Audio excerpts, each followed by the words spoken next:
User joined your channel.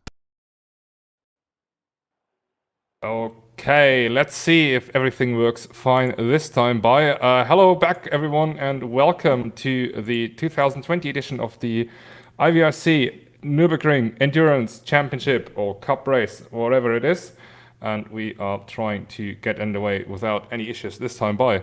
As we've seen before, a little bit of a weird start, basically. As we can see the safety car, which is of course driven by honorary safety car driver John McDonald today, who will hopefully join me later in the commentary booth. It's been a very interesting start, first try of a start basically, and we will hopefully keep going this time and without any issues. But all that has its good side as well, because now I'm able to run you guys through the grid in yes, in the style we actually need to, which means that I can, yeah. I don't know what I'm saying, but hey, here we go. Big Man John, exactly, Alfie. Yes, so we have a quick word about the classes in this race. We have 3 different classes, which means that everyone just disappeared. Okay. What has happened? My game just crashed. Okay, perfect. That's absolutely not how it's supposed to be. Server died. Okay, Joe, perfect. See, we keep going, we keep on having issues, but we'll fix them as soon as possible. That's very weird, though. Never had this happen before.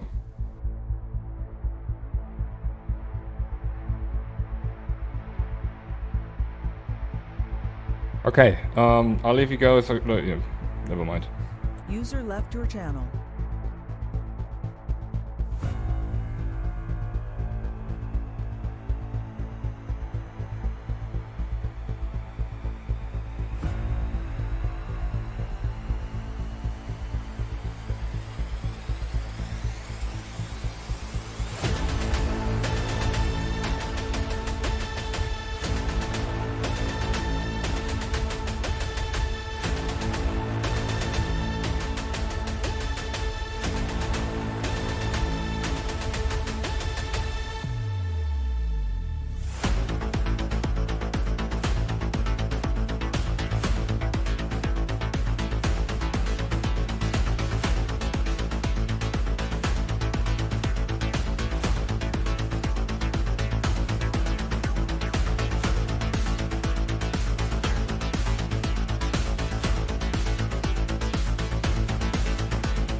User joined your channel.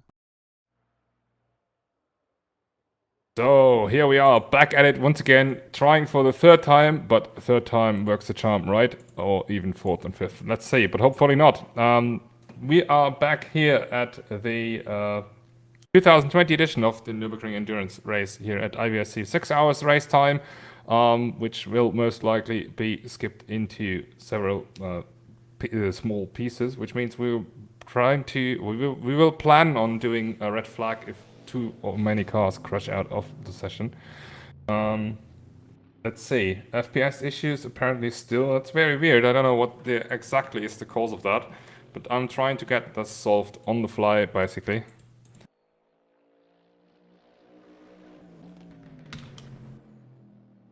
And let's see if we can work stuff out or if we cannot, but hopefully we can in a few moments time, so we get everything ready and underway while the grid is about to be set right now, and hopefully as soon as everyone is back we can get going. Please be with me. The current frame drops that you're seeing are caused by me being stupid. So let's see. Here we go. Starting a little bit later than planned, but we should get there in a moment. And yes, I hope we can fix everything as we are about to get ready for the race.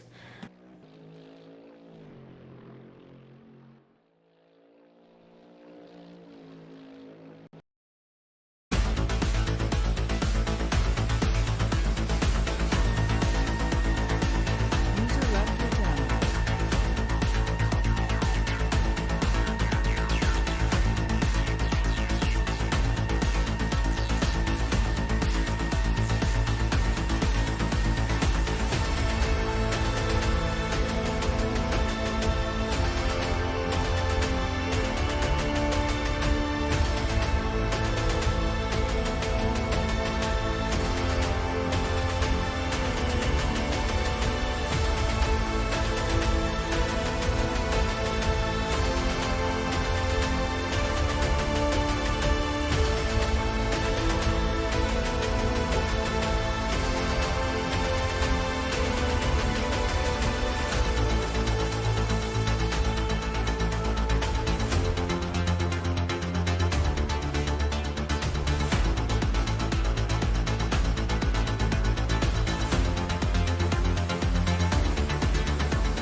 User joined your channel. So here we are once again. Hopefully this time everything works fine correctly, and we are about to get underway for the fourth time. Fourth time works a treat, right? As I said before. And yes, we skipped into the race session, and hopefully we'll see everyone running without any issues this time by. So we skip to the pole setter basically, and then see how everything gets going for the race. Of course, the race distance is about 6 hours and 2 minutes. These 2 minutes are calculated in for the mandatory or manual formation lap, I should say. And Yes, let's see how everything works out. It's slightly worrying me that no cars are appearing in the grid right now, but I think it's just the game desyncing, and fingers crossed that we get everything right this time. Perfect! Here we are! Cars appearing in the grid as well, which means we are about to get underway. We are, yeah. Sorry, I'm slightly losing my words here.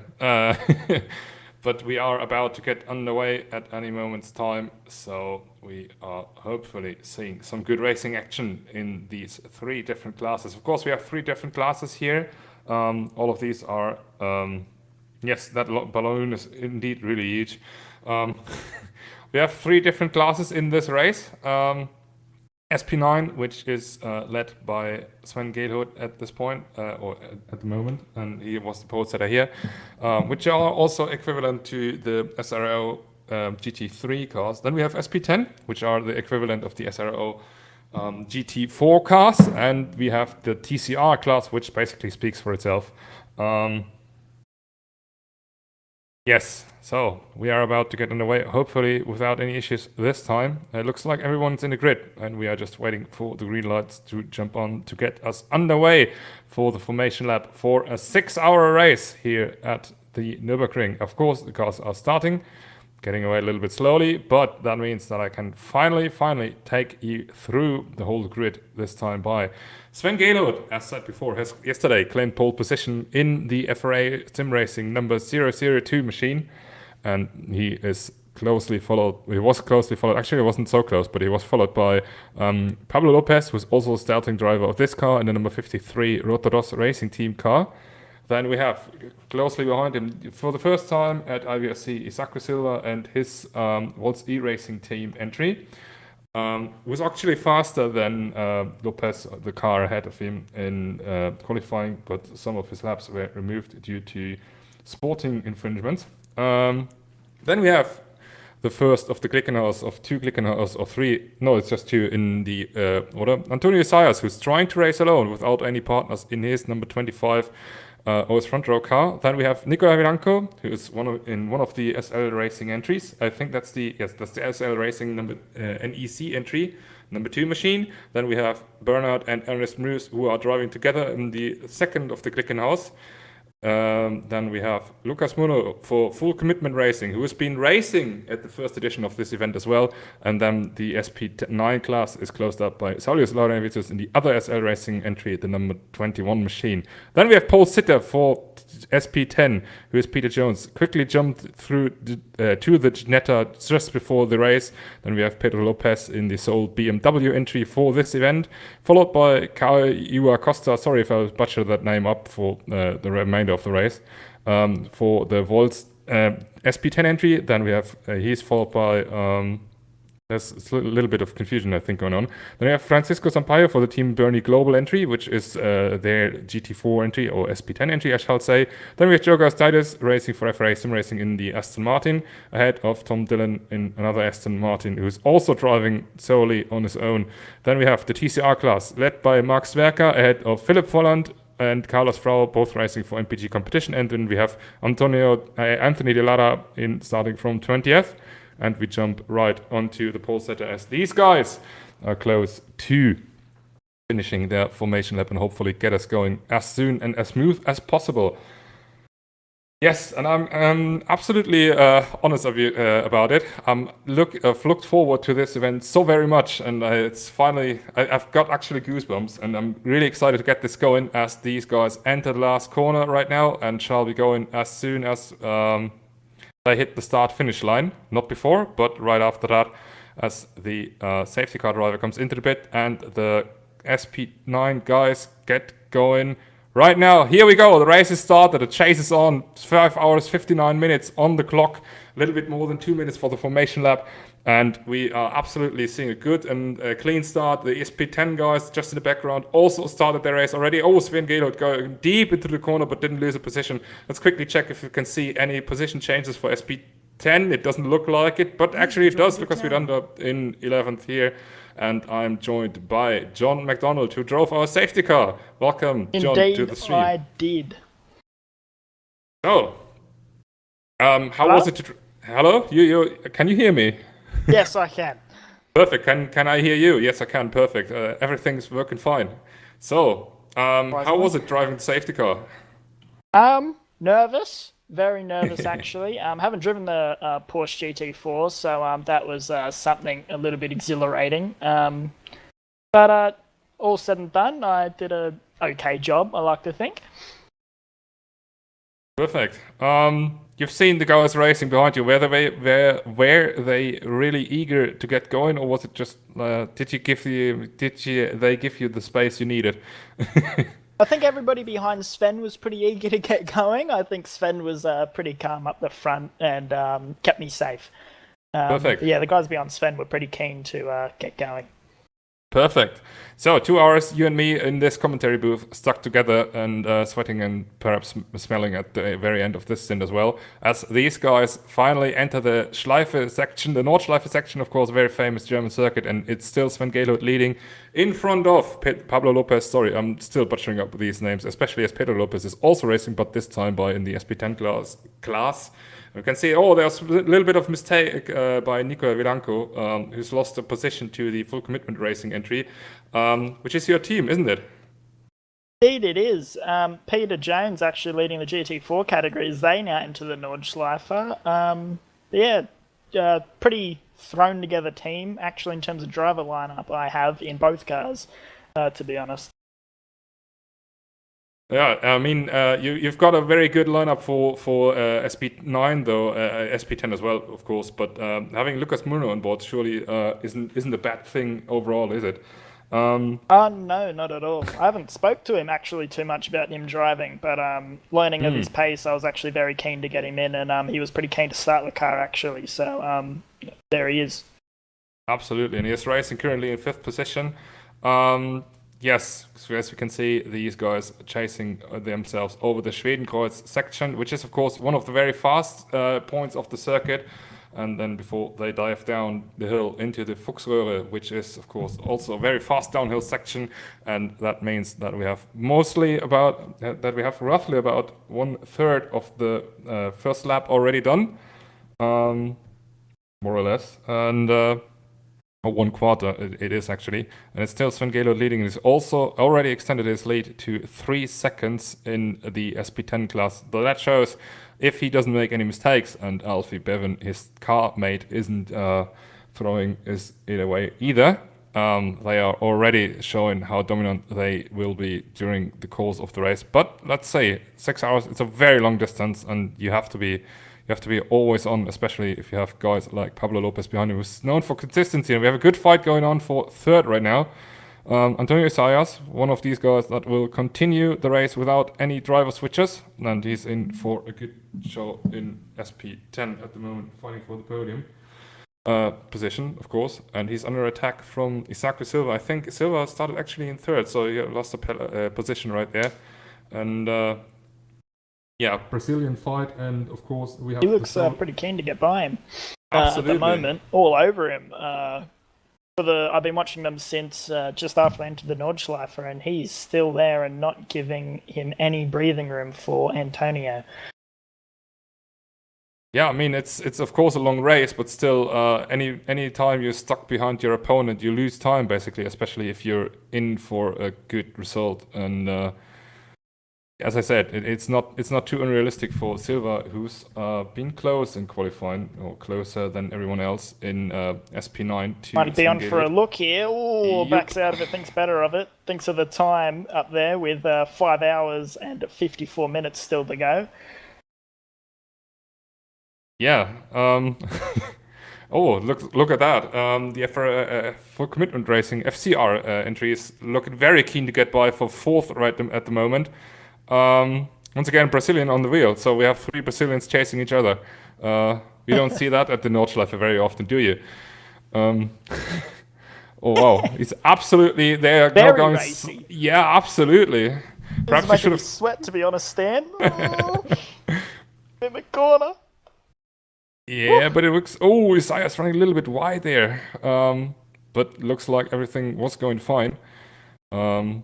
still, these guys are absolutely giving everything they can at the moment. And Silver's just on for a move on Isaias, and now again, Silver's only just dropped back seconds later, and now he's in the clutches of Murno again. So it just shows how close that they are.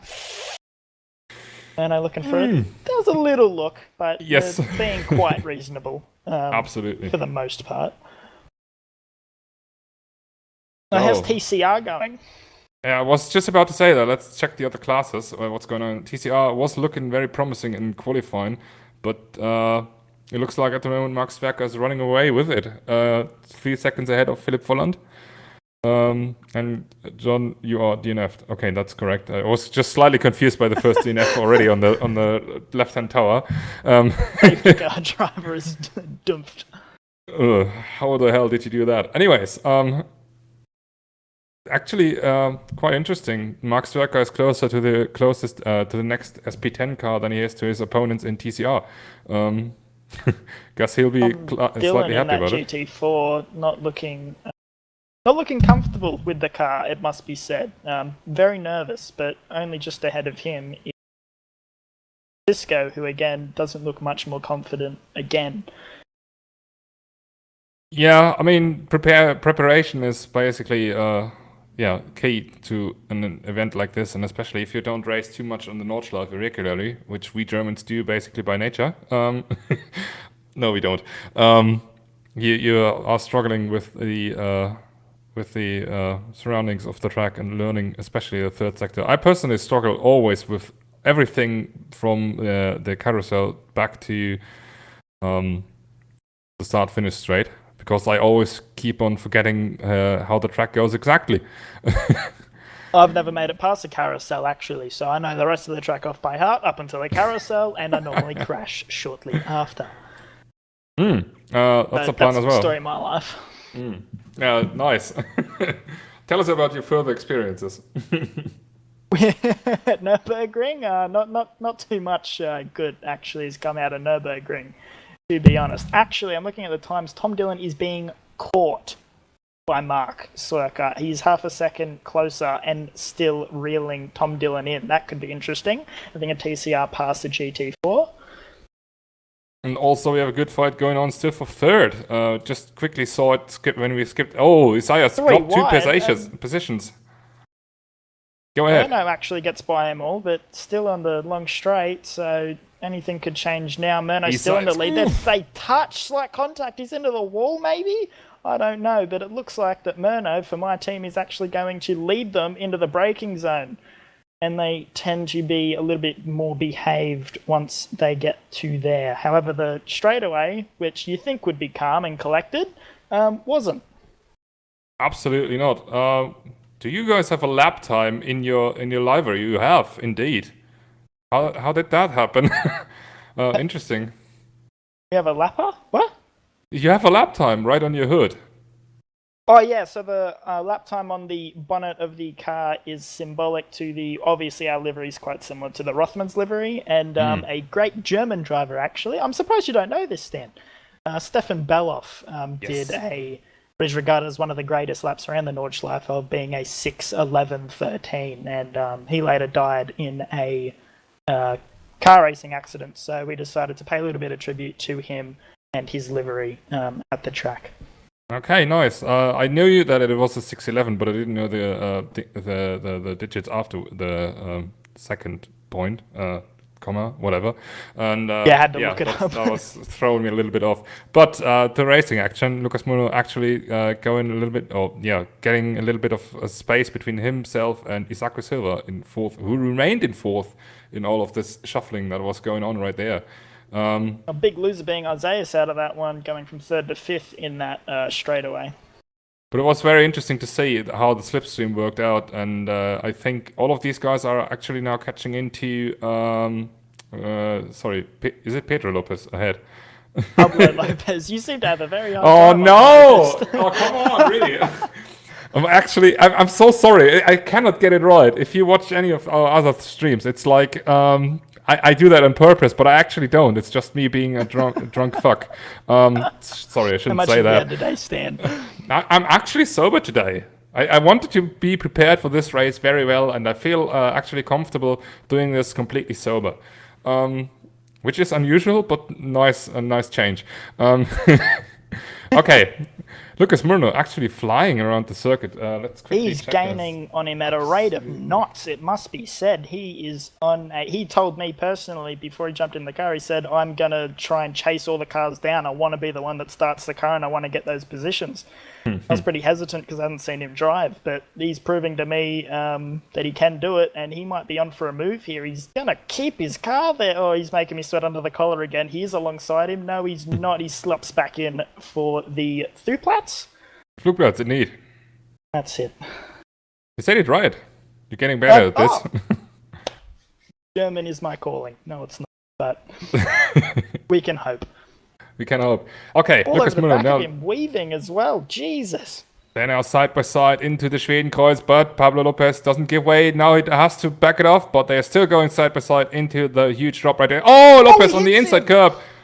Oof. Murno into the wall, and that's certainly not helping him, and nor your team does it. And he's dropping Nor two my, positions. Stress levels. No, he's going to lose 3. Yes, does lose 3 out of that. I'm pretty disappointed in Pablo Lopez for that. Obviously, a little bit of bias towards my own team, but no, I know Pablo Lopez is a good driver. Raced with him multiple times. We have a lot of banter between ourselves. And Isaias is off. Yes, I think he was fighting with Murno as well. Let's quickly check in the replay. I hope we can see that. Isaias was actually ahead, and then it was Murno. Oh, he touched him slightly, and wow, that was quite a jump Isaias did right there. Bunny hopping into this chicane section, which I forgot the name of. Please forgive me. I know I'm getting killed by all hardcore racers right now, but luckily it looks like nobody had too much damage, and they all can continue the race. While the fight for second is now on again. Lopez trying to Pablo defend Lopez again he's almost the bottleneck in this little chain and letting Sven pull away at a rate of knots, but Silva all over the back of Pablo Lopez just as much as Murno was just moments ago. Good news on the DNF or not DNF side. You are still the only one who retired the car. That's very, very good news in terms of... A purposeful DNF, I will make that clear, viewers. Not like you did that before, right? Okay, Lucas Murno now once again back with this fighting group, and it's absolutely heated on for P2 at the moment. And already very racy at the beginning of the race. It's absolutely fantastic. That's exactly what I hoped for, and I'm not getting disappointed at this point. I'm not getting disappointed, but I'm getting more nervous because I don't assume, nor do I expect Murno to give Pablo Lopez any margin or any leniency when I think he will catch him again. But yeah, I can't see it going well. Yeah, I fear that's a thing. But then again, all of these guys have some experience around the Nordschleife. Lopez is off. Oh. Silva and Murno are going to get by him. Yes, they are. And they slot into second and third respectively. Just as Murno was almost on for a move, Lopez went wide and into the wall he goes. And down 2 positions. Very well indeed. Yes, I wasn't paying attention for a split second and say moves start to happen. That's how it always goes, right? If you're broadcasting. But that means Isako Silva is now the one who has to defend for second, and he has to defend from his countryman once again. Lucas Murno trying to bring that German Audi, or of course Dutch Audi basically, but the German make, into P2, of course, in this race. Let's see what's going on in SP10. We haven't focused on that too much before, had we? Peter Jones is much like Sven is running away with it with nearly a 10-second lead. Nearest competitor, Pedro Lopez. Stan? Thank you. No? Well? Yes. But you're right. Jones absolutely showing why he's a real racing driver, a real life racing driver, I shall say. And basically putting all of his skills into this race as well. Let's say Pedro Lopez in currently 10th, which is second in class, but he's not too far away from Lucas Miranda. Once again, an all Brazilian fight going on there. And wait, why did it lag so much? Did we have any contact right now? Okay, doesn't look like it. Let's say, but SP10 is a little bit spread out, which is surprising because in qualifying they were all really even in general. Tom Dillon, then again, he stayed ahead of Max Verker so far and even extended the gap a little bit. So he will be surely happy about this. Max Verker, then again, isn't able to run away that easily from Philip Volland. He's trying to make it hard for him. And yeah, right behind them. Oh, Anthony De Lara without a front bumper and without the hood. I think he has been the one who's caused that lag just a few seconds ago. Has been definitely into the wall before, and he's now looks like he's limping back home. Oh man, that's got rear end damage as well on that car, rear and rear left. So he's been a bit of a bumper car, it seems, in the. It looks like he's definitely run into some issues, and by the way, he's driving right now. It looks like he's going to the pits, isn't he? Very slow compared to the other guys. Volkswagen entry it is here around this track, and yes, I think he imagined it to go slightly different than it did here right now. Anyways, do we know what happened to Carlos Frau? He is still a long way off of. Then again, if you look at his front, it's also it had some aerodynamic features the other Opel doesn't have on the server. He's got a lot of side damage on that right hand side as well, so he also seems to be damaged. But it was already that way. I mean, the gap was already that way in lap 1, so perhaps it was something happening on the formation lap. I don't know.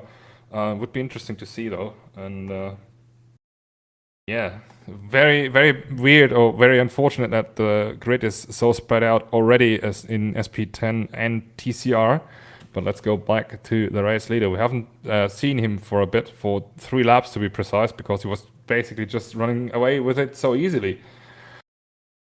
Does so in a lot of other categories that he competed in. With a 21-second lead now, that he's stomping that. He might come out in front of Murno at this rate after a pit stop. I can't see that happening. Pit stops are quite long in SP10 from what I can remember. At least having to completely refuel and stuff. But you are a little bit closer to me as I am in that regard, because I haven't driven the cars in for what, 2 years? So I know you can double stint the tires, I've heard. So depending on whether or not Murno double stints tires or not, and if Sven were to double stint and Murno was to take a set of tires, then I can see him getting a full pit stop lead. I obviously know what Murno's going to do, but I will not share that. Yeah, definitely. I mean, you've got to keep it secret, for at least for your team, right? Then again, let's say Lucas Munoz actually moved up into second, and he's running away with it. Then again, Silva has once again dropped 2 positions, so it's going back and forth between all the Brazilian guys. But I think at this point, Lucas Munoz should have a good chance to run away with it a little bit and create a little bit of breathing space for him. To these guys who are fighting still behind him for now it is P3 instead of P2, as we just missed Muno passing through for the lead of this small group, of course. But they're actually sticking together very well, and that's lovely to see that these guys are still going so well. And yes. Yeah, don't discount Isaias either. He is still clawing onto the back of him. I think he might just be out of slipstream at the moment, but if they keep battling, Isaias again will be in that fight for the final spot on that podium. Sorry, I didn't listen a single word you just said. Sorry, I was absolutely not prepared for you to say anything. I don't know how, and I don't know why. Sorry. Isaiah, as I said, is don't discount him because he is on the back of 4th and 3rd at the moment, slightly pulling them in, I would assume, especially after his previous incidents that he was caught up in. I don't believe it was his fault. Yeah, definitely not. I mean, he was also closing up to Lopez just before all of this switching stuff started happening. What I was about to say was though that no, I just forgot it. God damn it! It's 5 hours, 38 minutes. I'm already forgetting what I'm about to say. Pablo Lopez once again with a slight mistake, which allows Silva to reel in the gap a little bit more. And yeah, as you said, Isaias is not too far away either, and Nicola Vilanco is not too far behind them either. So just about 8 seconds between Lopez and Vilanco, and I hope I say that name right, because French isn't really my strength in terms of languages. Neither is English, but... Welcome to my world, Stan, where everybody in here is European. Or exactly. South American, and I cannot pronounce anything. Yeah, that's absolutely fine. I mean, I can't either, but at least I don't try to either. Well, most likely you don't too either. Well, if you try too hard, that's when you butcher it the worst. Oh. It was absolutely on the edge breaking into that corner. I thought they will collide, but they run away with it, came away with it. And yeah, Lopez looks a little bit calmer at this point, I think, than Silva. And Silva is absolutely trying to get by and get back onto the chase for P2 against Lucas Murno. He seems a little bit nervous behind Pablo Lopez. I'd like to see if Silva can get in front, how he would handle Lopez then chasing. Absolutely. It's a lot easier to follow than to be chased, obviously. Absolutely. So we can see him get very squirrely if he ends up getting in front of Pablo. That's something we've seen from Sven Gelo before in TCR, and not at the last race. Which was the last race? Was it? I'm absolutely out of the loop. Spa? Was it Spa? Yes, it was Spa, indeed, where it was absolutely perfect. In Spa, Sven Gelo was absolutely flying through the pack and didn't show any big mistakes. And Brands Hatch just around before, I think 2 weeks before that, he was as soon as he got past the car, he was starting doing some mistakes, which cost him a lot of time in the end, and I think 2 victories as well. Very interesting chat that's going on in our live stream chat. Oh god! About, I haven't looked at that. Don't look into it, please. No, just kidding, guys. Keep going. It's good entertainment for now. But that was throwing me off. That's what. Sorry.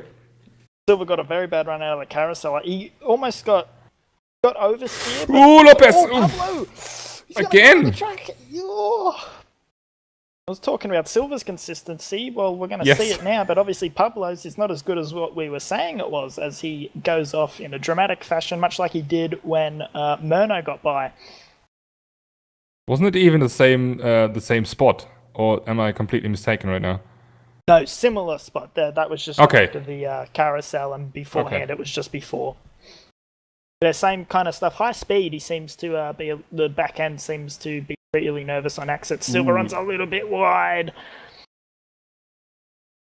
Once again, it's a lot of tire smoke coming up from that Mercedes just in front of him. I'm quite sure the tires won't like that too much, especially considering that these guys have still a long way to go, and of course the cars as well.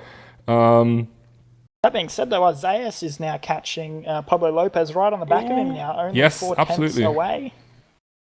Slightly missed that because he's really reeled himself in now.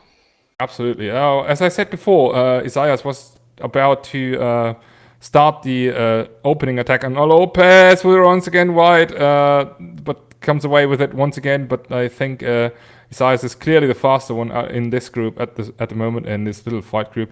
And as I said, Vilanco isn't too far away either. He caught up 2 seconds in the half of the lap, basically. I was meant to mention before that Vilanco was catching at a pretty decent rate to everybody, with all the fighting going on between 3rd, 4th, and 5th. Absolutely, and he was also quite fast in qualifying. Was he in qualifying, actually? I'm not entirely sure anymore. Wasn't it... I believe he started at the back of the grid, if I'm not mistaken. Or it might have been his teammate that started at the back of the grid. That was the other entry, the number 21 entry from SL Racing. which we shall talk about in a minute as well. But let's first see if Isaias is able to gain from the slipstream. He is very well. That's a weird camera. Okay, let's go. And Isaias looks to the inside and easily breathes past. But that gives, or shall give, Lopez the run as soon as he tucks into the slipstream. But he doesn't. He thinks better of it for the moment, and perhaps he's just saying, "Okay, mate, you're faster than me. Just go and leave me alone." I did enough mistakes just before, so Lopez very late on the brakes right there, and it looks like Lopez is close enough, I think, if he can gain from slipstream to make a move into turn 1. Let's see if he's able to do it. He's reeling in the Glickenhaus just in front of him. I think he's going to go for it. He has to. Definitely. Here he goes. He's going to clear him almost. No, he's not going to clear him, but he is better under brakes. Is he going to run wide? Yes, he does. Slightly, is there going to be a switch back on? Isaias tries it. Gets a better run, but it's not going to be enough. Yeah, out of that corner, it's very sharp, and I think making a switchback out of it is a little bit complicated. I mean, it opens up very wide, but then again, as I said, and it almost pinches again on the very end of that exit. Very odd corner, exactly. 1 and 2. Exactly, a very tricky one to actually make switchback, at least in these cars. And Isaias late on the brakes, but yeah, doesn't run into the back of Lopez. I shall stick with saying Lopez instead of first names, I think. But this fight is still very much going on for P4. Let's quickly see what's going on behind them. Saulius Laurinaitis just stopped on the track. What is he doing? Who has? Saulius Laurinaitis in P7. He just stopped right on the track and staying there in the middle of it. And now comes the Roos guys. Basically avoiding what is going on. He was driving and now he just stopped. Very odd. Don't know what the hell is going on exactly. Let's see if we can find out. He got a little bit of breathing space until the next car comes in, which is Peter Jones in the SP10 class and leader of SP10 class. There's also a good fight going on between Lopez and Miranda for P2 in the SP10 class, which also should not be forgotten. We will come back to that at any moment's time. But for the moment, Saulius Laurinaitis is still standing there and absolutely... Sorry, I just had one more. Now he just escaped. Or did he? I think he had a disconnect.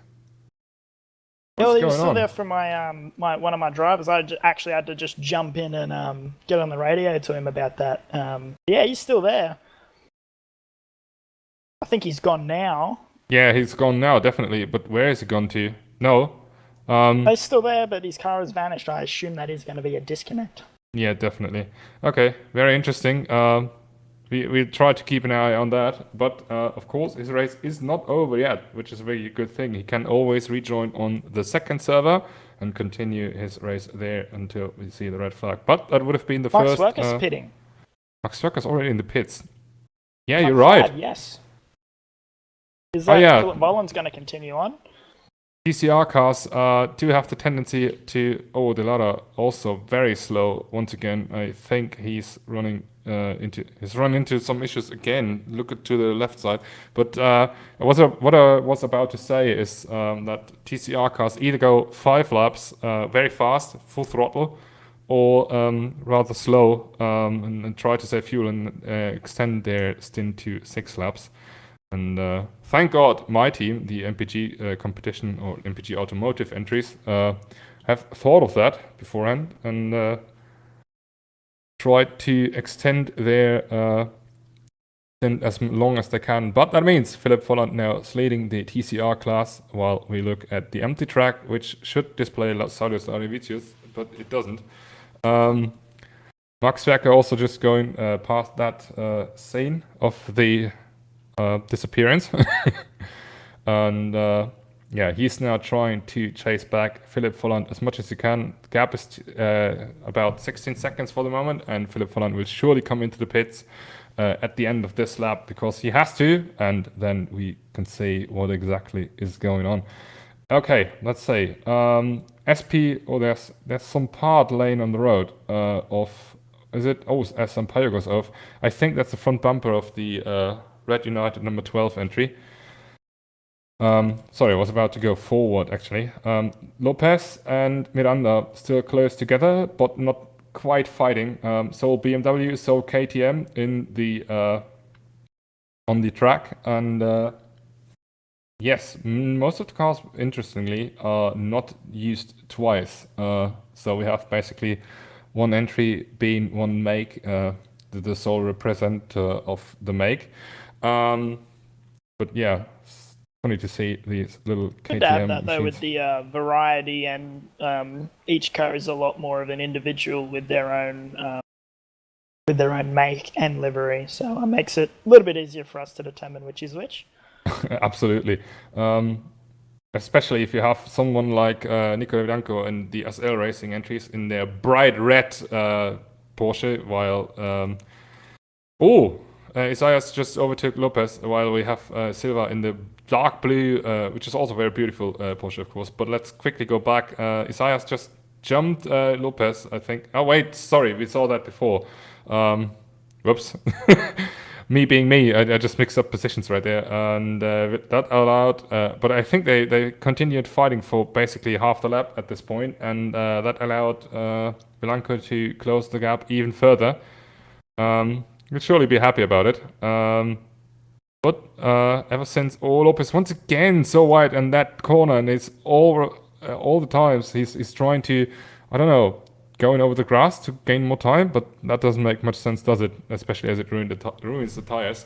Let's say, where's Van Gelo at? He's currently approaching the end of the lap before he comes, or basically of the turns, before he comes onto the Döttinger Höhe, which is just a very, very long straight.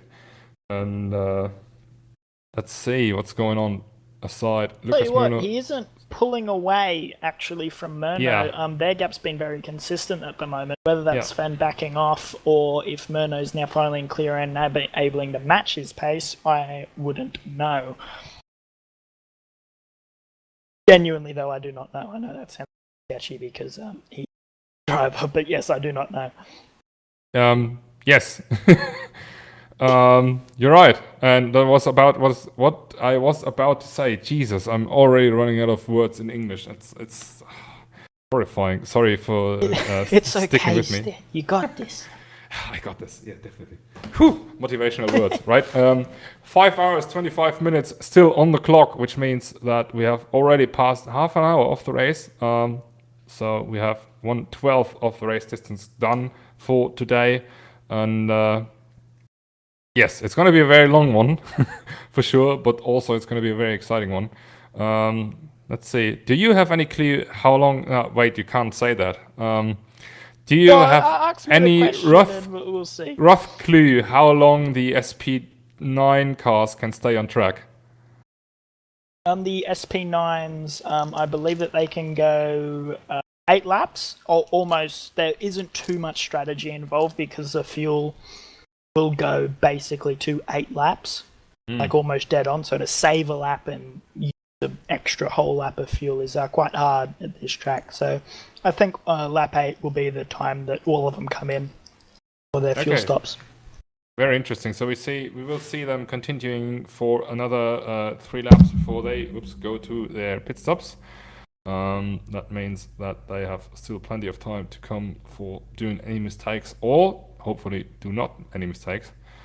Now in the meantime, Lopez has had to let Isaias go a little bit, and he's now 3 seconds behind Isaias, in fact, and he's going to the pits. Oh, that's an early pit stop. Speaking about it, right? It is a very early pit stop. That's about 3 laps early, or 2 laps, even if you're taking it lightly. He has hit the wall a lot, though, so he might be going in to fix some damage so he can be fast again. Very interesting. I just realized Dovidas Laurevicius, the other driver on the number 21 entry, is continuing now his race, or the race of the team in the practice server. So they are still going, which is very good to see. Speaking about that pit stop, we see right now from Pablo Lopez, Did I perhaps do a driver switch already? Not completely off the table. I don't know how quick driver switches go in the pit lane. So we will most likely just see when he leaves the pit spot once They're again. pretty easy to do with fuel and tyres. Almost seamless to do with that. Dropped down to 7th at the moment. I don't believe he'll come out behind any of the 4s. SP10s, I should say. Shall I say how confusing it is actually to see Pablo Lopez, Peter Jones, and Pedro Lopez right below each other. Names not varying very much. Yeah, exactly, and all ending on S or Z. And Bruce as well with a Z. And the L and the J and the L look kind of similar, and then the second letter is Jesus O. Christ. And then ES or EZ. And the names are also quite the same length, so how the hell? Anyways, Lopez just exiting the pits already, and what that means already, but no driver switches involved apparently, and I think that was just a regular pit stop. Very odd strategy, but hey, what do we know until the very end of the race, right? So, Oh yeah, indeed. let's say Bernard and Ernest Moose, the brothers, in the number 18 Team Bernie entry in the Glickenhaus. Currently the second one of the Glickenhaus on the track, in terms of positions, of course. Yeah. Well, Miranda actually is very close now to the back of Pedro Lopez. Yeah, absolutely they're very right. close together. Thanks for keeping an eye on that. I would have missed it. Yes. So these two guys keep going. Don't come into the pits. I think in SP10 it's roughly the same, about 8 laps, if I'm not completely wrong. You have a little bit more option of strategy though, as I'm concerned. Lopez going very deep into the first corner. Trying to get a switch back on him. Yes, he is. Yes. Oh my god, it does work. That's a very difficult move. Oh, but I think Pedro Lopez is actually going to come back at him here. Is he going to be able to pull it off? No, he's not. He's going to slot him behind. So we see a change for position in SP10 for the first time on camera, and it's been a good one for Lucas Miranda in the sole driver in the number 88 OS Front Row GT4 entry, I shall say. While the other team, the other car he's fighting basically is Bravo Racing team number 12, which is a shared entry between Pedro Lopez and Jonathan Holohan, who we will see hopefully later in the race. Coming back at Miranda, although it's going to get difficult, doesn't it? But then again, you know, if you're tackling the race alone in your entry and trying to do 6 hours straight, especially at a track like this, it's going to get slightly difficult, I can imagine. Yes, I've done a 6-hour stint in a car before, but that was at Daytona, which only has 5 braking zones and massively long straights, which Exactly. Doesn't drain you physically, but it does make you fatigue, and you might fall asleep and hit a staff car. Anyway, like things that you would never do, right? no, never. That would be preposterous. Anyway, Pedro Lopez is actually still on the back of oh no, I've forgotten the names. Miranda now. Still there, so I think the slipstream will keep that battle quite interesting throughout the lap. That front bumper of the Red United Racing entry that's still laying there, it's throwing me off quite a bit, because I've always have to process at the same time that they're coming by what exactly is laying there on the side of the road. But as you said, good fight currently going on between another pair of Brazilians, and Lopez running a little bit deep into the corner of I have no idea which one it is, but I will look it up at any moment while you take us through the fight, or basically you don't. As these guys jump over the crest here just at the Flugplatz, and now they are fighting still on for P2 it is in the SP10 class. Pedro Lopez now in the massive slipstream of the KTM, the small KTM just in front of him. He's looking to the inside. Can he make it stick? No, he's not for the moment. But a little bit of lag going on right there, and there's also been the KTM running a little bit wide, but Lopez wasn't able to profit from that in any way for the moment. Why do they have the number 23 entry? That's throwing me off a little bit, gotta say. Ben is pulling his hair out with confusion currently. No, I don't need to. I don't have any hair anymore anyway, so... I'm an old man, you know, and a bald man apparently as well. Oh, no. Okay. So you are consistently on chat with your team, right? Slightly going back and forth at the moment. What's interesting? What is? Are you allowed to share anything that Lucas is saying to you in the car? How is he feeling? Oh, crash! Whoa! Tom Dillon Yeah. in the wall. Yes, He's indeed. stuck And in the wall, I believe. it's a big one from Tom Dillon as well. He's revving that car as hard as it can. It's in neutral, mate. Put it in gear. Put it in gear, Tom. Put it in gear, Tom. He's finally found a gear. And he's doing featured, didn't he? burnouts. And he's ruined his engine. Oh, no. That's still going. Oh. That's One way to turn around. That's a rejoin and a half, if ever I've seen one. Ooh, there's coming from smoke from the engine. You said it before, and I was slightly not believing it was, but I was mixing it up with tire smoke. However, he shall be good as long as he doesn't shift down too much, because mechanical failures are actually disabled on the server. So in theory, the engine temperature should stabilize itself, which it did already. There's no smoke coming anymore from the engine, but I'm quite sure the Mercedes, yeah, exactly. But I'm quite sure the Mercedes engine in this car doesn't like to be smoked up anyways. Now let's quickly see in the replay how it did end up there. If we can catch it. Sorry for banging at the turntables and scratching through the replay. Exactly that. In my old community, we just had before, we had basically a term, yeah, we said we DJing through the replay. He just basically lost the rear end as he come onto the inside curb of the exit of the corner beforehand, and then slammed it into the wall as hard as he could. Oh, Pedro Lopez gets by Lucas Miranda just then. Yes, as we're blabbering on about DJ remixing, I think Miranda, that was a mistake on his part for Pedro Lopez to slip by.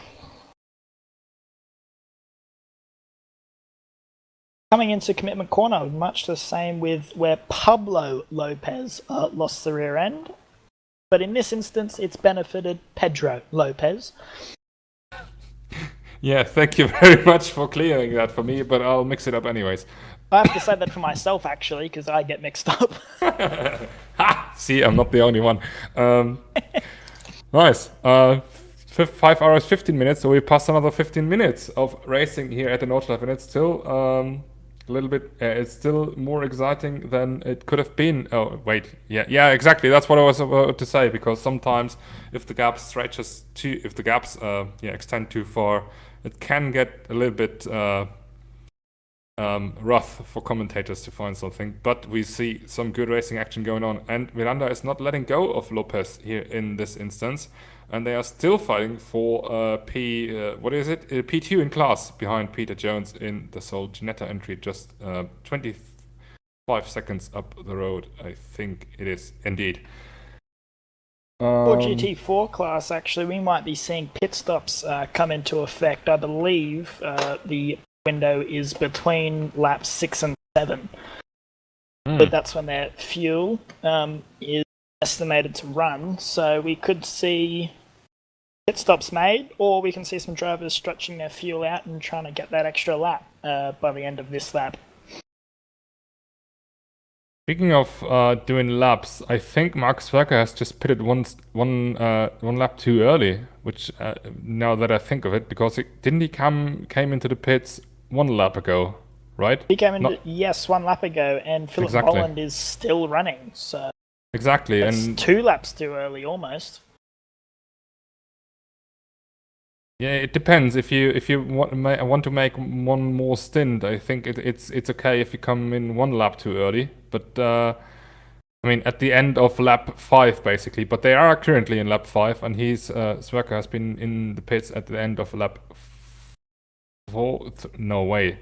There's something going on, something wrong with my calculation. No, they are currently in lap 6, of course. Sorry, was slightly Yes. confused. Just a second there. Oh, Joe in the wall, out of the second carousel. He's having an issue getting it turned around. Oh yes, one Oh, the of number 12 car. Oh, okay, that's an incident avoided, thankfully, for that. But a Absolutely. GT4 car passes Joe. Oh, never mind. Joe is a GT4 car. Yes. My mistake. I was. I was no. slightly confused about what you were saying, but okay. Joe Gostad is also in the sim racing FRA sim racing GT4 car, which also sees the team owner Carl Magnusborg later on in this particular car, and they just lost one position, so team owner will certainly not be too happy about it. But then again, there's still plenty of time to fight back for P. What is it? I'm 1, 2, 3, 4 for P4 in GT4. A lot of force going on. Does any one of these cars have number 4 in their entry? No, unfortunately not, but that would have been a little bit too ridiculous. Let's continue on the racing. Joe Gostad is apparently not too confused about his slight incident, and he's already reeled into the Gauya Costa driven car in front of him, which is a very hard name to pronounce, isn't it? I Absolutely. I'm sorry if I butchered that up, the name all the time, but it's the number 111 volts TDT eSport entry. And Joe Gostad is now looking to the inside into turn 1, but not quite, but he's given the room Puts by the nose Costa. in. Yeah. He's going to go wide here. Never mind. Never mind, absolutely Joe runs not. wide. Oh. He's got it. Nice and collected. Let's see, but it looks like even after this incident, Gostad is the faster one out of these two. And that's certainly good news for him. And the number 59 entry in the Aston Martin, of course, in GT4. Sorry, SP10, I shall say. I was just before the race, I was absolutely going through the classes SP9, SP10, TCR, always repeating it for myself, just because the original series, or event, of course, which is governed by the now called Nürburgring Endurance Series governing body thing, just have different class names for license reasons, and they call it SP9 for GT3, SP10 for GT4, of course, and TCR, which is the same name in the event as in the real life, but then we have the TCC series in our league running, which uses TCR cars, and that's also throwing me off a little bit, but we're getting there. Never mind, you can call them however you want. I do have to keep it right. Actually, between third and second for the SP9s, 30 seconds Myrna was put onto silver, and again another further 20 seconds, but that gap hasn't changed. And Sven, so those two are on fire. Absolutely, but they're quite similar on pace. I mean, over the course of the last 3 laps, Lucas Myrna has just lost about a second to Galehood, and considering how dominant Galehood was in qualifying, that's good news for the number 27 entry, isn't it? For yours. Yes. Lucas Myrna got a bit of a big slide on. Got under my collar. Yeah, he's known for being quite fast, but also for being a little bit too hot in some situations. We've seen him in the last edition of this event, which was only a 90-minute race, and he was also super fast there and was actually able to fight for the win, but throwing it all away. When was it? I think at the very beginning of lap 1 already. Oh no! Well, he's done a lot better this time. So absolutely. Stop stressing me out, Stan. Sorry. You are making me sweat profusely. See, that's the advantage of coming in late when Muno absolutely was running beyond his peak. No, but now he's peaking again. So yeah. I mean, considering how he went last year in LMP1. TCR car being lapped now by Silver. Silver actually got a big checkup just then, trying to pass. Oh, and the TCR car nearly swipes him in the rear end as Silver gets by. Yeah, that's still the number 20, number 12 Red United Racing Team entry for They are struggling. Are they? I believe that they're still running without a front nose. Yes, they are. They Without the absolutely bumper and bonnet at the moment. Philip Fodland, by the way, must have been in the pits in TCRs because Mark Swagger is back in the lead and it's about 18 seconds between them. Tom Dillon is still going, but he must have been to the pits as well because he's fallen behind the two leading TCR cars. And yeah, you're right. Delara still running without the front bumper. I am quite sure that doesn't help them in terms of pace, at least. And now he has to defend from, or he doesn't have to defend from, of course, but he will be passed by one of the Glickenhaus, which will be flying by on the Dattinger here. And let's quickly go to the onboard of Anthony Delara to see how much faster SP9 actually is than TCR. While we are waiting for the car to come by, and we can say it's quite a lot of pace difference in terms of top speed. The damaged car, though, we must. But still, what's that? 230, Anthony, hitting the. Oh, Lopez around again. Still into the wall again as well, but nothing too major. Which Lopez was it? Pablo Lopez. It was right. Pablo yeah, Lopez exactly. Around, yes. That was unfortunate for him to get it going again. But he's already pitted as well, so. Not looking to be a good day for them. Car doesn't look like it's got much damage at all, so they'll be quite happy with that one. Get away with that. Absolutely. And Nikolai Velanko now passing the damaged Volkswagen as well. He's running in fifth, and I gotta say, he's also catching up to Isaias in front of him. So whatever has happened to him in the starting phase, I think he just lost one position, didn't he? And he regained it already. Oh, no, he regained 2 positions from his starting position. It's good for him. Still, as the sun slowly now looks like it's setting a little bit, or it's getting slightly dimmer than it was before. What I was about to say, though, was that Nicola Velanko will surely be happy about his pace at the moment and try everything to catch back to the race. Isaias. Stuff. Exactly. Isaias. Thank you. Perfect. He's only just behind though. Only 6 seconds separates those two, and then a 13-second jump up to Silva, and a 37-second gap now all the way up to Murno, and another 25 seconds. So Sven seems to be a little bit better at this back end. Sven will be lapping. That is he passing? An MPG competition car, I believe. Number that 13 might be was Brow? No, it was yeah, you're right. Whoops, absolutely correct. No, wait, I was just guessing, so give me a second. It must have been Carlos Frau indeed, or was it? No, absolutely, you are absolutely right. Perfect. Say, without you I would have been completely lost once again. This is your team, Stan. You need to be on top of this stuff.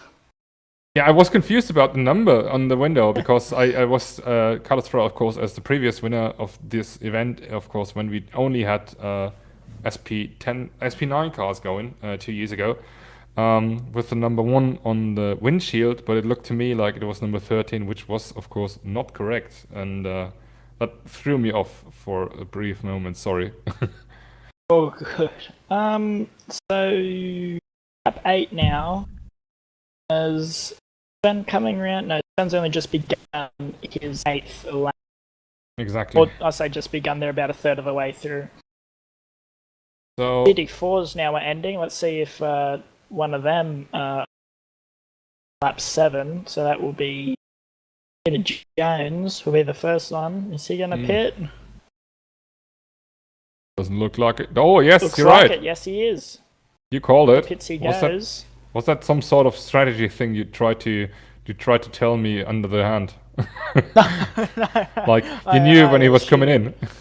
I actually didn't know the exact lap, but we had a rough plan for him to pit. Pedro, I assume, will be pitting this lap. I assume most of the cars will be pitting this time by. So yeah, Pedro and Lucas Miranda. So we could have a pit stop battle here between the two teams. We will see that in a moment's time. Yeah, Lopez definitely coming into the pits, and so does Miranda as well. You're absolutely right on that, while Peter Jones is still sitting in the pits and waiting for his car to get released once again onto the track, of course, at the very famous Nordschleife circuit, or Nürburgring circuit, I shall say. Oh, Miranda what was it? overtakes Pedro Lopez in the pit lane. Yes. Anyways, Something. no, it's okay. It's okay. Absolutely fine. As we approach the 1 hour mark already, as Peter Jones gets going, a little bit more than 3 minutes to go until we have the first hour done of this 6-hour race, and you can say these two guys are in. Joe continues on. Very interesting. While Caio Acosta goes into the pits, and I think Sampaio will go into the pits as well. What has happened to my screen right now? It'll be Joe being the only one to stay out for another lap. So let's see what happens with Joe, actually. Not extra lap of fuel here is quite hard to pull off. So we'll see what happens with him. Perhaps some sort of miscommunication going on between. Oh, Lopez gets going. Miranda gets going as well. They both exit the pits at the same time, but there's Sampaio in the way. Oh, that was super close. And they touched this. With Sampino pulling in. Wow. They're still side by side. No, they finally sort themselves out with the pit lane line. But now Miranda going very deep into that corner. Oh, he goes very wide. Pedro Lopez is going to have the run. Nobody's run a bit wide on the exit, or the apex, I should say. So, again, they are even tighter than what they have been since coming in. I was quite right with the pit stop battle. Absolutely. Good call from you. But you can say a slightly bit of damage to the left side of the KTM car right now. And I'm quite sure also that race controller won't be too happy about whatever was going on right there. But we can say even in the pit lane we have fights going on. Ooh, look at that. Lopez so much closer on the brakes than Miranda is in front of him. But as you said Notice before... that KTM is really bad under brakes compared to the BMW at least. Is it? Okay, very interesting. Didn't Just something I've noticed. Might just be the times I've looked at it. But yeah, I've noticed that the BMW does close up quite a lot in the braking, like more so than what you'd expect. Then again, while it is quite the opposite in real life though. But then again, it looks like the cars are quite even in terms of pace in the overall lap time, which is good. And yes, so you can say a good fight going on. And of course, Miranda having to defend 4 P3 it is at the moment in class. We have had a driver swap actually. Kenneth Ragler now jumps into the car instead of Francisco Sampaio? Yes, Sampaio. That's what happens when you try too hard to pronounce a name. Absolutely. But you're right, that just happened as my Automobile Vista install is getting a little bit laggy, which is weird, but okay. Let's hope everything keeps up. And Max Twerker now once again ahead of 2 SP9 cars, in fact, SP10, sorry. Absolutely powering along, actually. Tom Dillon now coming into the pits. No one around him, though, so not too much action to report on there. Yes, and Karlsruhe too far behind. With who's he got behind him? Who, De Lara? That was the number 18 entry Yes. of Team Bernie. They get by. That was a little bit awkward between those guys, but sorted it out. I mean, as long as it works without any issues. Oh, Gaylord coming into the pits in P1. The leaders into the pits, and let's see. Lucas Murno does he go on? No, he does not. He also, That was hot-headed. very close to the pit wall. Absolutely, nearly close, nearly crashing it, kind of like the BMW did at the real life event in 2019. But we'll see what's going on between these two guys. I think you guys have your schedule ready. And Did they share a pit box? They share a pit box. Looks like Unbelievable. They share a pit box, and Murno's trying to push him over. But he's now accepted by his pit crew, I think. Unbelievable. So they first and second share a pit box. I did not know we had that arrangement with FRA Sim Racing, but apparently we do. Oh, That's, what was? Tom Dillon is... I do not know what Tom Dillon was attempting to do there, but that's horrible for Murno. He's going to lose a lot of time when he was trying to get into his pit box. I hope that Ben learns that he should be moved over a little bit next time round if he wants to be courteous, or he could park it straight in the middle again as a bit of a tactical advantage. Absolutely. I mean, he can profit from it for sure. But yeah, Mono, once again, chased by some sort of bad luck, which is something that is quite a scheme going at IVRC. He also had the same issue in, where was it, in 2019? I've actually forgot, but it was somewhere in LMP1. He was not very happy about it, of course, understandably. And a driver change for De Silva's car, the 173 blue Porsche machine, with Bruno jumping into the car. I'm not going to try and pronounce last name. Pedogaro, it is. There we go. Valenko also in the pits along with Isaias. Will Valenko have a driver change? I don't believe so. I don't believe so either. Isaiah's car, however, will surely not have one. Isaiah's keeps going right now. Interesting to see. Soloing the race, actually. Exactly. Interestingly, though, that as you said before, but already, as you did not say, I was about to say it. Sorry, that we have driver switches so early on in the race. Didn't expect that, but here we go.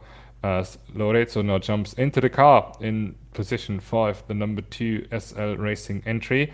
As you said, driver switch has happened, and Bernard and Enris Moose also coming into the pits. Unfortunately, we will not know when they do the driver switch because they are running at the same PC, but here we are. And Pablo Lopez, without a driver switch, continues on to regain P6 from the Glickenhaus entry that he just overtook in the pit lane.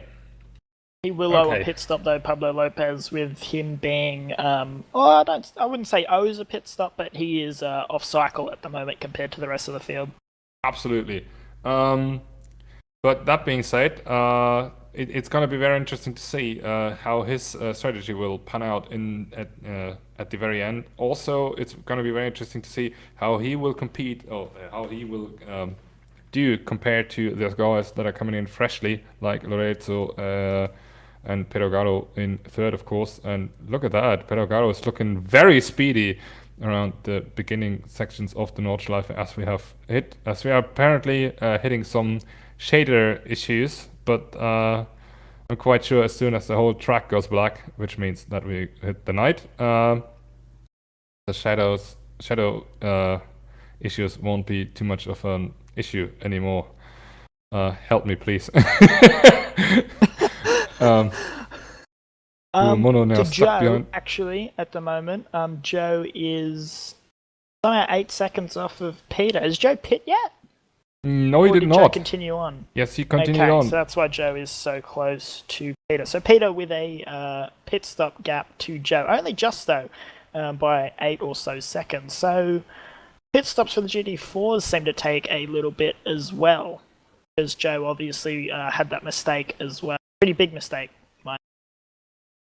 Definitely. Also, the fight between Miranda and Lopez is still going on behind them. They, of course, both of them have been into the pits. We just saw it earlier. But the fight between KTM and BMW, Germany versus Austria, or vice versa, I shall say, to keep it in the right order, it's still getting on. Of course, both Brazilian teams, Brazilian drivers, Brazilian entries. Yes, so we can say a lot of international things going on here at IVRC and the Nordschleife we are racing on. We have been over the 1 hour mark without going through the current order, which is usually something I tend to do, but I forgot it in this time because everyone's going to the pits. Do you want to do that? I'll try. Okay. You just want to hear me pronounce names, don't you? Exactly. Leading for the SP9s is going to be Sven Geilhold. very dominant race at the moment. Actually, he's being pulled in by Murno. Somehow in that pit stop phase, Ben might have taken tyres, and I believe Murno might not have. That's how he's gained so much in that pit stops. That's a possible thing to be looking at. Anyway, Murno again in P2 with that big gain, obviously. 50 seconds! He's running in my team with the Full Commitment Racing. Sporting a throwback Rothmans livery along with Action For Me. That's Peter Jones's chosen charity that he's run quite a few times in a selection of cars he's ran. But we decided to sport that logo and the charity. Really important to him. Obviously, as I said before, 50 seconds all the way to the first car to do a driver swap actually in the lineup with Bruno Pagora. You're enjoying this, aren't you, Stan? Not much said about them. Early on, they were involved in quite a lot of fights with Murno, Isaias, and what was his name? Isaias and Silva. Who was driving that other car? Do you mean Oh, Silva? it's Pablo Lopez. He's so far back. I forgot that he was involved in those early battles. He's just that far behind. Actually, it's Pablo Lopez. He's now on the back of Lorenzo. And he gets by. Anyway, back into the running order as I'm struggling to get through. Antonio Isaias, a few incidents early on. However, they've kept it fairly clean. He will be soloing this race. Very interesting to see how his race will progress. Pablo Lopez, again, very unlucky and very inconsistent from what we've seen from him, and an early pit stop. So he's currently off cycle, but still running in P5. He's just gotten past Lorenzo in the red, is it Dad's car? Yes, SL Racing is the entry, but they're sponsored. Oh, SL Racing, okay. Yes. With Dad's as the logo. With Nikola Valenko as his teammate. Nikola Valenko putting in a very good stint. I believe he started a little bit in the field, but he's been on a bit of a charge, even though they've only just been passed by Pablo Lopez. Down to 7th, which is Bernard and Ernest Moros. Are they brothers? Yes, they are. Well, there you go. So we got brother. Do you have any? Could you shed some insight into them? I do not know much about them or the car. Give me a second, please, because yeah, perfect. We apparently have lost pictures. You guys can still hear us, but it's not. Do you like me to keep going through the order then? No, but we'll come back to that in a few moments' time as soon as we have rearranged everything and perfect. Oh boy. So we can mute ourselves very well, or just put this guy over here. You were moved.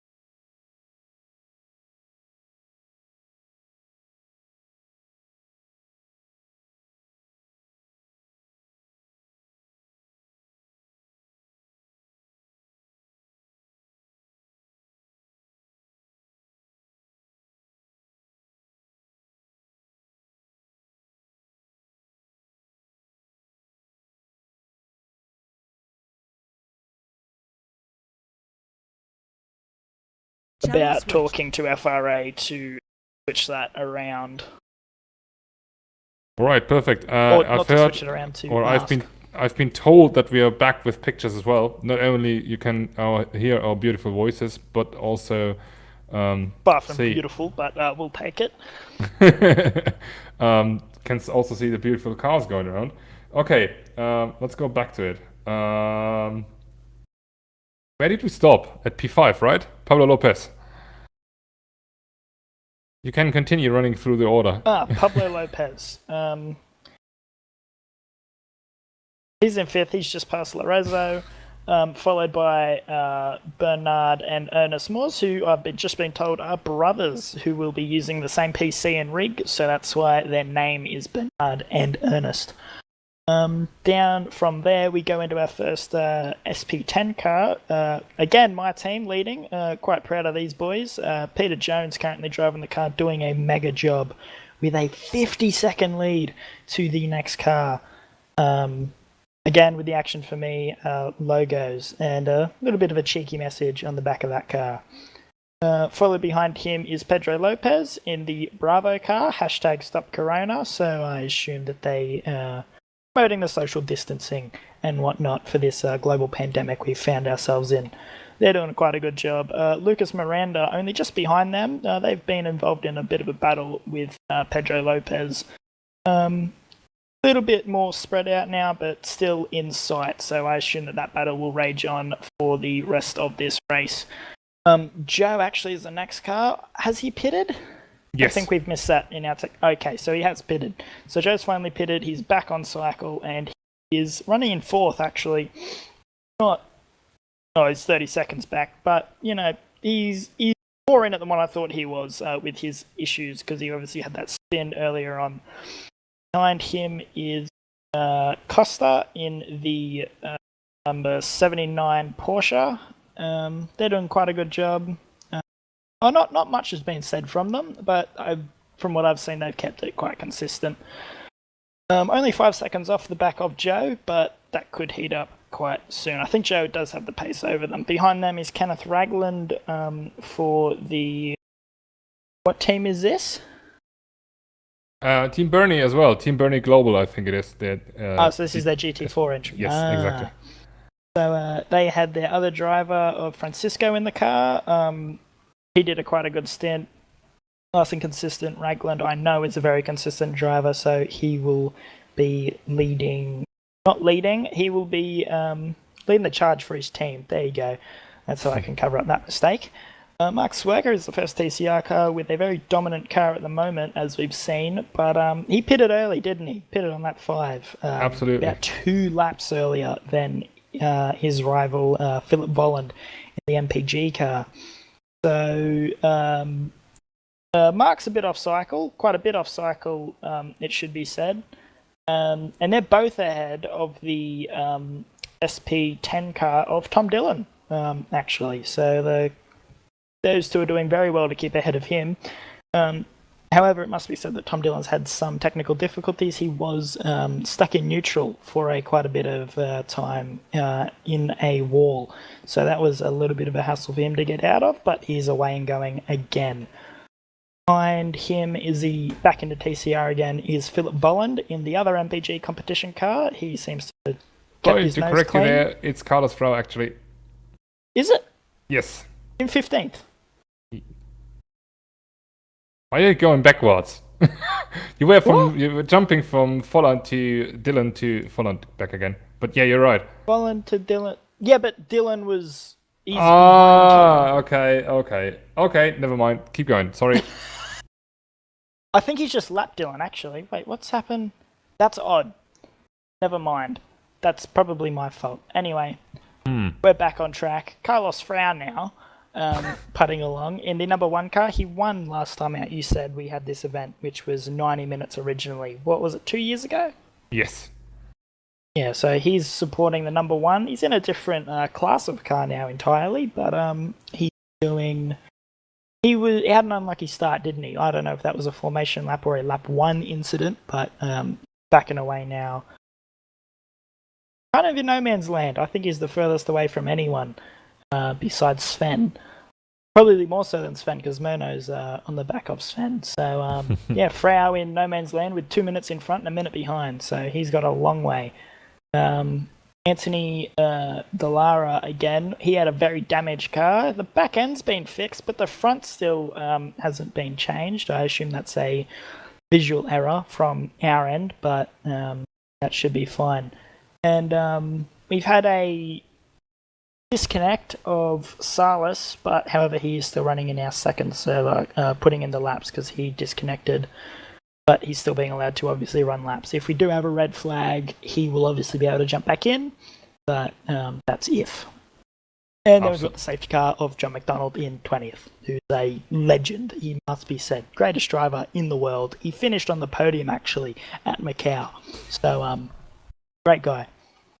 Yeah, he definitely didn't overshoot right there. But anyways, You shall say that it was race 3 where everyone was basically just throwing. We don't in. have to talk about that, okay, Stan? All right. Okay, I've got okay. a podium. We'll take it. Shall I also speak about the times when I was quite victorious in TCC? Better not, because then I start crying. Back to the lead. Look at that. Lucas Munoz actually chopped out a little bit of the gap between himself and Sven Gaylord in front of him. It was about 12 seconds, or a little bit more than 12 seconds before. And right about when I was just saying it was about 11.8 seconds. But it's been back to 12.2 seconds for the moment. I think Lucas Munoz is basically just throwing the car into every corner that he can find at the moment. And trying to minimize the gap to the car in front of him as much as he can until the next guy in the lineup joins in, which will be someone, either Jesus Girinos or Richard Warners. Of course, you will not tell us, and we also like to see. I believe it will be Richard. I can say Okay. which driver's getting in. I believe Richard will be the next driver into that the car running in second at the moment. Plot twist: you won't tell the correct one, anyways. Tell you the opposite. Ooh, that last little bit of slide loose rear from Lucas Murno out of the small carousel, and which is known as a little bit of a meme corner in terms of YouTubers. He's just giving it the beans, mate. He's obviously seeing red with Sven only 13 seconds in front of him. But yeah, he's making me sweat at the collar a little bit. Quick, actually you can see. Is that Sven you can see just ahead of him if you actually ride on board with him? Just in the distance, just gone over the crest. No. Yes. But at the beginning of the straight, sure, of course. Yeah, the beginning of the straight. So he's within visual sight now, only on the super long straights, however. But that gap was at 25 seconds. So the fact that it's... Wow, that Audi is quick in a straight line. He pulled in a second on that straightaway.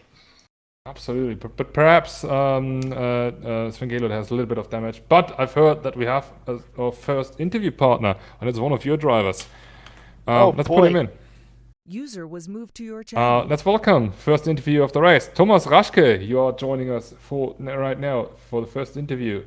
You are driving the number 72 FCR Swinigal Racing, Swinigal GT4 entry. Sorry, and you are leading the class massively.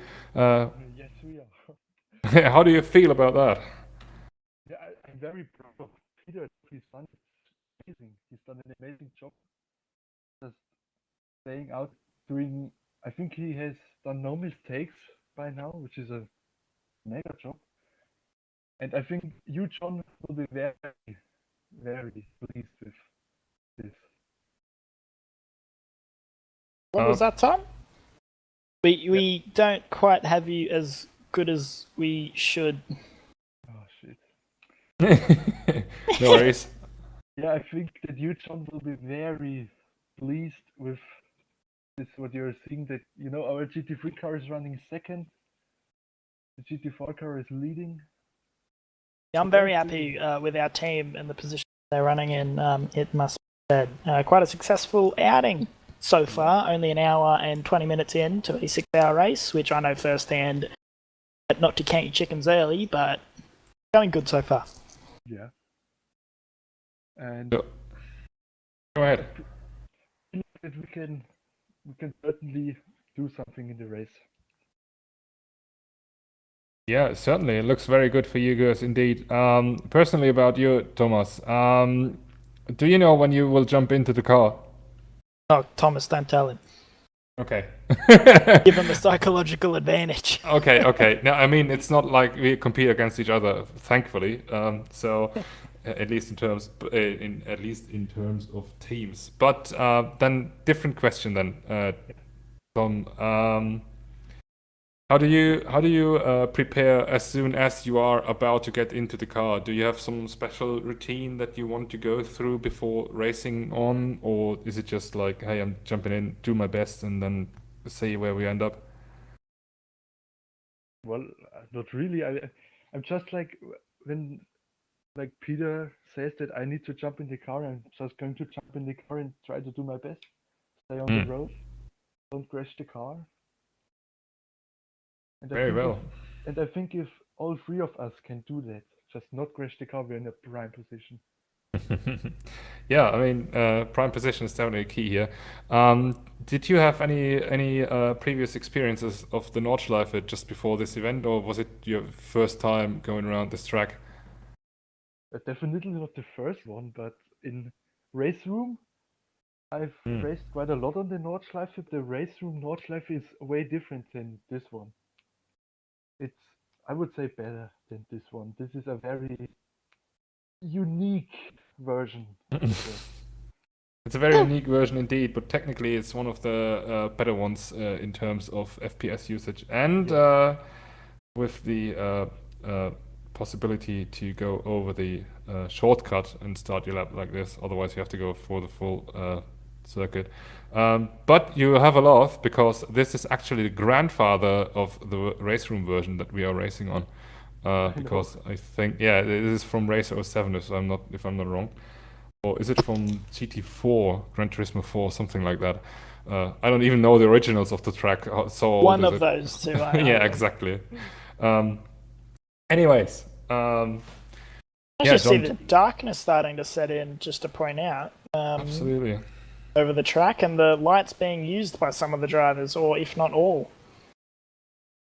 If just quickly read in the chat that Jonatas Berto is about to jump into his TCR entry, if I'm not completely wrong. So good luck to that, Jonatas. Have fun and don't crash your car. Anyways, John, do you have any questions to your driver in terms of being a commentator, asking a driver? Tom, how much practice have you done? Enough. Enough. Enough. Oh no, it's not what you want to say to your team boss, mate. You know, I think Enough. You know, my dad, like, for some reason doesn't want to run when I'm driving. It's just legs Well, all over the place. I just before you get into the car, make sure you go to the toilet, because needing to pee in the middle of a stint is horrible. And I don't know, have a Red Bull, have a coffee, have something, getting yourself alive.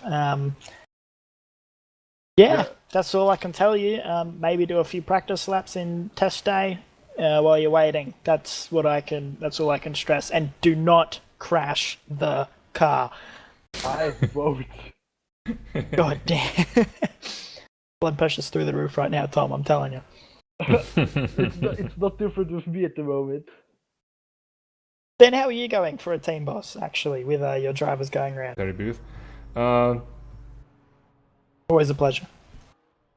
Yeah, I will leave you two guys alone now. Have fun. Thank you very See you, much. Tom. Don't crash the car. Yeah, it was. Yes. Thank you for joining us and good luck in your stint later on. Perfect. Isaias has moved up to third. Thank you. We've missed this. User left your channel. What is going on? I can't control cameras right now because thank you, Jose, for actually fixing it. Once again, absolutely dream job from you. Yeah,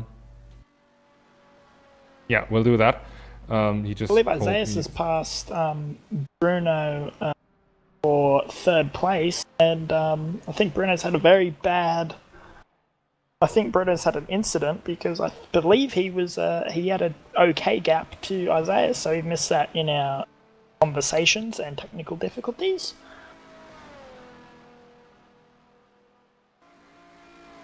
Danny, okay then.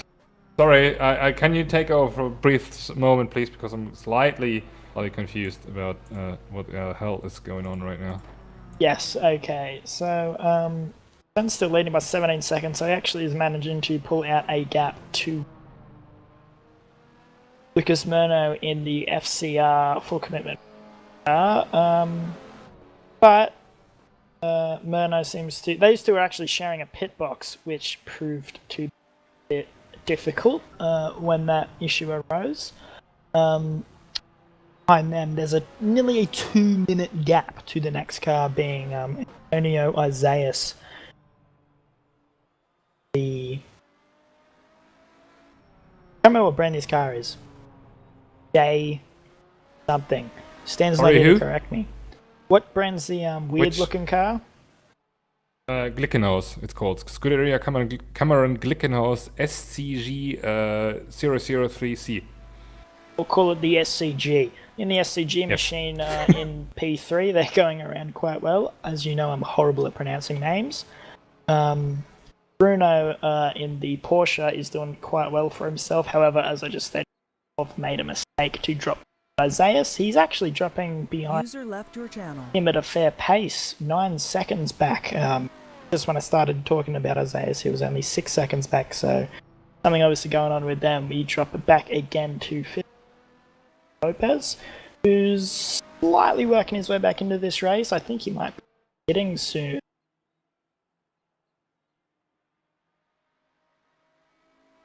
Lap or two.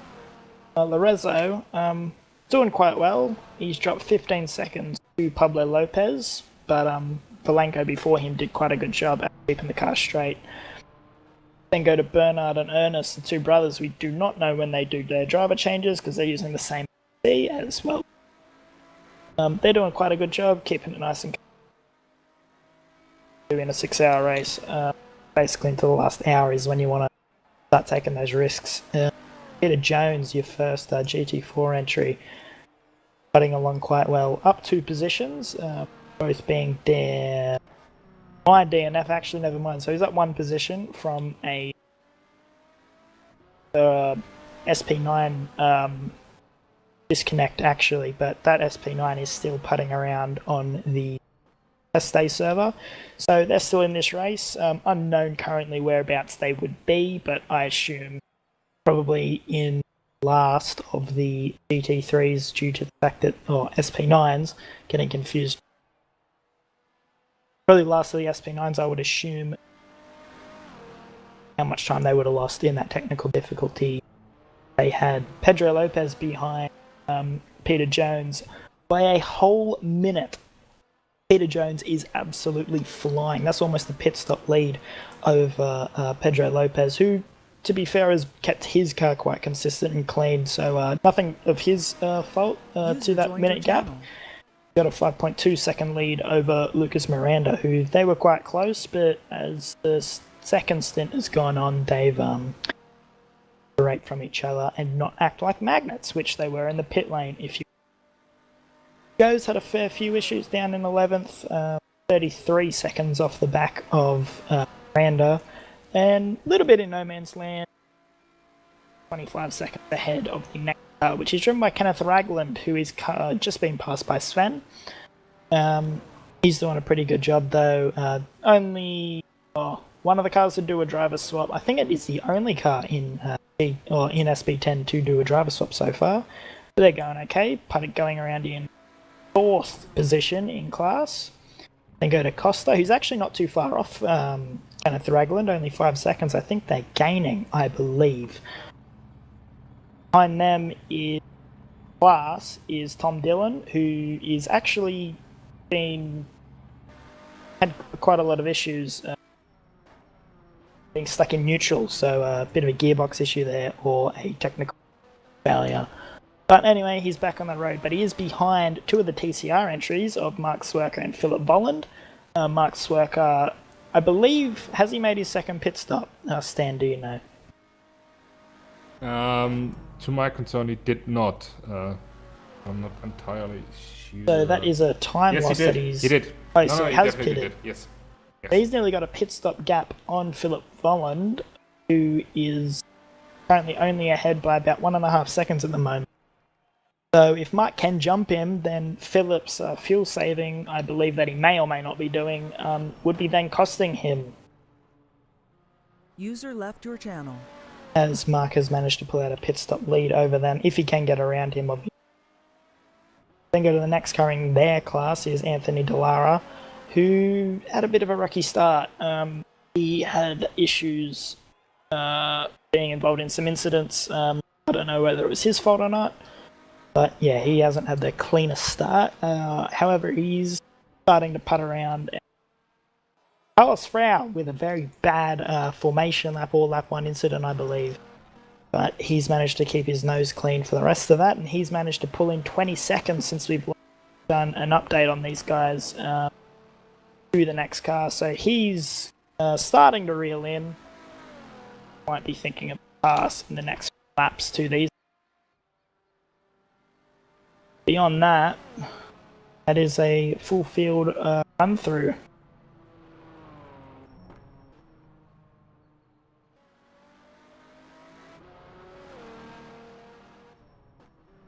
Lucas Murno and is Luke's saying roughly the same, 17 seconds. I think Lucas will up traffic now. Is the coming up to the carousel. He is. Him and Sven been very close actually. It's a shame that they were never together at the start, as Lucas had to cut his way through. Well, he makes a little bit of a mistake there into the carousel, just getting kicked out of the banking there. It's very rough and very hard to keep a car down there. Nevertheless, he lost about a second actually out of that. Jesus. Gaining on that GT4 car, driven by, I believe, Kenneth Ragland. Yeah, it's a shame we haven't seen him and Sven go toe-to-toe with their racing, because Lucas is a very committed and aggressive driver. Still very good and clean. But him and Pablo Lopez actually had an earlier incident at the start of the race when Verno was absolutely charging, it must be said, as he's up 6 positions. Started last, I believe, in the GT3 class, but yeah, he's doing a very good job for my team actually, for Commitment Racing. Pablo Lopez, one they had an issue with. He's said to have had a lot of issues throughout the whole entire race, as he now is about 20 seconds away from anybody forward and behind and off cycles. So I think he might be hoping for a red flag at the moment, which doesn't. I have more Dan what said.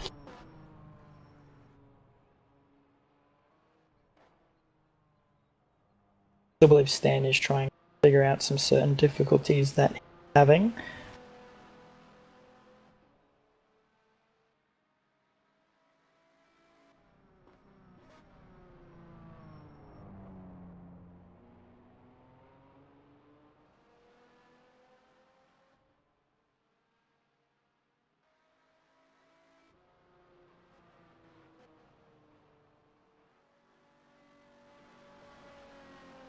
Also, Max Worker's actually now found his way around for the...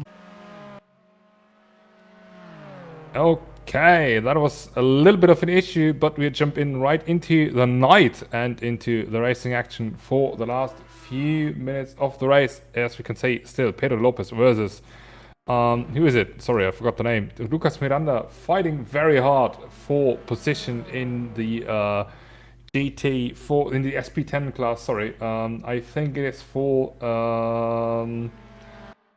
second currently, and still after the second round of the pit stops. Just has been on the first round, of course, but these guys are still fighting very hard for position as much as they can. Unfortunately, the tower on the left side has disappeared, which is caused by us rejoining the game, and very unfortunate about that, but stuff happens. And is that... No, it's a GT3 car behind them. I was wondering if that was the Porsche GT4 entry, but it wasn't. We'll keep with you guys for the next about 15 minutes until we hit the 4-hour mark remaining. Currently it is 4 hours, 16 minutes and 2 seconds remaining. As you can see, Miranda going super wide into turn 2 after locking up into turn 1. But he stayed ahead of Lopez, and now these two guys have to make sure that they don't catch out. I think it is Lucas Murno still in that number 27 entry. It is, and Miranda's given away, and he's given too much way for oh no, that's gonna get very dicey, and of course there's a collision going on. Oh boy. I think that was Lucas Miranda being a little bit overwhelmed with the whole situation, unfortunately. Thank you once again, Carlos, for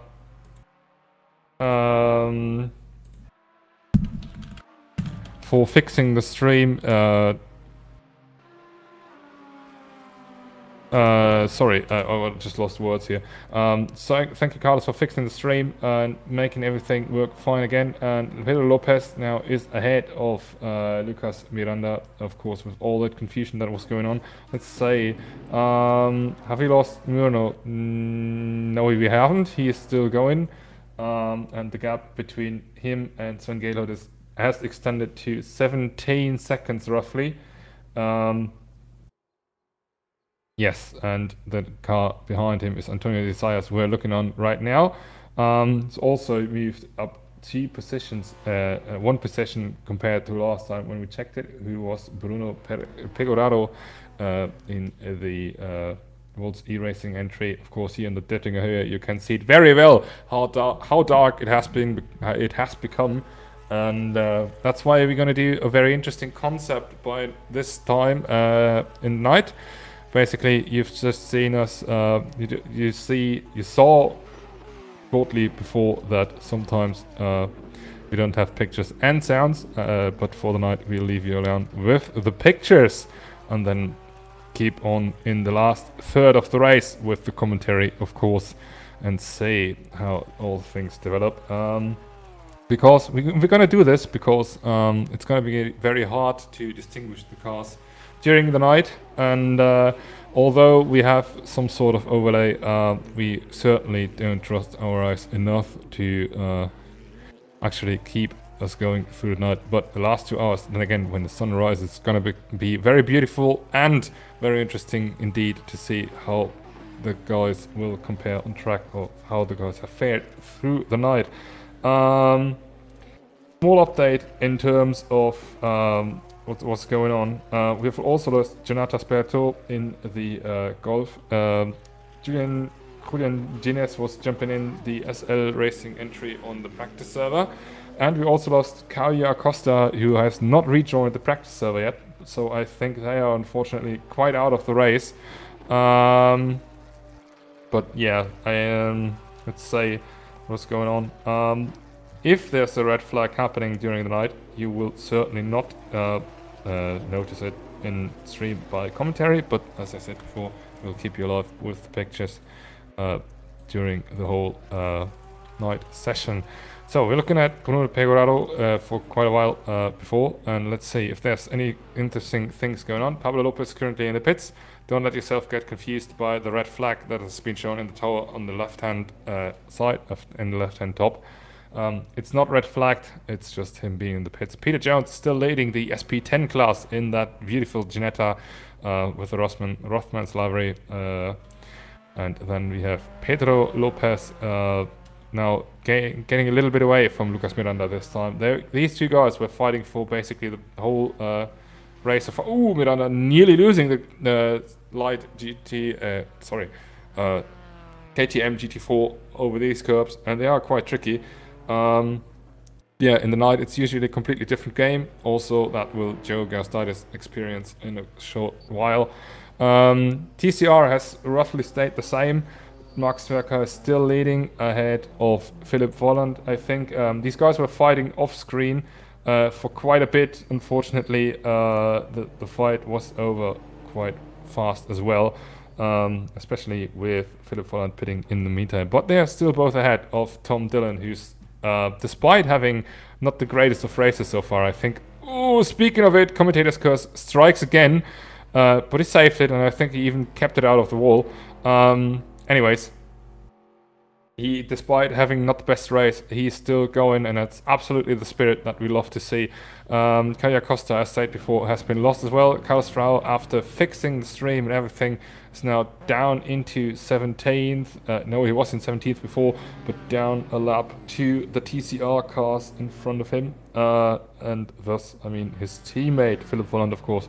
And as I said before, we lost plenty of cars, very unfortunately, but that's how it is sometimes. Sven Gaylord, however, is still in first, and the gap between him and Lucas Murno is now up to 28 seconds. What has happened there? Very interesting. While on screen we just saw Sven Gaylord lapping the leading SP10 car, and Yes, so basically all lower class cars are now down. Oh, there's been huge amounts of tire smoke coming on from Peter Jones. Has he put it into the wall in the night? But yes, apparently. But it looks like he can continue undamaged for the moment. That was certainly a little bit adventurous, though, and I think if John would have been... Oh, no! He does have damage, right. You're with me, and I think you just went through a small heart attack there. A small one? Yeah, I nearly died. Okay, small one. Oh god, yep, the whole front of the car. Yeah. No, it's just the bonnet. Okay.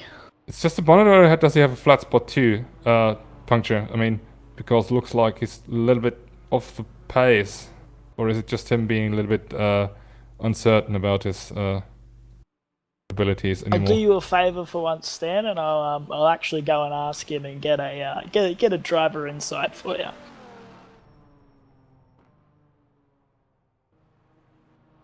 What? Yeah, no, I get it. Thank you very much. Okay. So you're seeing what's going on, and let's say what was going on in SP10. There was also some sort of overlapping things going on, I think, but we barely could see that. I think it was one of the MPG competition cars being involved in some sort of squabbling here about positions or overlapping. Anyways, we are finally approaching the 2-hour mark in this race. 2 hours of, 2 hours out of 6 almost done, and looking very good for FCR Swinego GT4 race in the entry so far. But as he's been put down a lap by his upper class teammate, which sounds a little bit weird, but that's what it is. Yeah, John, what's the news? So the car is heavily damaged. We are pitting in this lap. We were going to pit this lap anyway, but okay, it's a bit annoying because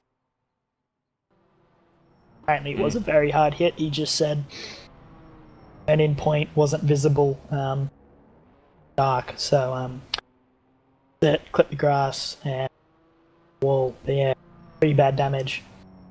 Okay, so we into see the pits, and yes, he does. All right. Okay. So at least not an unscheduled pit stop for you guys. That's good news in terms of bad circumstances. But still, that's going to be a lengthy pit stop, I'm afraid, and surely reduce some of your advantage, if not all of it. I mean, the gap was it 20 seconds really? That's not too much, is it? It was up to a minute, but yeah, it really got taken down by that mistake. So. But as some nearly bald English gentleman who was fortunate enough to run McLaren through through their best times, was always saying, if you want to finish first, you have to finish first, right? And but still, plenty of time for you guys to catch back up. It's 4 hours 6 minutes still remaining on the clock, as we just saw Pedro Lopez taking over the lead in the SP10 class for the first time, and that means the FCR car down from the lead for the first time in this race. But as I said, still plenty of time to come and plenty of chances for everyone else to mess up as well. KTM's just come into on the same lap as us. Peter leaves the pits. Ooh, there's been something going on. Joe Gastides gonna come out with Joe. Okay. Could have been going on a lot worse than it was actually. Was a little bit afraid of your car, Peter, leaving the... Wait, is it still Peter? No, it's not. No, See? it's not. We did have a driver change. You finally had a driver change in SP10. Telmo Pinto has now taken over the number 72 entry, which was leading before, then crashed into the wall. And we also saw Kenneth Rackland is in the pits at the moment. Lucas Miranda will surely not have a driver change, but apparently also a very lengthy repair stop, as he's just continuing right now. And we can see Lucas Miranda, Antonio Isaias, also his higher up class teammate passing by and second round of pit stops is currently going on in SP10. Ooh, Miranda's very, very late on the, or very deep into the corner, I shall say. Ken Franklin also into the pits, and let's say, what else is going on? Can here say Carlos Frau now has to be, he lets Tom Jones. What am I saying? They will Pinto pass through. Tom Jones isn't Tom Jones the very folk singer from Wales? Anyways, got no idea, Stan. That is not my area of expertise. Okay, perfect. I mean, you guys in Australia, I would be surprised if you even heard about Wales before. I mean, the country, not the animals. New anyways. South Wales, so you know. Yeah, okay. I haven't thought about that. Good point. So back to racing action. It's been 30 seconds between Geelhood and Murno right now. Did Lucas practice during the night? I don't believe he definitely hasn't done as much practice in the night as before, so I don't think he's quite as confident in the night, which is why there's a bit of a pace difference at the moment. But pace difference. We'll be honest, Richard will be getting in the car next. He's done quite a bit of practice in the lapping at a little bit slower, but not for that consistency. Got a nice gap behind us as well, so pretty happy with where we are at the moment. Nice. Okay, perfect. We just saw the first driver switch on camera. Davide Folletto just got into the car instead of Bruno Pecoraro. So in the number, which one is it? The Volts eSports. Jesus, e-racing team. Sorry, entry in the Porsche, and he's now on track for the for the hunt, basically, and I think that's very important information for you as well, as these guys are your direct rivals. As Lukas Grabowski wrote in the chat, Volts SP10 got a connection loss. That's very unfortunate. Why didn't you guys pick it back up and join the practice server? So you guys could still be in the race. Unfortunately, looks like you are not anymore. Anyways, just rejoin on the practice server and keep going, because the race is still quite long in terms of distance. Okay, speaking about that, let's say Bernard and Ernest News also still going, and yes, so is Sven Geelhout, of course, and look at the speed that he's carrying through that section. Is absolutely like there's no difference for him between day and night, and he's absolutely on the line. Superb driving from him so far, and Ben is a bit of an alien, I must say. He is incredibly good, day or night. Any car, any track, really. This guy is kind of unstoppable, it must be said. Absolutely. I mean, it wouldn't be wouldn't be too surprised if he ever decides to enter some of the absolute top level leagues like GPWC or FSR, that he'll be good in that as well. As we approach the 4-hour mark, ever so close, it's 4 hours 1 minute left, which means that we will most likely say at the end of the lap if Sven Geelhout comes to the pits. Ooh, there was a little bit of slide from him there, losing the rear end slightly, but we've seen that from Lucas Murno before, and apparently it's not too costly for these SP9 guys, as they all are able to catch the car at this point. We'll see at the end of the lap if Sven Geelhout goes into the pits, and perhaps a driver change or not. And then we will most likely say goodbye to you for this race, and of course goodbye to me for 2 hours until you hear me brabbling once again. With a new commentator by my side then, of course. Of course, night racing, while it is good, it doesn't need to be commentated for the whole time, and yes, a little bit of a break isn't too bad for me and my English either. Ooh, Sven Geelhout nearly putting a wheel onto the grass there as well. He's always absolutely on the limit, right? As you said, absolutely some kind of alien in that car. Like, Just It's almost like he builds rails on the track that only his car can slide into, and it's like a slot car, and he just like has that perfect speed set. He's just consistent the whole way, day or night, just keeps going. It's crazy. Absolutely hacking this guy, definitely. As he is now approaching one of the SP10 cars, I believe. It looks like an Aston Martin to me, but might be something else. Let's say he's now approaching the final chicane, and then we enter off the last round of pit stop. It was indeed, or it is indeed, Aston Martin. It is the one of Tom Dillon. Dylan's going to kind of squeeze him to the wall a little bit there. It's, oh, they both go to the pits. Yes. But I was about to, was just thinking that because... They're side by side. I don't know what the officials are going to think about that, but that's a bit awkward. I think Sven's damaged that GT4 just then. Yeah. Side. Definitely lost the hood right there. Oh no. Oh! Unbelievable. Do they also share the same pit spot? No, they don't. Are we going to have to get into that pit stop as well? What is... My game's crashed. Nice. Oh, no, it hasn't. My game did not crash this time. Very interesting. And here's Lucas Muno coming into the pits. Exactly. And I don't know if he's moved over. These guys will just continue damaging their cars, right? At this point. I'll be honest. We had a conversation with FRA Sim Racing. Had some technical difficulties in the stream. They were quite adamant that they were not going to move over for us, and they said whoever comes in first gets priority. After some begging and pleading, they finally ceded to the idea of moving over a little bit for us. But yeah, I think Sven's a lot more against it than the rest of his teammates, but we'll see. But Sven's probably lost a lot of time in that. There's Gabriel Salomon on the car, and that's very interesting because I'm not entirely sure if he's actually allowed to. What's happened? Can you keep over for me for a second, because I just have to quickly go through that. Thank you.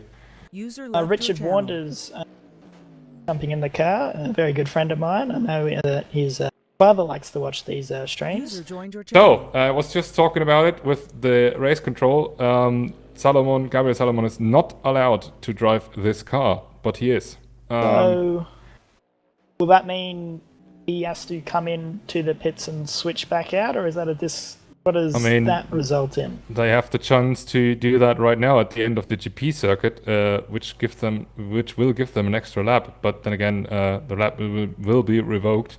But I'm not sure if they are able to do it quick enough. Otherwise, they will be taken out of the race for sporting a driver that's not allowed to compete. At least that's my understanding of it. Well then.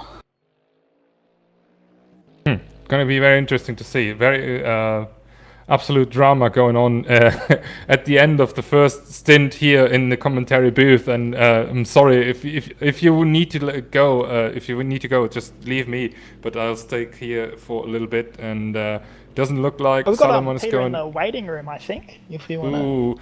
Ooh, Salomon's coming into the pits. He does. Oh, that's an odd way to enter. So FRA has just realized about their issue.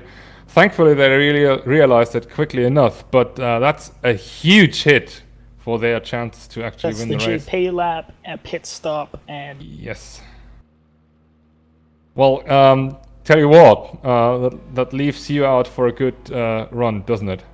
It was very hard not to pull a smug face during that. But no, I do like all the boys over there, Sven and Alfie. I've got a pretty good relationship with Alfie. A little bit awkward with the pit stop thing, but I'm sure after the race is over, we'll all be good friends after it. But been hard not to pull a smug face after saying that. Okay, so it's Sven Gaylord back in the car, so everything's at least conform to the rules right there. A little bit of confusion going on, especially as in chat, Jose Miguel, who basically repaired or saved our asses in the short breaks we had. just said that he completed laps, Salomon, in terms of laps, but they weren't counted because he kept disconnected. That's very interesting, but well, anyways, a lot of confusion, a lot of drama going on at the very end of the 2-hour mark. 1/3 of the race is already done. 3 hour 55 minutes on the clock remaining. Don't let you get yourself confused about Sven Gehlhut leading, because he's actually not, while I now run us through the complete order this time. Richard Wanders for number 27 full commitment racing entry, who's now trying to give a little bit away to Tom Dillon in front of him, is leading the race after he just got into the car and takes this car through the night. Antonio Isaias is currently second. Yes, he is. Currently second in class and of course overall. Sole entry in the number 25. Is it? Oh, it's front row car in the Glickenhaus. Then we have a little bit confusing going on right here. Actually, I was saying it right. Sven Gehlhut just lost one position, the number 002 FRA sim racing entry. They are running a second ahead of Isaias. Then we have Davi Fodetto for... sorry, I keep forgetting the name from suddenly. For Volts E-Racing team, number 117 entry in 4th in SP9 ahead of Pablo Lopez, who's now back into 5th. Then we have Lorenzo currently in the pits, sitting in 6th ahead of Bernard and Ernest Mruz. Then we have Joe Gastides leading the SP10 entry. That's a side I didn't expect before when he was in spinning in the walls, into the walls beforehand. But he is now ahead of Temo Pinto, who had to take over the car from Peter Jones. And he's now trying to chase back into P1 after a lengthy repair stop for that car. Lucas Miranda still battling with Pablo Lopez. I said it right this time. I did not. Because it's Jonathan Holohan in the car. These guys had these cars at least had a lengthy battle for basically 2 hours straight, and it was very entertaining to watch them. Lucas Miranda currently in 10th, which means he's third overall in class. Ooh, Joe's in the wall. Joe Gastides is into the wall? Yeah, not for me. He's gone inside to the outside. He's gathered his ball bearings, and he's surely rattled, but he's continuing on. Okay. But big hard hit, must say. Okay, then we have, as I said, Lucas Miranda. Then we have Jonathan Holohan in the BMW in SP10, then followed by Francisco Sampaio, who's back into the car, got it back from Kenneth Ragland after he did one stint in that car. Max Stwerker currently leading TCR class, and nearly losing the rear into that corner, ahead of Philip Folland and Tom Dillon, who's the final one to round out the SP10 class on this server at least. In currently 15th, and then we have Carlos Frau in 16th, who finally overtook the disconnected car of Caio Acosta. Sorry if I still butcher up the name. He's running in 3rd in class, and then we lost, as I said, Caio Acosta is one of these guys we lost so far, as well as Jonatas Berto and Saulius Laurinavicius, but the last two named are still running on the second server and are waiting for their chance to rejoin in the race. Okay, we got Peter Jones ready for the interview. We'll quickly take him with us, I think, and yeah. User was moved to your Peter, channel. welcome. You handed over the car basically in the lead, but certainly not the way you wanted to, right? No, not at all. I mean, it was all going so well until... I mean, luckily I crashed on the last lap, so I was able to kind of limp it round the remaining half a lap, but it was just a shame to hand over a broken car, basically. All right. Oh, well, Richard nearly puts it into the wall as well. Don't stress me out. I'm already stressed. Certainly did. Me and John are stressing about that car. Yeah, I can say that. Sure. I mean, it's your entry, and it's definitely. But it's been a good one to watch you, and especially seeing you putting the maximum out of this car. How much did that crash affect you in terms of confidence? Do you get back into the car as well, or is it you done and not being worried about it? I think I will get back in the car at some point. I'm not 100%. I'm not 100% sure when, but certainly looking to. Again, but the crash. I mean, I think once it becomes light again, then I should be okay. It's just that one corner is so difficult to judge the entry that in the dark I just simply couldn't see it, and I think it's only that corner that it's going to affect me out. But it's still a knock in confidence, especially after such a good run. Yeah, absolutely. But then again, we still have a little bit less than 4 hours to go for you guys to regain the lead, and I think you are actually in the let's say cleaned up classification. You should be leading still because Diogo Titus still has to go to the pits, if I'm not wrong. Anyways, is it your first longer experience around the Nordschleife? Around the Nordschleife, yes. I've never done more than about 5 laps in a row here, so it's definitely a different experience and one that is one that's new to me. Because I mean, the only long distance race I've done is really Le Mans, and that's got massive straights. So I think it gives you a lot more time to think at Le Mans. Yeah, definitely. So how's your approach then? When you say, "Hey, I'm gonna do this. I'm absolutely committed." Funny joke because you're racing for full commitment racing. Anyways, do you have any different approach towards the race, or was it just like, okay, let's see, I do my best and let's see what comes out of it? I think there definitely is a different approach because, I mean, considering the length of this track, you have to.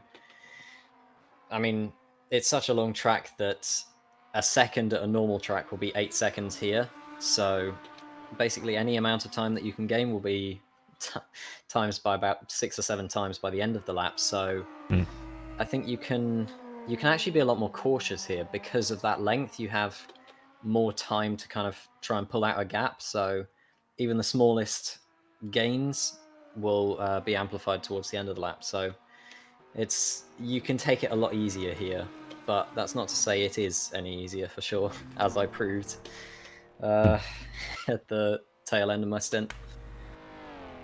Yeah, very interesting. Definitely. Night practice or night racing during the night. How difficult is it really, especially if you're in the middle class? You have faster cars around you, slower cars around you. How much does it affect you really when you are on track? Well, I was lucky when night fell because I was in a very, very open place. The next car ahead of me was a good 2 minutes ahead, and the next car behind was 1.5 minutes behind. So I was very, very open. So I could afford to be a little bit slower, a little bit more cautious. But I think once you've done a certain amount of laps, you can kind of know where you're going. So especially towards the beginning of the lap, because the corners are so different there. But towards the end of the lap, the corners kind of get very similar, and you're not quite 100% sure where you are. But there are a few corners which are still very difficult, like the one I crashed at. I just misjudged my exit or entry a little bit. I didn't quite turn soon enough, and that sent me into the grass on the outside. Right, very interesting. Definitely. Kind of commentator's curse. I was just basically switching to your car and saw it going into the gravel in turn 1, very, very deep, and was like was slightly worried that it will catch the wall once again. But final question: have you shared the stream somewhere? Did someone of your family, friends, or something watching? I hope so. I shared my car on Instagram, and I shared the link to the stream earlier today on my Facebook. So I'm hoping that people from there are watching. So yeah, I'm hoping I have some support out there.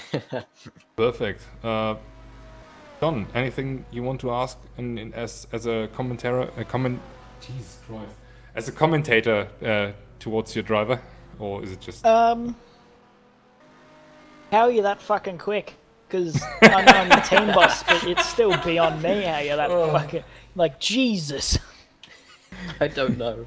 I haven't got the faintest idea. Let's just hope that I can carry this pace at the Nordschleife over to the TCC race in a few weeks. Because I feel like I'll need it against Sven. That's both completely different cars for you both, isn't it? Yeah, exactly. Because he's driving GT3, I'm driving GT4. I hope that because my car is similar on pace to the GT4s, that I can kind of carry the experience I have in the GT4s over to the TCCs. And I'm hoping he doesn't have that luxury. Except he did, I think he did the TCC race there last year. So he's kind of got previous experience, but when you haven't driven at a track for a year, it can be difficult to get back into it. So I'm hoping, fingers crossed, that plays a part in it. I'm just quickly looking it up because I think he was not competing at the Nordschleife. Yes, he was, but he was disqualified. Oh, okay. Whoa. Yeah, he was caught out by not running the lights on because we do a full day-night circle in that race as well. Oh, right. And we will do that, of course, just about in a few weeks' time as well. That's why we thought about not adding TCR at first, but thought then again, hey, let's just do it. The more the better, right? Yeah, as you said, certainly he has some experience around the track in TCC as well. But hey, that was it. Peter, thank you very much for joining us. Wish you good luck when you get back into the car. And Thank you very much. yeah, just keep your head down, I think, and let's see what you are doing. As Mike Jones just put in the YouTube chat, he's watching. Oh yeah, perfect. That's my dad. Hi, Dad. All right. Hello to Peter's father. Your son did a great job for me. He's my Absolutely. team boss as a commentator, so that could get interesting. Going to enslave you, Peter, in another stint. Don't you worry. Oh, damn. Well, you're gonna Colin's leave. gone off an actual bit. He's making me a little bit nervous. Yeah, I mean, all right, guys. I'm afraid we have to go to a short break. And as I said, Peter, thank you very much for joining us. Good luck in the next stint you're doing, and I hope we can speak each other after race for a race winners interview. I hope so, yeah. Fingers crossed. Oh, please. Okay, John said that if we win this Oh, race, no. he'll do a shoey. So I need to see Oh, that. okay, all right. You said it on stream as well, so everyone's Yeah, our there it witness. Ladies Oh, and gentlemen, if John McDonald's team wins this race, he will do a shoey. And It's things if are looking both cars win, right? That's exactly. just No, I mean you have to do a double shoey then, right? Both, Both shoes. No. Richard, put it in the wall.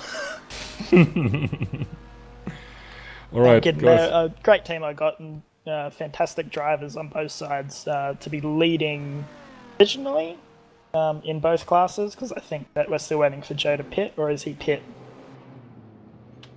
I'm not sure. I think he pit on the same lap as me, but we're certainly on pace with him, so we'll see how that pans out. Oh no, we are now leading both classes of this race. Oh, good job. Hey. The sweat will surely build up on me now. Oh boy. Meantime, Jonathan Holland has struggled very lot with the BMW, and he just put it into wall, but he's regained tarmac under his tires once again. I think he lost his hood as well, his bonnet, excuse me. Right. But he's I can't decide between American and British English basically, and that's a lot throwing me off more often than I want to. Anyways, Jonathan Holland back on track as well, and that's basically it for the very first part of the race. Currently we have 3 hours 41 minutes remaining in a very endurance race. Jesus, I need that break. That's a great description, Stan, honestly. Exactly. You know, you can say perfectly that English is my mother tongue, right? Okay, guys, we will leave you alone with the pictures for about 1 hour and 40 minutes, and then I'll be joined by Jose Miguel Moronta alongside me for the final 2 hours of the race. Hope you guys enjoy is it. Jesus. I hope you guys enjoyed it as much as I did, and see you all again for, or speak you all again in 2 hours' time. You were moved.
You were moved.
User joined your channel. So I've just been casually jumping in because we saw quite a lot of stuff going on, which was very interesting, especially the fight for the lead. We saw a change for the lead just a few moments ago, a few laps ago. In fact, it was who was it? Sven Gaylord retaking the lead as he was passing through on Richard Waters, who had a spin just beforehand, but could escape undamaged, and he's now back into P2, as we saw just a moment ago. Pablo Lopez was getting out of the car, and Angel Gonzalez into the car in the number 53 Rotoros Racing 2 entry. Also, we had a good fight going on for the lead, and it's still somewhat going on in for the lead in the SP10 class between Peter Jones and Carl Magnus Bodde. And as we are now approaching the halfway point of the race, which is about as we just passed halfway point of the race, we will not have a red flag. That's basically why I come back to say we will not have a red flag, because we have only lost, I think, 3 cars so far. That means we won't go on with a scheduled rejoin thing or anything and continue on till the very end of the... Oh, Angel Gonzalez just put it into the wall as I speak. It looks like he can continue undamaged, but yeah, that means that we're basically going to the very end of the race and let the timer decide on who will finish first. Of course, the second server means that you guys are not able to rejoin, but you are still able to continue the race on right there. I'll quickly restart the server as soon as Genius has crossed the line, and then you are good to continue as well. Anyways, as I said, no red flag, and that's basically it. And yeah, we will hear each other again in roughly a minute, 1 hour time, and then until then, keep on watching, keep it up, folks. As long and support, basically, as long as you support your drivers. Thank you for staying with us as well. User left your channel.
User was moved to your channel. So, exactly as we hit a little bit under the 2-hour mark, we are back with the commentary, with the live commentary. I'm now joined by Jose Miguel Moronta. Thank you very much for joining me.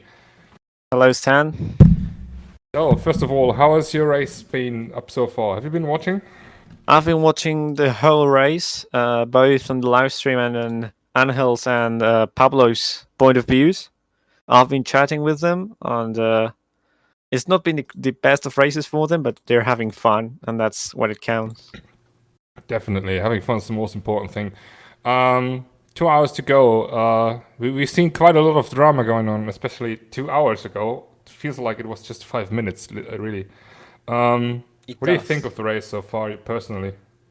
I think it's been pretty interesting. It's not been like most of the endurance races we've had, which have been pretty spread out, and there haven't been any fights. We've seen a lot of fighting, knowing that it's a very different pace race because it's a very long track, and it can be a very, very big difference of pace. You know, having people fighting on all three classes, or most of classes, throughout the whole race, or most of it, that's been amazing. And I think we have enjoyed a very, very good first 4 hours, but first 2/3 of a race. And looking forward to next final 2 hours. Hello, can you guys hear me? Yes. Yeah, Okay, I can hear you. perfect. Yep, Okay, John, you're back. I am back. Okay, Quite a that bit means of a I can leave you stressful guys 2 hours alone. Crew chiefing. Yeah, right. Oh, boy. Now you're gonna go back to relax a little bit in the commentary booth, which is absolutely fine, considering that you're now joining a German and a Spaniard, which is certainly helping your stress levels. Not. Yeah, that'll calm me down. All right. Okay. Quick question to you: how have been the last 2 hours for you, John?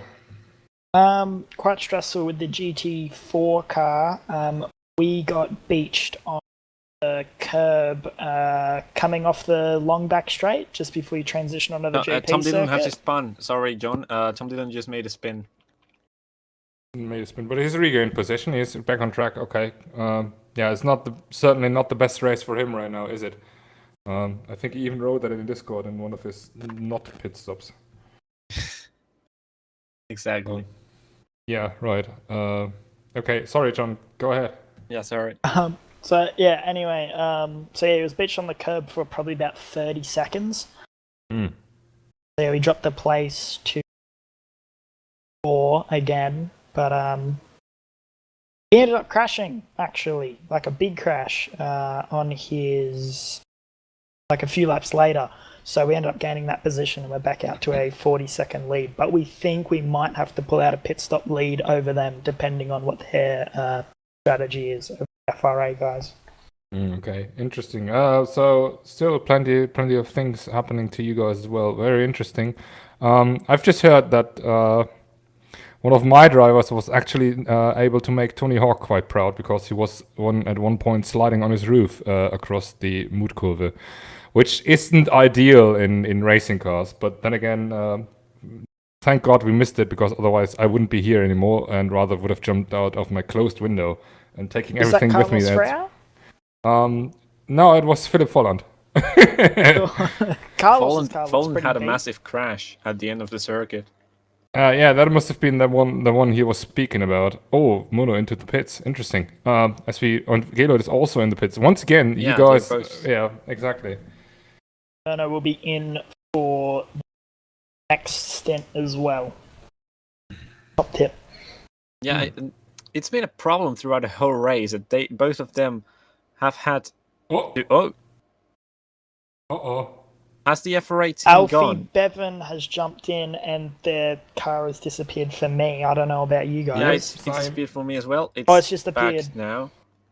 Also, the pit Alfie. lane issues are sorted. Alfie has finally joined. And it's been a consistent issue throughout the whole race that your team and FRA have had the same pit box. Yeah, it's not anymore. Because he pitted and we realised we were in his pit box, so Murno had to punch him over a little bit. Squeeze in, which managed just. but how is it fixed now? I mean, it's not a different. It's not the same pit spot anymore. When Richard got in the car, he went to go in next to Sven, and then he realized that the box was further on. So then he went, and then put it in the box further on. So we don't know how it's changed, but apparently our pit crew packed up and moved garages. Mid-race, great stuff for Yeah. you guys. That's great. It's beneficial. I'm not complaining. Definitely. Okay, so let's see. Dynamics have changed. Bevan now in the leading car, number 002 FRA Sim Racing cars. We wrap up the third and last stage of this race. Let's quickly run through the order. I'll do that this time. Bevan, as I said, leading ahead of Lucas Murner. The gap has come down quite a lot, if I'm not wrong. Should be, it says 1 lap, but that's not correct because 1 lap has to be taken off the leading car because they did another additional pit stop via the GP circuit. Then in P3 we have Antonio Isaias still running in a strong third position, who's now coming on to a fight in GT4 4 position, which we will jump to right now. Lorenzo in fourth, certainly better than he was hoping, I guess. Bernard and Enes Moose, the brother team, in P5 for Team Bernie, and then Angel Gonzalez, the last remaining SP9 car on track right now. Then we have Peter Jones in the FCR Swinigo GT4 entry. We've spoken about it before, who beached their car but are still back in the lead in SP10. Then we have Karl Magnus Borre and Lucas Miranda fighting it out currently on the Döttinger Höhe, right by each other. It's currently Borre ahead of Miranda in SP10. That's for P2 in SP10, and they are currently both on the podium. Then in P4, we have Francisco Sampaio back in the car, and Team Bernie Global in 10th overall, ahead of the TCR leader, who is also the fast leading the first of no. Just forget it. In P11 for Repsol Swinigo Racing, Pedro Lopez, who's taken over from Jonathan Holohan, is trying to regain the momentum he had before in P12. Philip Folland, as I said, he was flipping, but is now back on track with all 4 wheels on the ground, which is good. In P13, ahead of Tom Dillon, another SP10 car in 14th, and then we have Carlos Frau rounding out the current running cars in P15. Don't mind that he lost his front bumper and that you can see the feet in his car. He has been in the pits for repairs, but unfortunately wasn't replaced for whatever reason. Gonna find out what was going on right after the race. Then we have Davi Foretto, who and he was driving in the number 117 Volts E-Racing team, who had a disconnect, as well as Caio Acosta in the SP10 entry of Volts TDT Motorsport. And also we've lost who did we lose as well? It was Jonata Sperto for Red United Racing Team, and Saulius Laurevicius, one of the early casualties in SP9, who's also been lost on the way. But in general, I have to say, attrition isn't too high, which kind of surprises me very positively. Yeah, death rate hasn't been as big as I thought it would be. Gentlemen, I have to have a word to one of your drivers who's kindly in the way. That's okay. Oh, is it? Is it? It is absolutely. I mean, I was sitting in TeamSpeak with him when he was fighting basically with Peter, and Peter wasn't certainly too happy about it from what I saw and heard. Yeah, Peter was. A little bit.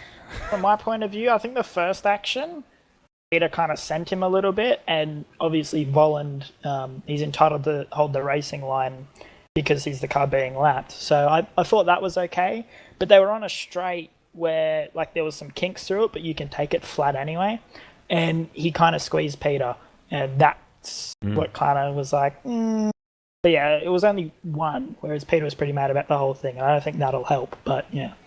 Cannot say honestly, as I didn't really pay attention. I was rather busy with my food delivery. But yeah, I think I think we will sort it out after the race. In general, I think Philip is not known for being unfair on track in general, but things happen. Yeah, I just thought like it was tight, but yeah. I think Yeah, I mean, It sure, just- misunderstandings just happen, and I certainly can only apologize if it was a little bit Well, rough. Peter's only he's a little bit hot-headed at the moment, obviously because we crashed And so is beached Philip. for 30 seconds. Which, when you're beached for 30 seconds, feels like an eternity. So I can't imagine how Absolutely. livid he is. At Absolutely. Jose, what has happened to your entry? They didn't do the laps. It was a week ago. I knew they weren't going to do laps because they weren't even responding, and I said, okay, that's it. Oh, very unfortunate. I mean, just based on the lineup, it wasn't looking too bad, was it?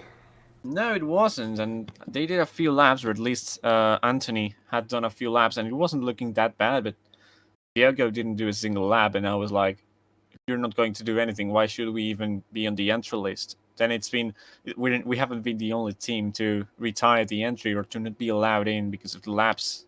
So, I mean, I thought I would be the only one. I thought people overall, not only my team, but people overall would be more responsible and more and do the laps actually. Because if you want to compete on something, you will do whatever you have to do. But it seems like they weren't that interested if they didn't do the laps. Like, at least that's how I see it. Well, I got a bit of insight on the FRA guys in the SP9 category actually, when their driver hopped in, and Stan straight away picked up on the fact that they hadn't done enough laps. What Alfie told me, who's currently in the car driving now, he said that driver told them that he had messaged the admins that it was okay for him to drive, and as soon as he got into the car, he then said, the admins never messaged me back. Oh, and So doing a bunny hop goes yeah. Alfie. So they kind And of stitched spinning round as Alfie's crashed. Alfie's crashed. A commentator's curse. Oh, yes, he no. did. First in the wrong way currently, and trying to Now look at that, rejoin. Morno. Ooh! Oh! That was close. With a certain full commitment racing car who's just taken the lead. Is that a That's a piece blow. car? Oh boy, that was stressful. Okay, let's quickly recap this. I'm currently watching the replay from Muno's perspective, and it looks like it was just. Oh, Jesus! I watched it live, and Alfie just did a bunny hop. He went too much over the curve on the previous turn, and from there on, he didn't recover the control of the car. He just lost it on the air. Whoa! How much air did he get? Whoa, that was crazy. I think he was slightly lucky to not flip that. A few But, meters at least, that was. So let me check that. Is he no? I can't believe Stan there had a is heart attack at this, but I'm the team manager for that car. I'm fucking, I'm pulling my Yeah, hair but still, out. you know, as a community manager, you sometimes want to do your yeah. guys too good, right? I'm pretty Oh sure my that car has got some damage. I'm pretty sure about that. I The saw some FCR debris. car? No, I mean the FRA car. The FRA car has got some damage because I saw some debris, but I don't know. Would you like me to grab some inside info from the driver himself about what happened? Okay. I'll be back. Sure. Well, there's a pit stop for P6 in SP9 and overall, Angel Gonzalez. Not anymore. It's No, now not Pablo anymore. Lopez. It's Pablo. Pablo in, so Angel out. Yes. Pablo Lopez now down a lap. The first car that actually a lap down on the leader, which has been changed. As I said before, very interesting to see. Number 27, Full Commitment Racing, is now in the lead of the whole field. Don't let you get yourself confused. FRA apparently did a lap more, but actually they didn't. Yeah, it was because of the extra pit stop. Exactly. And what John was saying, indeed, I think it's the same I was told. Like, he told me he had messaged the admins and he was told it was okay, but apparently he's got no response from them. Yeah, he said that he told his team that they said it was okay. Then as soon as he got in the car, he then mentioned that he had no response. At least that's what Alfie told me. So he's kind of stitched up his own team there, and they had a big penalty out of that with having to do the GP layout and then come back in, switch the drivers back. So that really hurt them. Definitely did. I just checking through my messages, and he did wrote me indeed, but I was on 19th, and of course I didn't respond, which I'm very sorry for. But Even if it was on 19th, I think he still had plenty enough time to ask someone else in the admin team. If he did, fair I think enough. he messaged every admin. I was told he had okay. messaged every admin. I can't speak for everyone though. I mean, if the server doesn't if you don't finish the lab, server of course doesn't recognize it, and yeah, it's unlucky for him for sure, but not much, I'm afraid. Yeah, but there's people who have had the same issue getting disconnected, and they have managed to do the labs somehow. Exactly. Yeah. Exactly. Or find ways to fix the issue. So there's no excuse in that either. Exactly. That's what I was about to say. Thank you very much. And yeah, I mean, unfortunate for him, but hey, here we go. Everyone else managed to do it, at least of the guys who are still in the race, and I think that should count for everyone. Then okay, And that's still, by the way, I still find it impressive that having to make an extra pit stop, having been some minutes behind the full commitment car, they were leading still until Alfie's mistake. So that's pretty impressive, I think. This shows how dominant Sven Gaylord actually was in his stint. It Yeah. does show, but I'm going to check the sector times now because, of course, maybe we need to see how much of a difference is Alfie. Berno could match him on pace at the start of stints, but towards the end of stints, that's when Sven was gaining on us, at least with Mono in the car. With Richard in the car, Richard was a little bit slower, so they gapped us. Sven was able to gap us really hard with Richard in the car, but yeah, with Berno, he can keep up with him somehow, but only for about 4 or 5 laps, and then the 3 or 4 he drops. Gotta say, 3:01 in the first sector for Murno. I'm checking the sector times as quick as possible. Whenever they pop up on live racers. Do you want me to check Alfie's split times? Yeah, I can check both. Alfie's live done a racers. 3:06 for the first sector. Yeah, so that's 5 seconds of a difference. Berno is currently sweating his butt off to try and gap the FRA guys as hard as possible in the fear of Sven jumping back in the car. I mean, I'm pretty sure Sven is not tired. Like, this guy could go on and go on, but obviously having two drivers who are allowed to drive, there should be both drivers driving some serious amount of time, because obviously they could have done 5 hours 30 for Sven and half an hour for Alfie. I don't think that'd be fair. Yeah. Then again, rules are rules, and that's basically kind of the issue. If you have someone super slow, but he wants to compete and doesn't want to go for a single drive, like example, picture it, Max Dwerker does. He's still going. What the hell is wrong with these guys? Anyways, That's what I think.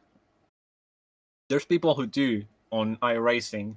There's people who do the whole 24 hours of Nürburgring or Daytona on themselves, which I already think it's insane. Some 6 hours of Daytona by myself, and that was crazy on iRacing before my teammate hopped in the car. And obviously before that you didn't took out bode the well, staff car. and that happened. So obviously okay. 6 hours doesn't bode well. I mean, just per nature, Le Mans and Daytona, I think they are not as demanding as the Nordschleife is. In all respect, these great circuits as well for racing, but with everything that's going on in the second and third sector, it's absolute madness.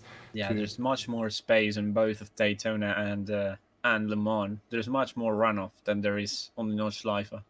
Daytona is a NASCAR track with 2 hairpins basically put into, or 4 hairpins if you kind of think going in and out, but 4 hairpins. There's a total of 5 braking zones in the whole of the track. So the issue with that is just kind of, I'm gonna fall asleep. The issue with Nordschleife isn't, I'm gonna fall asleep. It's, I'm going to crash because I'm physically exhausted. So it's a completely different animal than Nordschleife. Green hell, as Jackie Stewart once labelled it. But then again, perhaps that's exactly the strategy of FRA at the moment. Just let Sven rest a little bit, Gailhood, and then let him jump back into the car, taking over from Bevan. It's one strategy option they have. unless of course Bevan is They saying were no. considering putting Ben in for the entire stint, actually, the whole way without Alfie driving, but they've seemed to have made a last-minute decision. Okay, very interesting for sure. As you can see, Francisco Sampaio once again leaving the pits for Team Bernie Global in the SP10 class. Currently, the car is in 4th in class and 11th overall. It has fallen behind a TCR car of named Mark Sturka, who's also trying to chase down Lucas Miranda in front. So apparently he's not affected by tiredness and tire wear or anything else at all. Mark absolutely once again showing what kind of beast he is compared to what kind of animal he is, to keep it in that word. He's in the top 10. Jeez. Yeah, he started from P16, right? That's gotta insane, remember that. yeah. Actually, starting from P17, considering that you were driving the safety car. Safety car boy. But yeah, absolutely insane. Once again into the top 10 and showing how good he is actually. Thomas Raschke. Oh yeah, sorry, I didn't see him. He's apparently ready for another interview, so let's drag him in. User was moved to your channel. Thomas, welcome back. You once again for the interview time here. Yeah.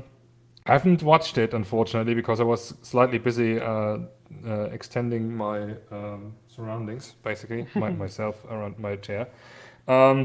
Eating, in other words. Have you been in the car yet?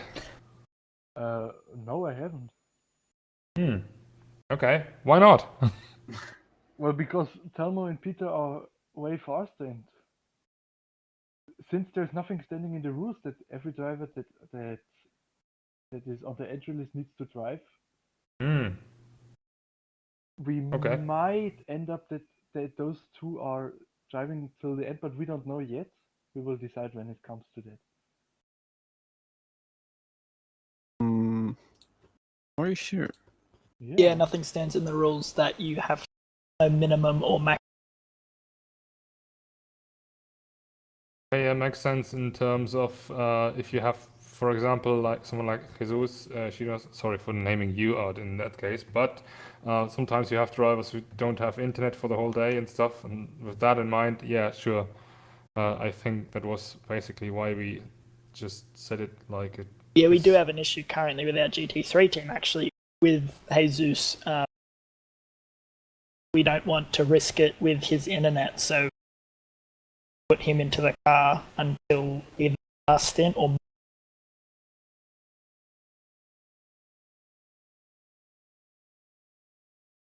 So that Dutch car dude, here we go. You asked for some Team Bernie cars, and you get it.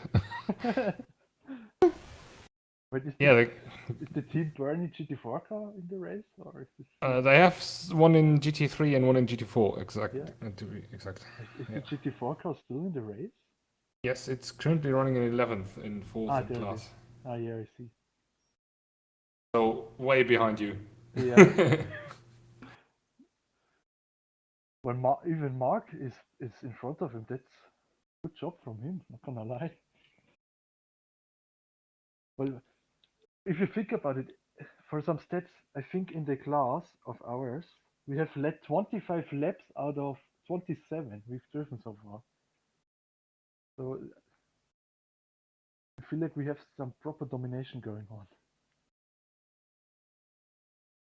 Unlike in. Oh, Mark has got some. Has Mark hit the wall, or has he always had that damage on the front left? No, he had front left damage for quite a while now. I think he was in the wall before.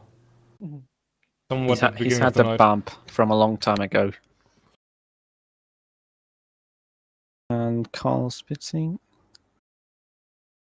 The gap is getting bigger at the front. Murno is getting away from Alfie.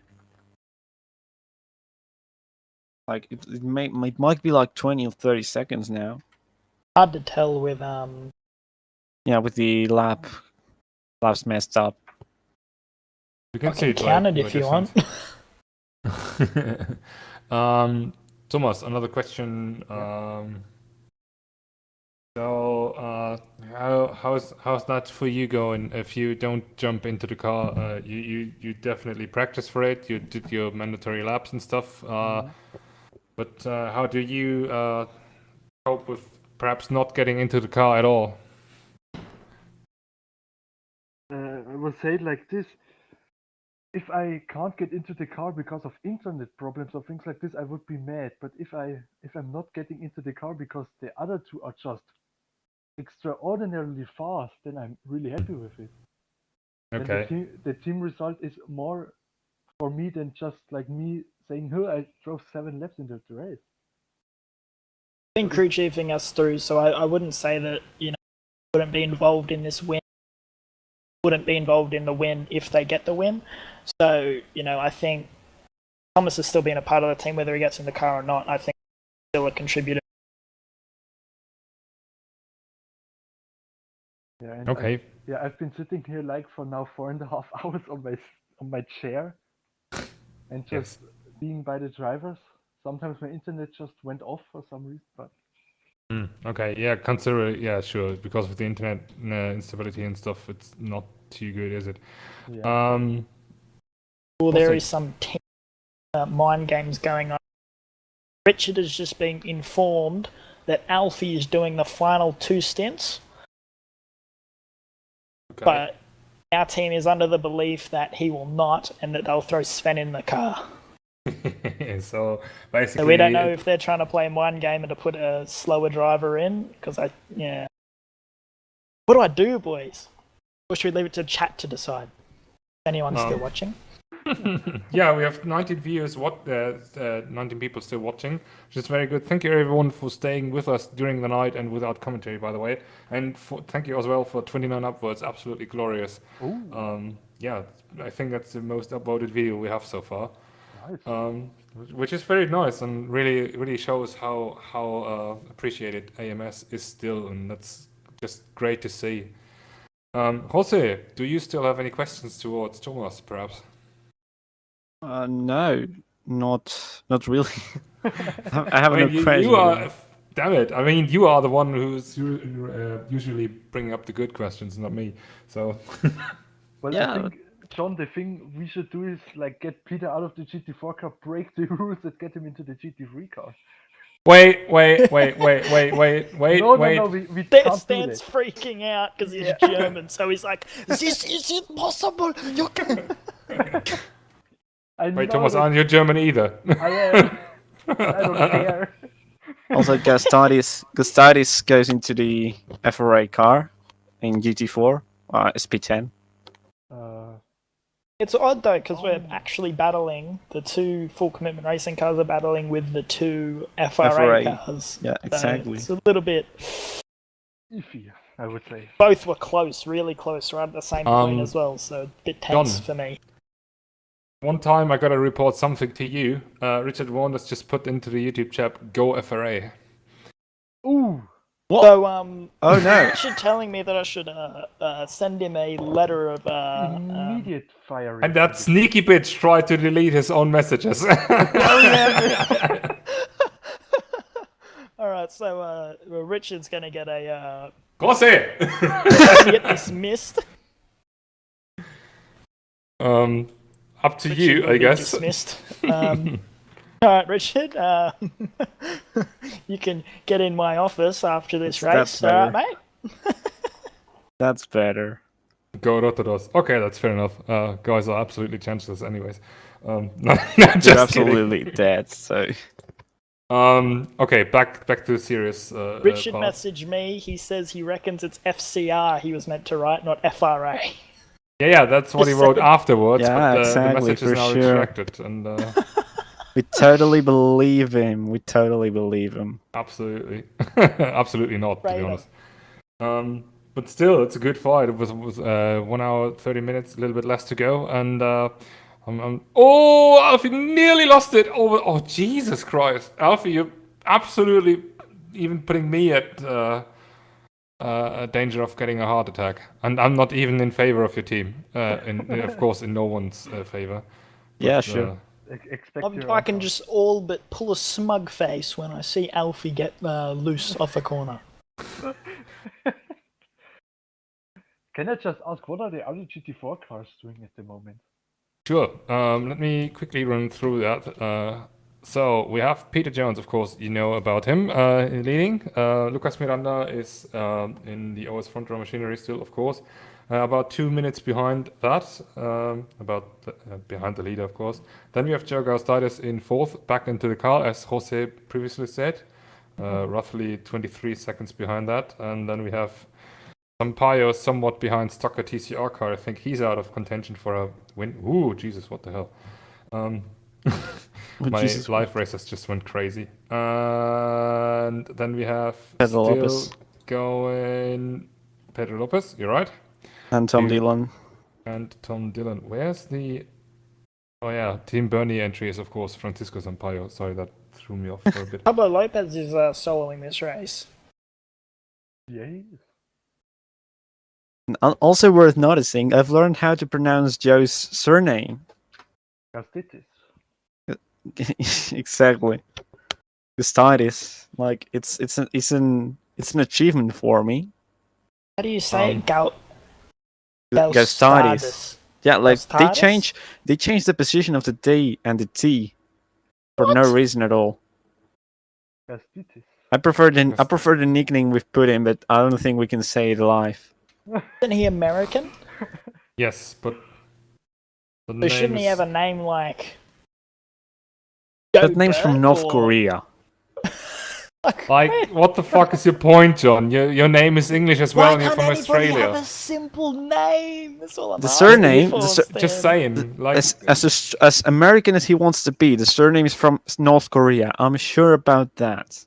But try to pronounce my last name, John. Rashke. And you Ooh. I've said it before, but you do it better than some Germans. Yes. I can kind of pronounce a few names, but yeah, if I get stumbled midway through, get my I just name right. die. Oh my god. That's why I Don't just get call me you started. Stan. Okay, perfect. I think there's another guy in the interview waiting room. Yes. Let's drag him in as well, just for fun. Who's that? What car has he been driving? Oh, A Jonathan. GT4? Hold on. Yeah, yes. alongside one of the Lopez's. One of them. One of the many. Exactly. Yeah, Joe's there's actually Lopez. three. Exactly, and the other Lopez, who's not racing here today, but in Yeah, OWC. Joshua. Yeah, exactly. Okay, Thomas, I will move you out. Thank you for joining us once again. I hope we Yeah. can speak each other later on. Yeah, in 1.5 hours, I think. We'll see, exactly. Okay, and then I'll drag you, we'll see each other later. User was moved So, out and of then your let's drag channel. in Jonathan Hulan. User was moved Jonathan, to your are you channel. with us? Probably Doesn't not. look like. Yeah, never mind. Gone very silent. Oh. He is. Jonathan, can you hear us?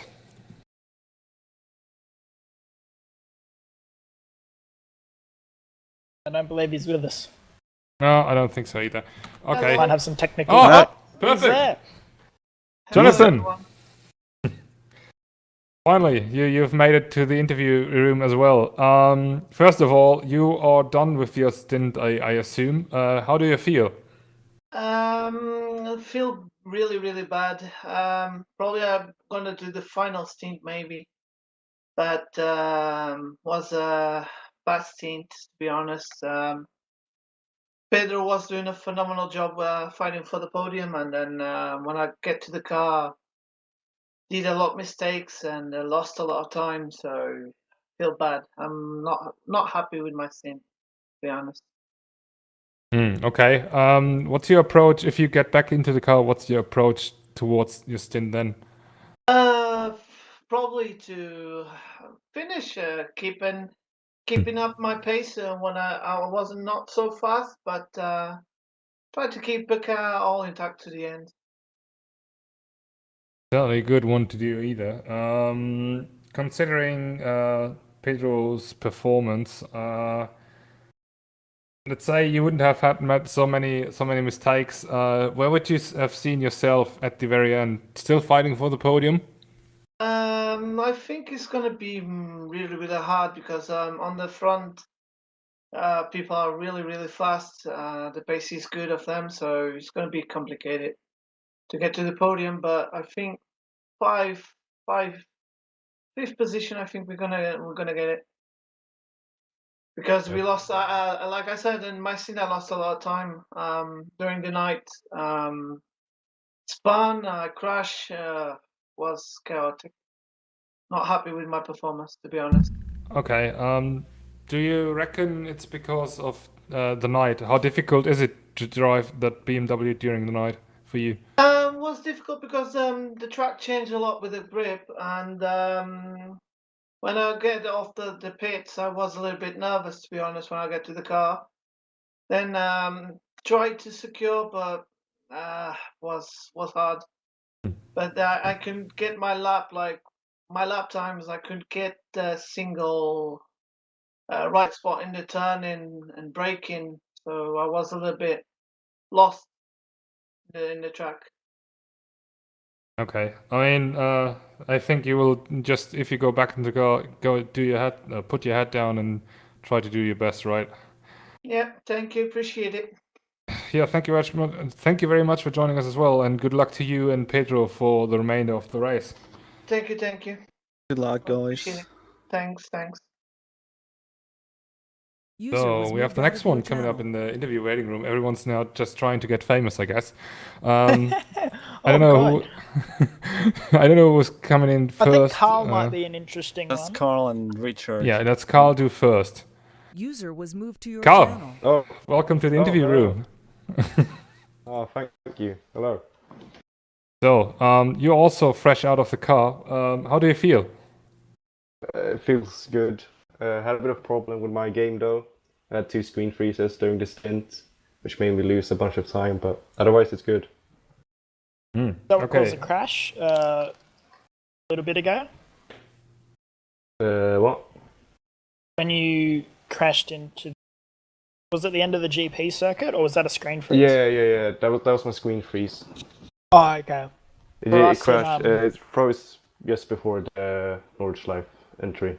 Yeah, for us, you like hit the wall and did like a double front flip. It was a spectacular crash, I must Yeah, say. I actually didn't get too much damage from that, so it's Yeah. Okay, so you were just lucky in unlucky circumstances. Anyways, speaking about your SP9 entry, your GT3 entry, there's been some confusion going on with your driver lineup, but you got it solved somehow, and you are still fighting for the victory after all, which is quite impressive, I have to say. Absolutely hats off to Yeah. you and your drivers. Anyways, on a scale from 1 to 10, how mad are you? on. Or 4? Okay, that's okay. I can't go That's back. not I'm that's not not that what mad I at the moment. expected. Yeah, I yeah, expected same, more. Same. But go ahead. Well, in the sorry. position that they're in, I feel like they've done really well, especially when you look at the incidents that they've been caught up in, and the unlucky with the. It's not like Sven has been driving there for like 3 hours and a bit, you know. No. Could you give any insight on who will drive the final stint of the GT3 car? I actually don't know myself at the moment because they are doing their strategy and me and Joe are doing mine. So Okay. So, Alfie Yeah. is the crew chief of the GT3 car, right? at the yes, okay. No, Okay, actually, yeah, yes. Okay, fine. Thank you. Interesting to see some insights going how teams do with split entries in different classes and so on. Yeah. Absolutely interesting, especially in such a long race. It is your second endurance race here at IVRC. Mm-hmm. Have you been on the Nordschleife for such a long time before, personally? No, not really.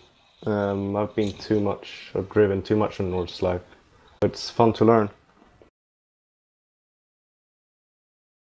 Okay, I have cool. a question. How do you see the upcoming part of the race unfolding with the fights with OS front row and with full commitment? Do you think you can get a better result than where you are running right now in third? Well, you never know. We've still got a pretty long way to go. So anything can happen, of course. So yeah, maybe. very Nordic answer, you know. Yeah. The very evasive one, but we'll take it. Exactly. Yeah. That's fine though. I mean, you know, Don't blame them. definitely not. Mm. Okay. Will you get back into the car? We will see. Maybe, maybe not. Once again, very Nordic approach to answer. As Ooh, Joe cuts the Joe. corner. I can't tell you too much.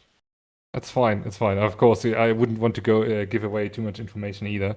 As we just saw Joe trying to get out of the way of the oncoming SL Racing NEC car, and on a very, very interesting position to run into the grass. I wouldn't have done that myself, but okay. You said that's very good. Carl, just take us through your experience so far. How different is it to, for example, Daytona? It's a very long track, so you can gain a bunch of time over the whole course. So that's big difference between Daytona, and that's pretty much the difference. I think I haven't had as much problems as well as in Daytona. I have much more problems in Daytona where we disconnected, for example, and stuff. We haven't had that here, which is real good. So yeah. Nice. Do you have any words for your GT3? Is the car in the GT3? John, actually, before you answer, Carl, John, is there anything else you want to know from Carl Magnus beside the GT3 stuff? No, sorry, just had to ask. Go ahead. I'm trying to think. The insider knowledge. So what were you asking again? Like? Sorry, I didn't hear you. Do you have any words for the GT3 team in the car that's piloted by the IVRC boys? No, not at the moment. I don't think so. Alright then. Yeah. Thank you for having me. Yeah, thank you. Also, sure. Carlos Frau's DNF'd. Carlos Frau, yeah, he just. I will come to that in a second. Thank you, Carl, for sticking with us. Thank you also for participating. It was a good one. Wish you and Joe and, of course, the GT3 entry good luck for the rest of the race. Thank you. So, perfect. Moving him out. User was moved out of your channel. So, just about that, Carlos has indeed DNF'd because, as he told me, and I was about to say don't, but he realized that he lost his front bumper quite a while ago. I think it was at some point during the night, and he didn't go for repair stops, which means that he will be disqualified anyway, and he's kind of Tom Dillon hard on the wall. Let's say not given up, but I don't think he sees the point anymore. But Tom Dillon just keeps going. Once again, perhaps he was texting again. Not the greatest of title defenses or win defenses from Carlos. He hasn't had a lot of luck today.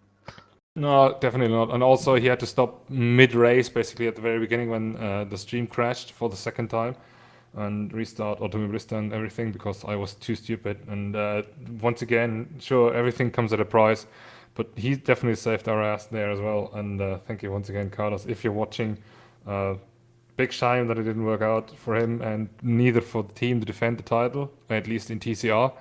But hey, it cannot always go your way, does it? And then again, I'm quite sure he will bounce back either in Spa or then at last in Macau.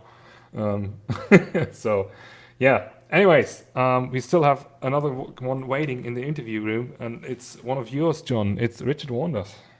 Oh, probably going to remind me about the shoey again, isn't he? You deserve it. So. Oh, let's make me stress. User was moved to your Richard, channel. welcome. Hello, thanks. So first question first. You were driving in the night as one of the other full commitment racing cars is into the pits. It's now Telmo Pinto at the wheel of the GT4 car, apparently. You've been driven during the night. How do you feel right now?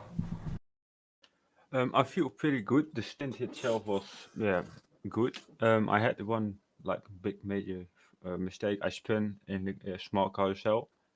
After that, it was a pretty good one and pretty stable to just say. And we decided to get Lucas back in the car because he is obviously very quick. That's it. I'm pretty happy with the place we're on now. All right, cool. You are currently leading a race, or at least your car is. What's your strategy or your approach? Will you get back into the car, and how's Lucas doing? Does he go full throttle, or just do you guys say, "Hey, okay, let's see what happens," and we carry it home? Lucas is definitely trying to get the biggest gap as possible, and I don't know what we are going to do yet. It's just we will see what comes next. I think Sunos will get in the car, but we're not sure about that. We will see. All right, cool. Perfect. Jose, do you have any questions? No, I haven't. You're letting me down today. No, just kidding. Sorry, he's answering a lot, so I haven't got any doubts. That's absolutely fine. As we see Lucas Miran overlapping Tom Dillon in the SP10 class in the background. Same to you as basically to everyone. The approach is quite different, Richard. Of course, with that being such a long track, and you also have been at the 6 hours of Daytona at IVRC. How different is it compared to Daytona and other endurance races that you might have done before? It's a lot different because the track is way longer and way harder than Daytona, of course. And you got to have a good how's it called? You got to have a good condition to do this. Otherwise, I think you'll fall asleep if you do 2 stints or something. It's pretty hard to do, especially the Nordschleife part. Yeah, but then again, racing 6 hours on the GP circuit might be a little bit boring, right? That's true. Yeah. Exactly. What more Personally, not a lapping, fan. man? That'd be crazy. Sorry? There'd be a lot more lapping of cars to. Yes, and it would be quite crowded even with only 20 cars, right? Anyways, what I was about to say is I forgot it actually. Anything you want to get off your chest, Richard? John, sorry for typing FRA in the chat, and Gotcha. I meant to type FCR. Yes, sure. That's why you deleted both of these messages, right? Yeah. Oh, Jesus. Damn. Don't you want to remind John of something special, though, considering that there was apparently some arrangement or agreement that if you guys get a good result, that he does some very Australian thing, considering shoes and alcohol? Yeah, he will do that, and I hope he will get to do that if we finish both in the top, P1. So, I mean, currently looking good, so yeah, definitely. But Which style of alcohol, though? Because depends. Oh, it's whatever's in the pantry, to be honest. You should take a lot of different alcohol drinks and just mix them up. Yeah. In a shoe with dirt. Oh yeah. Yes. Sweat. It's going to taste badly, anyways. That's true. Just put in the hardest. You know what? You should put in the hardest fucking vodka you can ever find. Oh no! Last time I did it, I did a chili with vodka before. That was not fun. I mean, it's gonna get bad anyway. So, okay. Let's see what has happened in the last few moments. Not too much. Question to you, Richard, as well. Have you shared the stream somewhere to friends, colleagues, family, or whatever? Yeah, I shared it to 2 friends of mine. They are watching. 2 fans or 2 family members? Or is it the same? Okay, 2 friends, okay. I know that your father is pretty into these races. Is he watching anyway, by any chance? Yeah, he's watching as well. He's downstairs he did his cell phone to the television, so... Hello to Richard's father. Thanks for punting me in iRacing, mate. Nice brakes. Well, wait, you know, okay, interesting. Funny. But hey, cool stuff. Nice. Nice. Good job, Mr. Warners. Congratulate you. He absolutely deserved it. I was getting his slipstream at Le Mans and he just smacked the brake pedal. I mean, everyone gets what he deserves, right? God damn, what have I done? You are you. Isn't that enough? I'm Australian. God damn, how dare I be born in Australia? Oh. Yeah, everything's upside down for you, so even other people's opinions about you, of course. No, okay, that's getting too much. Sorry. Do you want to start this? It's getting a little bit of too faulty here. Like there's a lot of there's no respect, should I say? Has anyone noticed, there by the ever way, that there's a respect? tent on fire on the track? By the way, there's been a driver change on that's full commitment GT4. That's Telmo Pinto into the car, and he's lost the front. I said that before, if I remember correctly. Oh, Isn't the that bonnet's the been bonnet? missing Yeah, for a while. yeah, the bonnet's missing for a while. We've got it repaired, but obviously visually the game doesn't. It's You've just got hacks. You've got invisible car components. Um, Sorry. It's amazing. Oh, and Oh, is it? Stop stressing me out, please. Stop.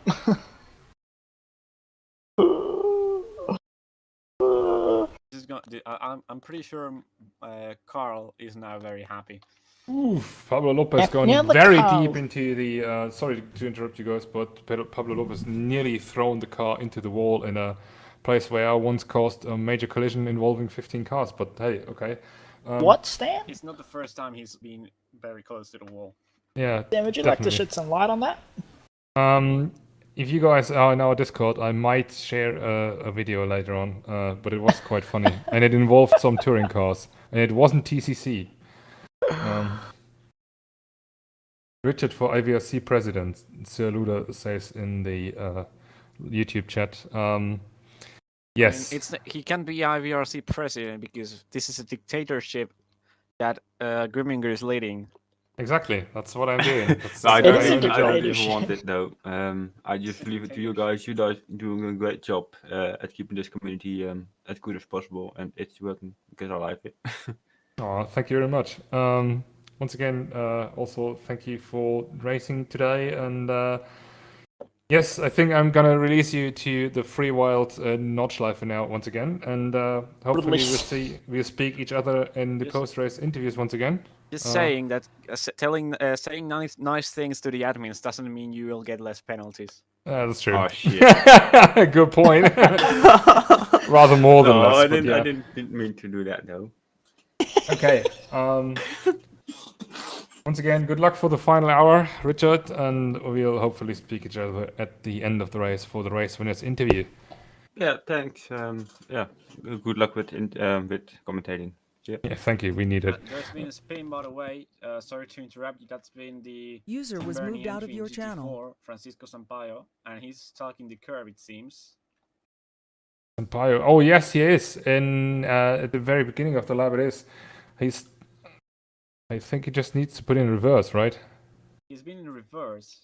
He is in reverse. Okay, that's bad news for that car. The number 22 entry with 1 hour 5 minutes remaining. That would be absolutely heartbreaking to see if he To get actually fully put- onto yeah. that grass or fully onto the track, because if you beached on that, yeah, he needs to find a way to get onto either one. Get off. Is he revving? I don't have in-game sounds. That's Yes, he is revving. First gear, trying to go forward. Turn his wheel. I mean, there's not much space to go into the Oh, he is grass, turning. So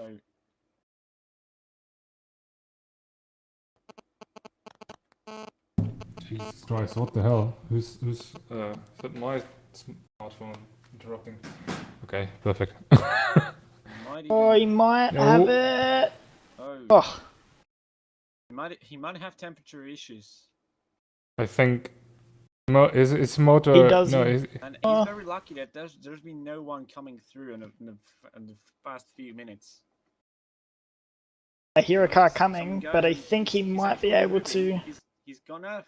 Yep, he's gonna have good. a He's bit. good. He should be no, good. he's if he not. There's a can- small bump. He is Okay, now. perfect. And Oh, he's stuck no, he's again. not. Yes, he is. No, he's He's not. stuck it again.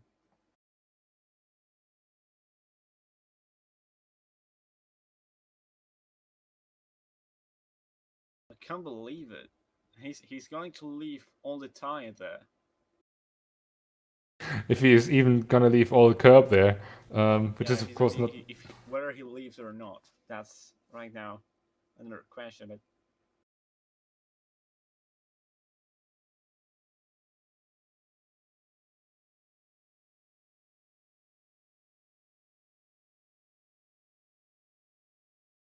I don't know whether anyone else is coming through, but I would be very careful with that. You say, do we have a different camera? Yes, we have.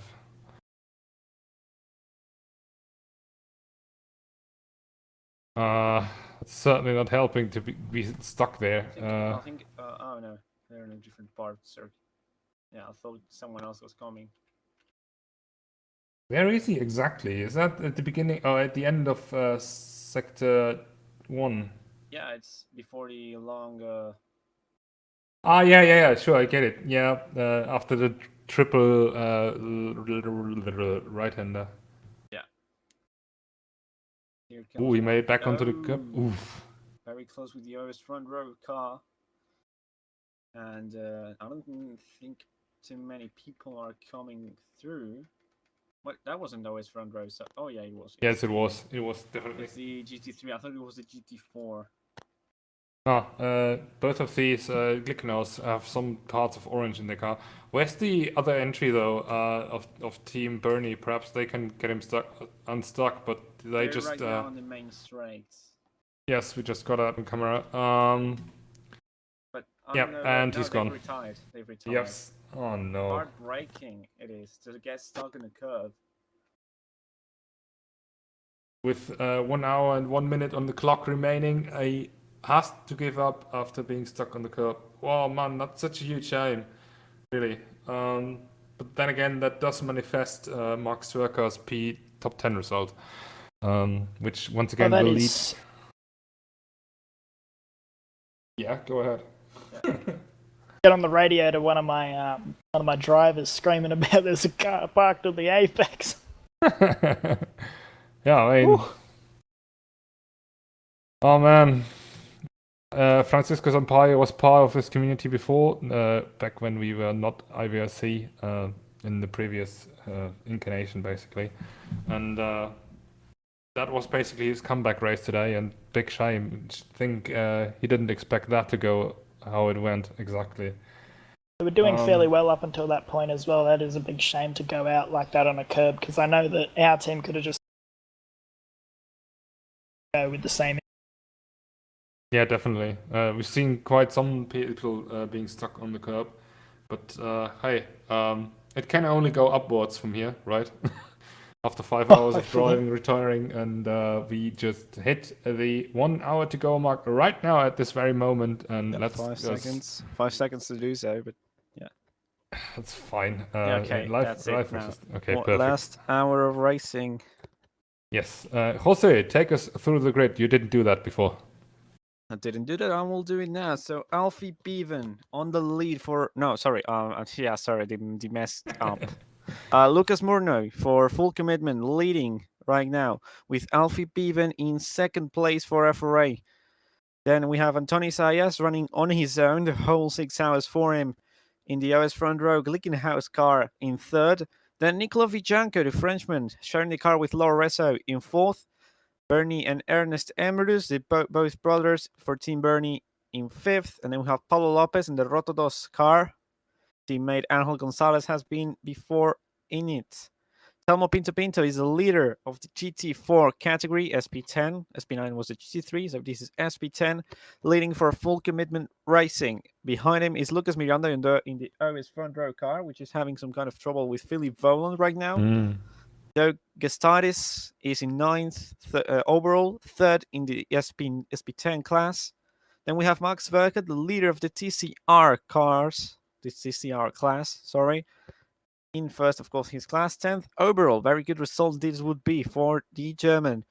11th is the 4th driver of the SP4 Cat SP9. Oh, what a mess. SP10 category. Pedro Lopez for Bravo, I think that is. Yes.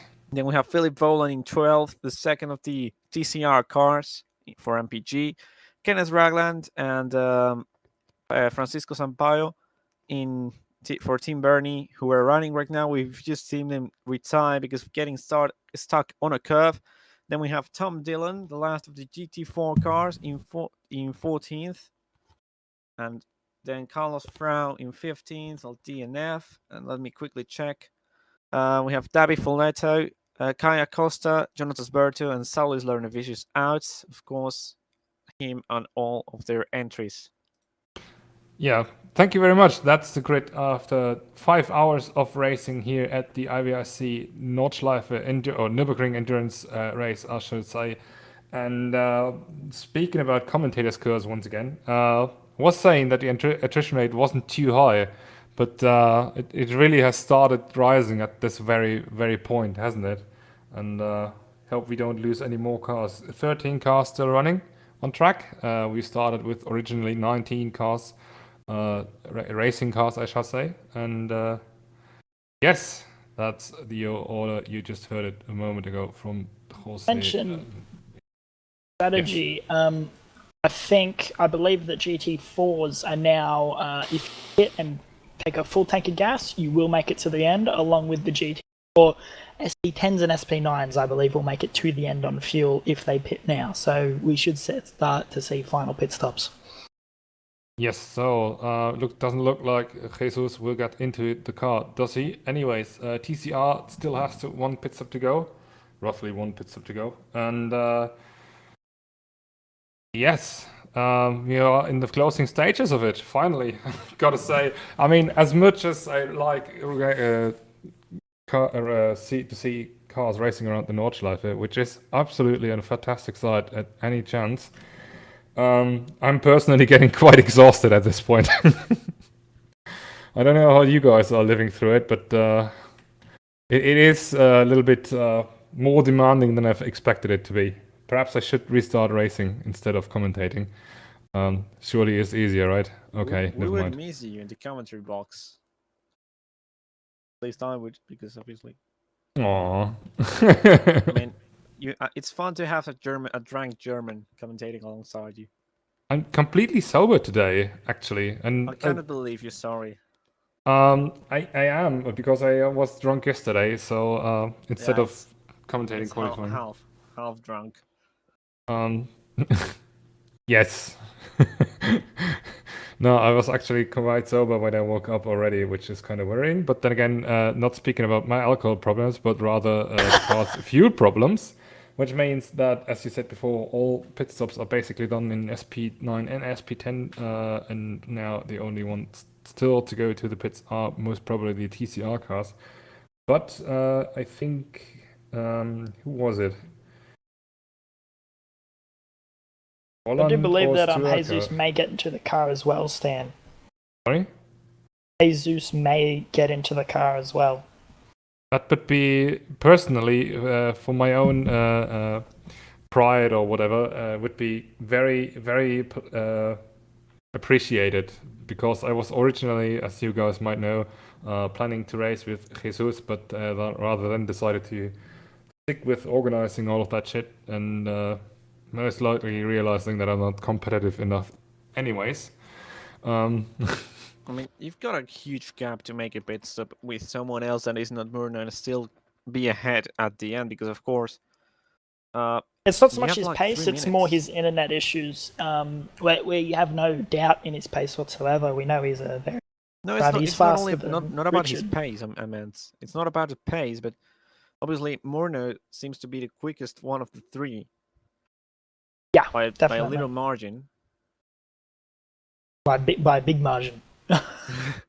I wasn't Compared to the trying other to be two. that mean, but okay. It's fine. I'm sure they'll both accept it. But yeah, he's probably quick here. Yeah, the thing is, as I said, that you have Oh! enough. Oh, he's pitting. Oh, very Oh! close. Enough I'm Jesus. gonna margin to just pit behind him. right now and to Alright. come out ahead of the FRA car once again, Bel- because I believe Alfie we was will. just on the wall. Whether or not Jesus jumps into the car is Was that you calling for him, John? When Lucas was just entering the pit? Sorry, had to do it. Yeah, I know you've given up on me. I did as well. have. Not at least on my humor side, humor bit. Anyways, yeah, Lucas Murno into the pits. Let's see what Alfie does in reaction. Alfie Bevan, of course, currently running in second on track, and he's now, where is he? Currently He's very approaching. far off. He's not even on the straight.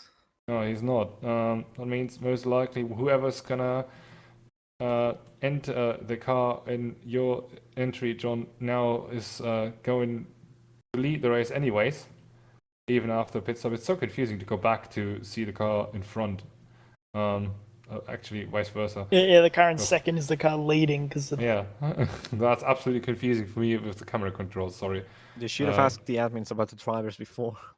And we can Lucas is going see out. Murno they is have still made the in decision not to put Jesus in the car then.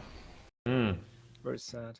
I left it up to them to decide the drivers along with Jesus present. I said it's up to you guys whether you want to put him in or not. So that's a driver decision, affirmative decision. Yeah, better safe than sorry, right?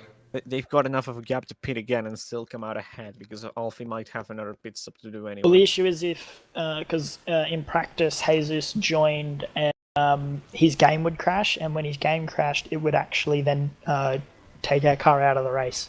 Yeah, definitely. As I said, Which, better yeah. better to be safe than sorry after all. And But I can't thank you enough, Stan, for giving us the opportunity to race with him, because that took a lot of weight Very off our close shoulders. to the wall with Alfie. Ooh. Jesus, that was Very committed. That's very committed indeed. Is he racing actually for full commitment racing? He's taken the name to spirit. Absolutely. Okay, let's see. Are these guys bringing Sven back in? I'll leave you alone with pictures and get something to drink for the final hour. Were they lying to us, or will truth? I think they'll leave Alfie in. Alfie was doing an okay job. And I think Sven might be a little bit tired. If they want to win, they might put Sven in. Obviously, there's not much time to recover, but Sven has got enough speed to do so. And I assume that's why they've left Murno in the car. They say do bring out the Sven. Have that as a cover off due to the fact that Murno can slightly match his pace, at least initially in the stint, versus Sven. obviously, I mean, but I don't know what I was going to say. Well, yeah, if they think they're within a shot of winning, I think they will put Sven in the car. Yeah, If Alfie's not, they'll still leave in. Alfie. They've Alfie's left still Alfie. in. So they left Alfie out, and that's Morton as well in for the rest of the race, perhaps. To be honest, though, like that FRA car, they should get a lot more credit than what they gotten so far because they had a driver wasn't actually eligible for the race, which you can prevent with better planning. But Yeah, he hadn't done enough laps, so they actually had to do a GP lap and then come in. That's why it says that they're a lap ahead, but obviously that lap will be revoked, so that's why they're not technically in the lead. But that's a big penalty, having to do a GP lap, come back in for the pits, and back your drivers. Tell you what, the thing is that, of course, they didn't know about him not being allowed in. Neither did the driver himself. Yeah, it tell wasn't you a what, fault though, of Alfie or Sven. Considering that they are about 2 minutes behind at this point, I would have Even more. loved to see what would have happened if they didn't have this huge penalty, because the cars would be absolutely even at this point. Well, yeah, that GP lap minus that would actually put him pretty close. Exactly, and that They're would like have 3 been minutes behind now. Is it 3 minutes? Okay. But still, Yeah, I mean, I'm kind of doing the maths depending on how long a lap is here, and how much of a gap it says that Lucas is behind. So that's the maths I'm doing to try Major. and know it. Sorry. Oh, it's about 2 minutes. I would say so too, but Because okay. it's an 8.5 minute lap. Or give or take. Nevertheless, they would be a lot closer. Yeah. Obviously. It'll be very close. It can be it can be worse without that extra lap. Yes, I would love to hear these guys in team speak as soon as they crossed the finish line, because it wasn't looking too good for them for most of the race. But what a superb drive it was so far. But still, 48 minutes to go, everything can go wrong, and we've seen Lucas Murno doing mistakes before, quite often during the race. Some minor mistakes here and there, which also were saved by him being somewhat skillful. But still. There are sometimes mistakes you cannot save from, and I don't want to curse it, but you know, Oh, do not curse it, please. 48 minutes to go. It can happen a lot in 48 minutes. Just saying. So the race is definitely not over at this point. Well, yeah, you can get stuck on a curb, and for all we know, everybody in SP9 might get beached on a curb in the next 47 minutes, and Pablo Lopez could come through and win. You never really know with these races. Or he could be. Mark Swerker is in with a shot, I will say. There could also be incidents with lapped cars. So not with very this well one said. though. One of the Moose guys, brothers, actually letting Murno through quite easily, and that's been very good. From a sporting perspective, from the Team Bernie entry, which is currently running in 5th, right? Overall? Yes, exactly. 5th overall. Of course, 5th in class as well. And just the second car of the SP9 class to go a lap down, which shows then again how incredibly close it actually is within the class. I mean, it's a long circuit and stuff, and oof, Jesus, the car flying over the crest right there at the exit of the carousel section. But then again, you have so many cars that are still in the same lap, the top 4. Didn't expect that, considering how it could have been going for some of them. also, quick info: Jonathan Holohan has gone into the Bravo car.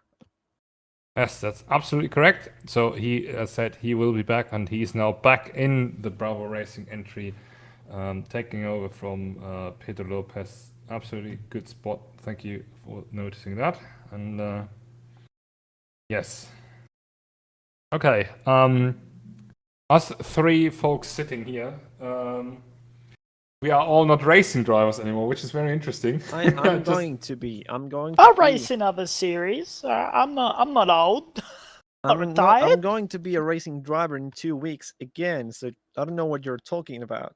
Wait, are you racing the Indy 250? I'm going to race in the Indy 250. Ooh, nice.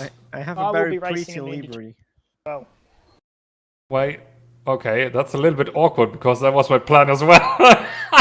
Is it? Wait, I can pull out if you want. I can pull out. Don't worry. Let's all commentate and drive. No, let's all just allow commentators so we have an actual chance. Oh wow! As you want, I can commentate. That's if very you want. ironic. I'm not really like I was planning to drive because you said you would always commentate OWC, but if you want, I can commentate it. No. I guess we just find someone else. We'll all do it and be in-car commentators. It'll be hilarious. I mean, I have a very good livery. I can put it to my normal cars anyways, just to make them look prettier, and go with it. So I don't really care about that. Is it somewhat like the... Sorry, Laszlo. Is it somewhat like the Tivis entries, which are usually quite colorful, let's say it like that? It's very colorful, I can tell you that. I mean, I've got a very special thing planned for Carlos' entry as well. I'm going to send you a private picture of it. I'm going to reveal it later anyways, but I'm going to send you a private picture of Stan. And I don't know what you're going to think about it, to be fair. You're sending it on Discord? Yeah, it's a meme. Okay. I've got a quickly reminder, it's a meme. You know what I think of meme cars, right? Yeah, but Lucas it's not, Murno it's has not disappeared. offensive. It's not Well, offensive. no. You For fucking one shitting time. me. No, it didn't. You fucking... Why are you mad about that? Have you any idea what I'm going through right now? I can't see him. Jesus Okay, Christ. so send it. I've sent it. I'm going to send more view. Bigger view of it. Oh my fucking... What the Please don't. Okay, anyways. It is very pretty. John, please never do that again. Just for your own sake and for my sake as well. Is he still in the race? Yeah, he's still in the race. Oh, thank fuck, it's just my...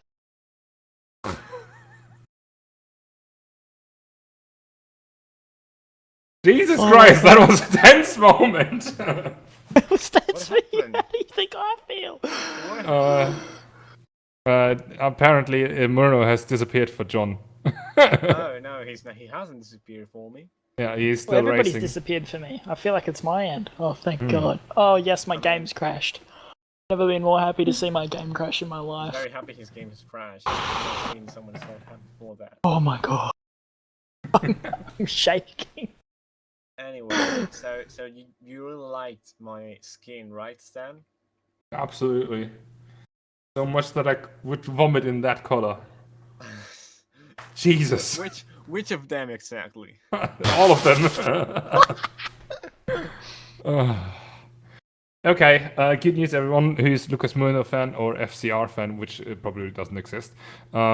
He's still going. Oh, what do you mean? We're going to be the greatest team in the world when we win, or if we win. That's, yeah, I sound like an arsehole. And you just cursed yourself. Oh no. Oh no! Yeah, exactly. No. As Scott would say. Now Lucas will disappear for real. Also, Emrys brothers have pitted, so they're down to 6th. Paulo Lopez up to 5th. Also, Stan, there will be a surprise for you with about towards the end. What? Surprise. I'm not going to say what it is, but there will be a Premiere? surprise. Oh, what the hell was that? I just saw Lucas Murno really... Was it in the carousel section? Jesus, what the hell is going on? Lucas Miranda's Where not was it? even inside the Nordschleife. He's just entering the Nordschleife. Yeah, it's going through the Schwedenkreuz, indeed. Which Oh God, basically... you got a big back end loss coming. What did you actually Fine. mean? I think it was... Huh? I'm confused, sorry. Confused myself. Ben, are you but, okay? The race taking its toll on my mental health, I think. It was already damaged, don't worry. Yeah, true, that.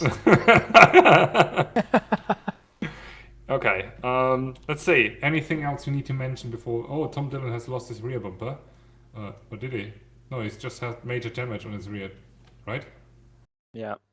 Well, Okay. Tom Dillon has made damage on his car as a whole. We've got to be fair with that. He's had a lot of damage. Yes, I don't think he minds even more rear damage at this point, because it doesn't make any difference anymore. But okay, as I said before, he is also one of these sole drivers without sharing a drive with anyone else, and he's still going despite all of his issues, and even that Vollen needs... cuts the corner and goes wide.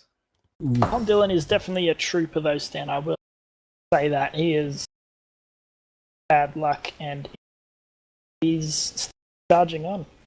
Absolutely, and that's something that needs to be respected as well. Even if the race not going your way and whatever, but hey, as long as you keep it on, kudos, man, and everything can happen in 39 minutes remaining. Anyone Sorry. that has the determination to the finish. biggest challenge. Sorry, John. Continue. Sorry. Anyone that has the determination to finish the 6-hour event, in my eyes, is like a champion, regardless of where you finish. Absolutely, That's especially if exactly you what do I it was alone. going to say. Oh, wow. Well, there you go. I mean, finishing this race is already a very big achievement. Like, winning is just an extra, I think. Finishing, even for a team, is an achievement. Let alone a single driver is just... Just pointing out something right here. Andre Leite is still going on the second server, so their TCR entry is not completely out of the way. And I think at this point they might have passed Carlos Frau for the podium because he just retired early on. And so even if they are not in the race ever since lap, what was it? Give me a second. I cannot scroll down fast. Very soon. Lap very soon indeed. They just disconnected in lap 10, while the leading TCR car is now in lap 34. So that was quite a while ago. They are still in contention, although not on this server that we are watching, but on the second server that's been up there for exactly that purpose. So even if they are racing alone, it perhaps is helping them to get a good result in the very end. Indeed. It always pays off to keep going. It's also committing. It's also not giving up, even if you have been disconnected or you lost the connection. Obviously, to go into the second server, because obviously you can't join this one and just continue driving. That's another big point to make for them. Also, what I want to mention, I think I've never seen a more silent race than Vilanco and Lorenzo in that French-driven SL Racing entry. But they are currently coming into the pits for their final pit stop, and being in P4 so absolutely silently for basically the whole race ever since. Basically ever since the start, they were down in 6th at one point, but fought their way back up. And gotta say, it's also a very good result for them, at least so far. Clean and consistent drive from those two as well. Yeah, definitely, and speedy as well. I mean, they're ahead of 2 cars in their class, and by quite a bit. Lopez is still down 30 seconds, 3 minutes. Jesus, sorry, 30 minutes would have been quite a lot, right? And of course the Moose brothers as well. Moose brothers.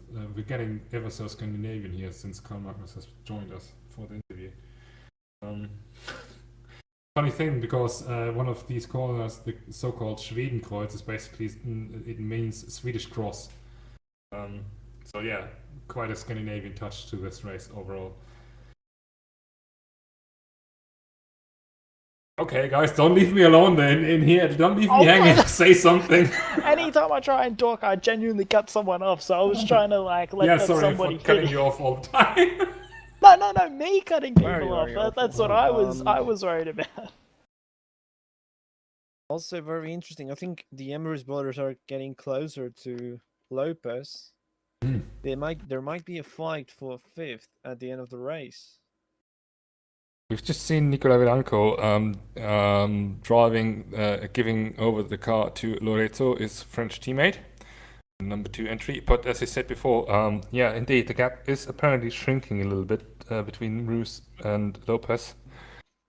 And yes, perhaps we'll see a good fight. On the second sector, Emrys, whoever that is, whoever of them is in, has got a 2nd and a 10th.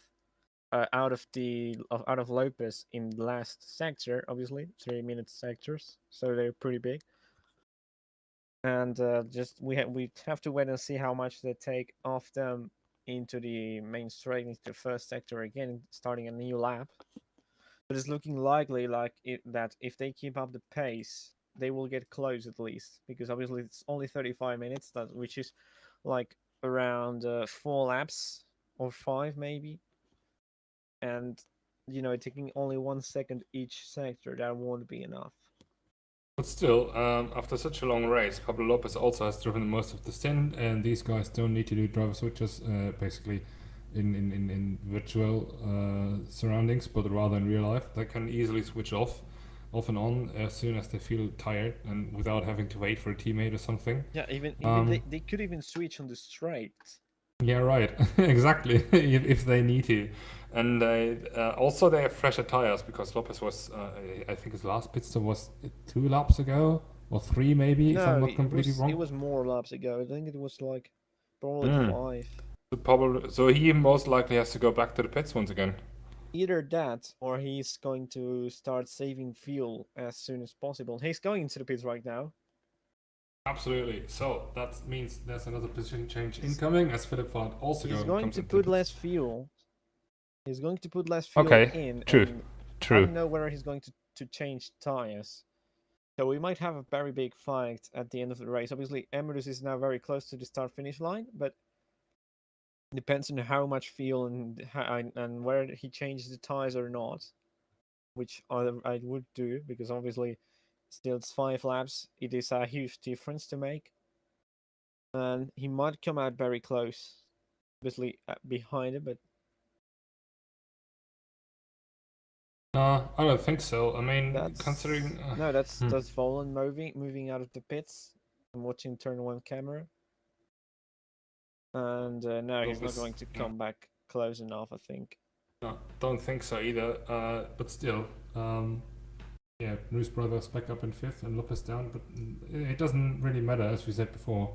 If you're finishing in 5th or 6th, as long as you finish, it's absolutely There's no fine. points here, so yeah, it doesn't matter. Ooh, Swag into the pits as well. Angel goes into the car, so maybe that's yes. why. So Gonzalo's into the car. And that's going to be the final stint of the race. Yes, For number 53, Rotodos car. So basically, everyone's just finally getting the final pit stops out of the race in the last 12th, 1/12 of the race. Yeah, pretty much. Exactly. 33 minutes to go, well, something less than that, actually, 32:38. And Mark Strecker also exiting the pits, the leader of the TCR class, which who he brought back the 2018 livery scheme of his Cupra Leon, which is a very interesting one. I personally never liked for losing out against him in the TCC Championship. So that's a bit big middle finger to you, Mark, for winning once again in that freaking stunning livery. Also, when's the TCC Nordschleife race? Is it on the 6th of June? It's in the 6th of June, right? I think it's in 3 weeks' time, if I'm not completely wrong. 3? I don't know. Or was it just before Indy? I don't know either. I don't know. Let me check. I know that Indy's in like 2, isn't it? Indy's in 2 weeks. It's in 2 weeks as well, so. Okay. Yeah, so they're on the same Going weekend. to have a lot of fun both Saturday and Sunday. I wonder which idiot came up with that calendar. Yeah, it wouldn't be someone named Dan, would it? It was actually Mark, but yeah. You both German, same thing. I mean, Mark doesn't drive on Sunday, so doesn't care. Yeah, exactly. Good point. But perhaps he's also coming back for Indy, so who knows? Well, he did race in Watkins Glen, I remember. Yes. Yeah, and he also raced in Sonoma. Yes, and then gave up during the middle of Sonoma, the race. I mean. Yeah, he decided to. He said, "That's it, I'm off." Yes, fair enough. I mean, sometimes you have to say, okay, it's enough. But after 1.5 races, perhaps a little bit early. Anyways, let's see what he does for the Indy 250, which is coming up in 2 weeks' time, as we said. And of course, the Nordschleife race of the TCC Championship. He's going to have an advantage, of course, because he's going to have a better practice. Obviously, racing 6 hours here is a very good practice for a TCC race. I mean, basically, he doesn't have to go back into the car until then, and still knows everything by heart. Right? Yeah. I also have a little bit of a... Oh, sorry, John. Peter's quite keen to get practice from this to try and challenge Mark's worker in the TCC. Well, even though he's driving a completely different car, but he was pretty keen on doing well at the TCC race. Yeah, I'm pretty scared about the TCC race this year on the Nordschleife because we're having an average of 30 drivers, more or less. It's going to be a lot of drivers. Going to be a lot of drivers, but then again, they are most likely going to pan out quite well over the course of the race. Of course, we will have only one race, which will be run over the distance of a little bit more than an hour. An hour 10 it was last year, and we saw even Max Zucker flipping. live on stream, which was very interesting. So I have high hopes that perhaps one of the underdogs can perhaps score a good result there. As long as they keep it on track. Exactly. But then again, Gilhood and Zwerker both show how good they are. Showed quite a lot how good they are. So, and it's after all, it's a driver track and not something like, you know, that sounds a little bit wrong. It's always a driver track, is it? But It's going to be also a very special race for you because it's the 100th TCC race. it. Oh, cool. It is because I think 100th entry, really? yeah, it is. It was going to be the second race of Spa, but because of Road Atlanta's cancellation of the second race, I think it's all turned out to be a very special race. I think wow! It would have been more special race, I think, maybe if it was on Spa where the first race was was held, but you know, it's still very cool. True. That's a cool fun fact. Nice one for pointing that out or finding that out. We should hire you for doing unnecessary but cool facts. Yeah. Also, but we have to make a point on TCC again because Max Verker has been dominating the past seasons. He has had no contest at all, and this year Sven has come up. This year Sven has come up, and he's making him sweat because he's only won one race on 9 we've had. Can tell you what, as much as I love Mark for being the fat fuck that he actually is, I cannot listen to him crying anymore that he only got one win. It's like, look at his points in TCC. It's absolutely ridiculous that he even has the audacity to cry about, I only got one win. Jesus Christ. I mean, he has been leading the championship without the win. Now without the win, he got a Spa. But he's still more cocky. That's exactly what I'm saying. I'm very impressed that he's not even celebrating that he's leading the championship after seeing Sven's form. But okay. Yeah, I think that's just because he gave up before the season even started because Sven is Sven.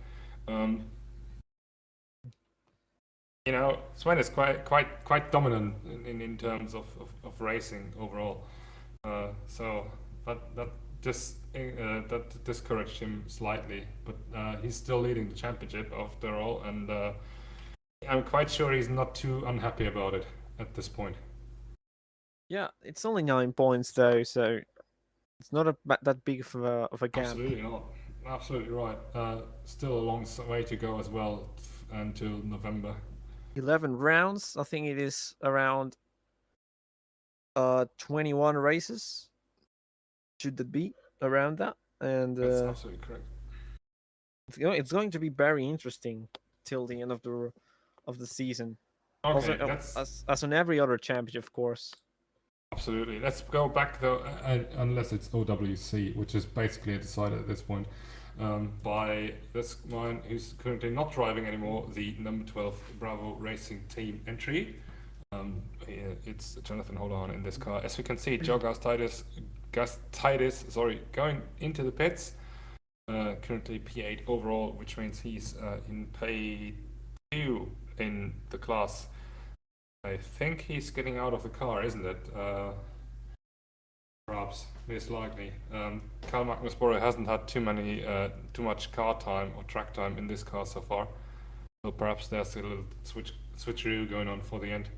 We'll see that in a moment's time. Joe's pitting quite... Well, because he was off cycle from the beginning, wasn't he? Yeah, true. No, was it them, really? Yeah, I believe it was Joe, because Joe was able to extend his stop initially. Oh, yeah, true. He was the only one that could go that extra little distance, yeah. True. See, but it doesn't pay off in the end. And it's still Joe Gastitis in the car, by the way, so he remains in... Are they running second in their class? Yes, they're currently second in class. Well then.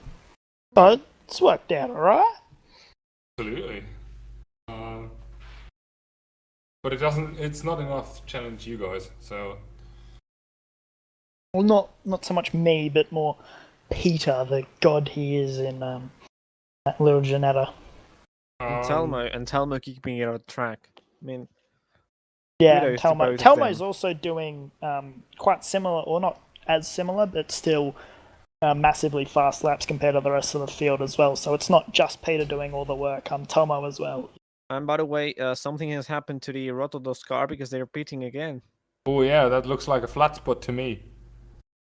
They're last in class anyways, and more than a lap ahead of the next car, which is speaking Telmo Pinto in the SP10 leader.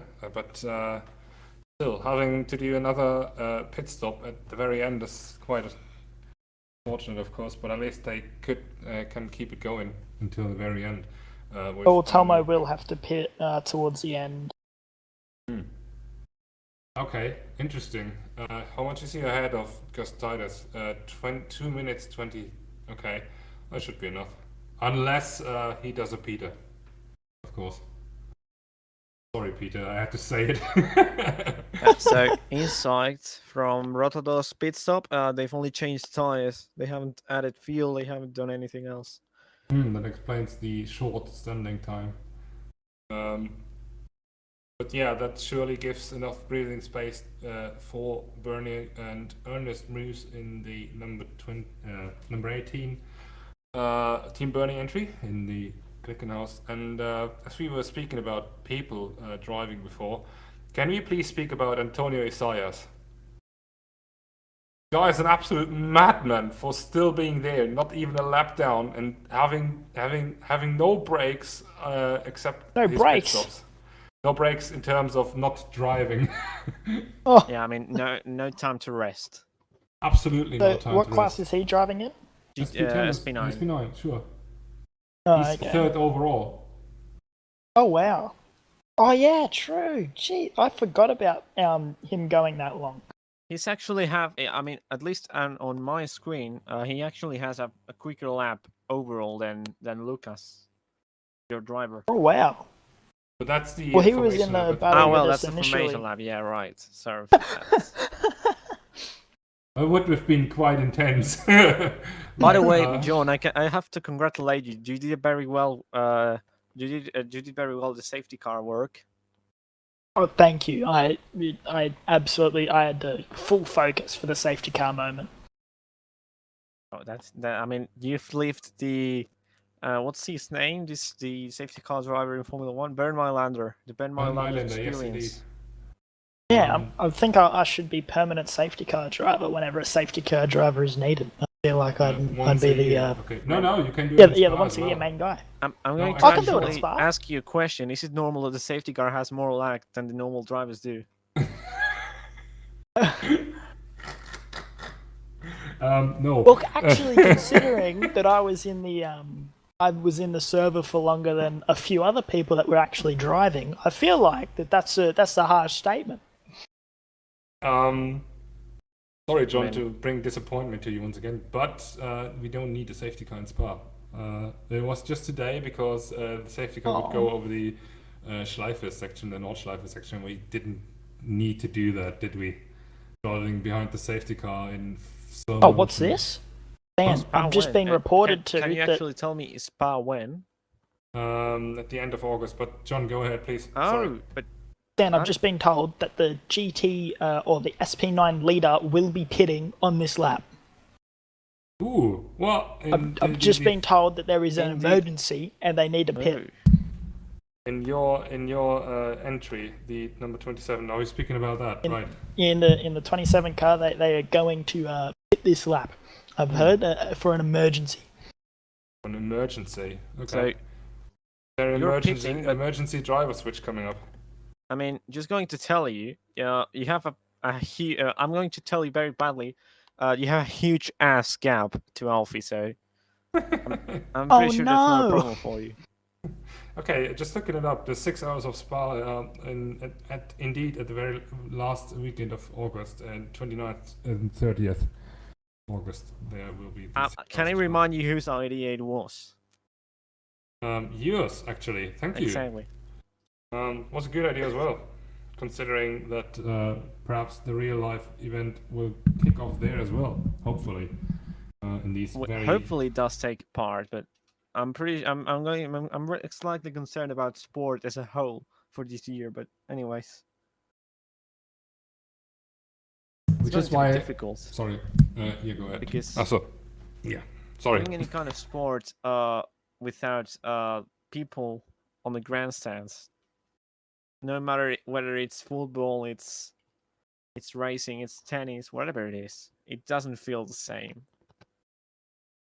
It's slightly odd looking into the grandstands on TV, and there's just nobody in there.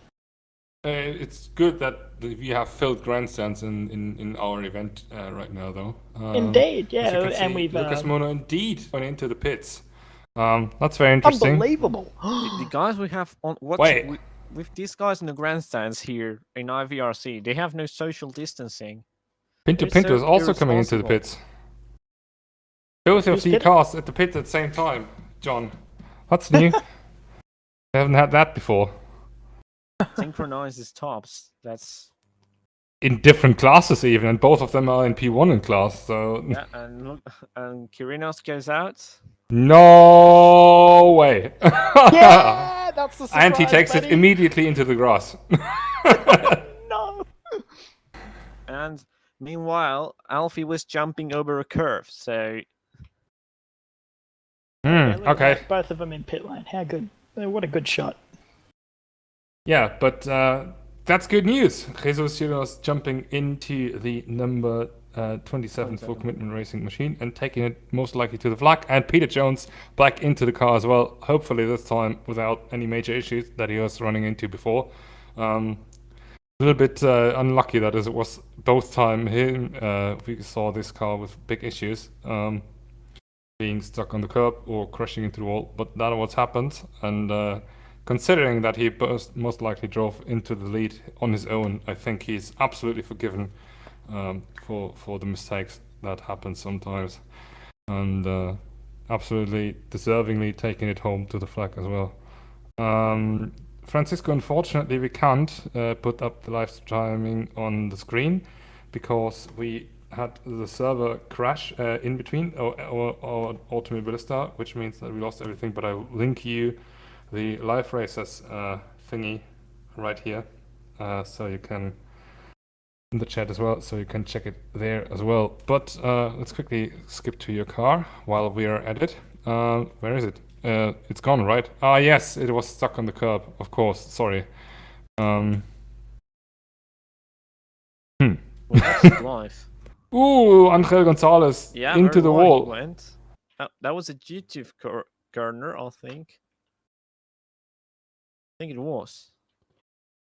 Was it YouTube corner? I think it was. No, I think it was a little bit later, wasn't it? No, it was YouTube corner indeed. You know, into the wall. I mean, very harsh end to the race is going to be for them. But I'm gonna try and get some Insight radio. Right. So, with them talking to their teams respectively, I'll take you. It's not my quickly- team. It's Okay, one team, some sort of teams involved. I'm gonna take you quickly through the grid once again for the final. What is it? 15 minutes that are about to start at this point of the race. So Jesus Chirinos is actually leading the race this time by for the number 27 full commitment racing entry, the Audi R8 LMS. Ahead of, don't let yourself get confused like I just did, ahead of Alfie Bevan for in the number 002 FRA sim racing machine, which was very unlucky to lose the lead due to a penalty, and who's now trying to bring the car home without going too crazy. Antonio Sayas still going without a driver switch for 5 hours and 45 minutes at this point for the OS front row entry in SP9, third overall, of course, as he slides through the corner very, very beautifully. Lorenzo back into the car as well, and he's running in fourth in the SL Racing number 2 entry. I think it's the NEC entry. Then we have the Marous brothers, Bernard and Ernest, in P5 overall, and of course in class 4 Team Bernie, number 18 entry. ahead of Angel Gonzalez, who we just spoke about. And he's also coming loose once again out of the last corner. Basically the last corner. Last one is just a kink, is it? For Rotoros Racing in P6. And then we have the SP10 leader, Peter Jones, who's just been into the car after having a short break and deriving superbly before ahead of Joe Gaustidis in P8 for FRA Sim Racing GT4. Funnily enough, it's once FCA in first and FRA in second in both classes. They're competing. And then we have Lucas Miranda also, just like his big brother, basically, big brother's entry in SP9. He's in SP10 in 10th for OS front row. Lucas Miranda also driving alone.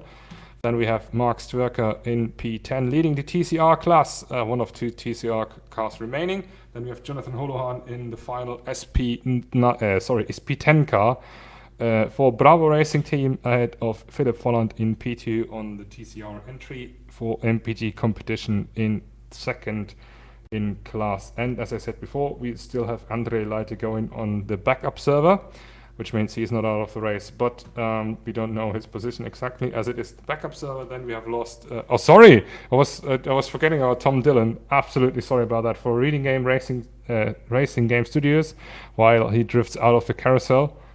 Is it the right team name? Reading Game Studios Racing. Sorry, messed that up. But he's still going, and we lost Kenneth Ragland for Team Bernie Global. We lost that entry as well as the MPG Automotive number 1 entry. Aside, there was E-Racing Team SP10 entry, which was the number 117. Sorry, that was the SP9 entry, of course. And Caio Acosta, who was driving, was TDTE Motorsport machinery, so, the number 111. Jose, you were about to say something. I had lost Alfie on my screen for a moment. I'm actually losing Alfie. Yeah, he's hitting major lag issues at this point. Quickly running through the remaining order before we do that. But they're very close, both Krinos and Alfie's having major lag issues though. Are they very close indeed? Let me check that. Yeah, they are. I mean, we can't really check that because of Alfie's lag issues, but I can tell you they're very close. Okay.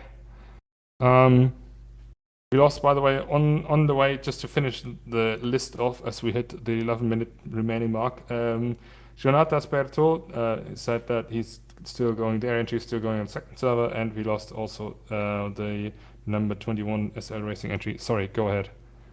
No, okay, go ahead, sorry. Yeah, that was basically it.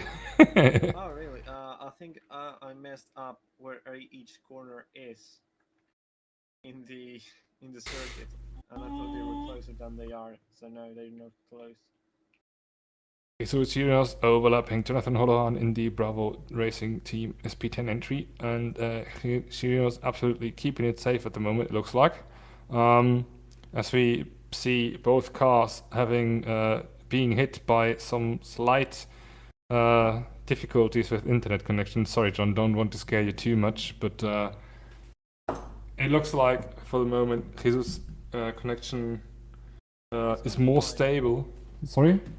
Going fine for me. It's going certainly going better than Alfie's. Yeah, exactly. It's absolutely, now he's disappeared completely. Now he's not back at it, but flying through. Okay, there he is. But oh, Jesus Christ! That's alien activity. No, he's back. Perfect. Absolutely, like nothing has happened before. What the hell, Alfie? What are you doing? He's touching the internet cable and just moving it out and in. Yeah. In and out, right. That's a game you shouldn't play when you play something else, right? Peter Jones is back into the car. I didn't notice. I'm pretty sure I just said it, but I didn't notice. Nah, said it before, but that's fine. After such a long distance, yeah, no worries. After such a long distance, a race distance. But I was muted that whole time. Never mind. Oh really? We didn't notice. You were about to say something. No? Well, I said stuff beforehand. Okay, Freaking was out it about important? Chirinos being close. Okay, Freaking out, Stan. were you screaming at Jose for saying that? Yes, I was quite upset. I was, oh my god, are they close? They're freaking me out. I had like a mini panic attack. All the time. That's basically my love life, having mini panic attacks. Anyways, Jesus Christ, I should stop with that. Stan gets his emotional issues out on stream. No worries. It's getting far worse than that. You're better. I think you can take better when you're drunk. Yeah, I think so too. Problem is, ooh, okay, Steam just once again. Perfect, nice. Problem it's who? Jose, we need you once again for the final few minutes. Because the stream just crashed once again. Has it? Yes. Oh man. Mamma mia. Questa cosa è una cosa più mala. It's very good. So it is still able. You guys are still able to hear us, which is very odd. And it's back. Right. It's back. Okay, perfect. Yeah, put it back. It'll be the end of this lap plus one lap. I don't think so. Wait, why am I not able to connect? Oh, Jesus Christ. Okay, we'll be stuck with Jesus for a while. Oh, Really? Yes. Well, we're going to be stuck with him probably until the end of the race then. Restarting Steam might help.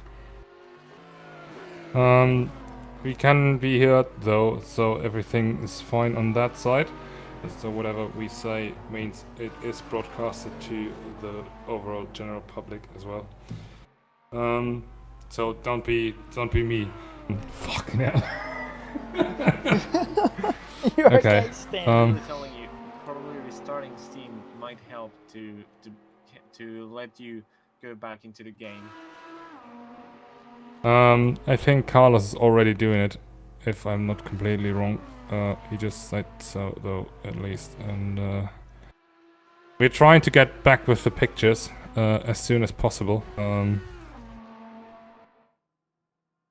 Hopefully within the next 7 minutes, so we can see what's going on until the very end.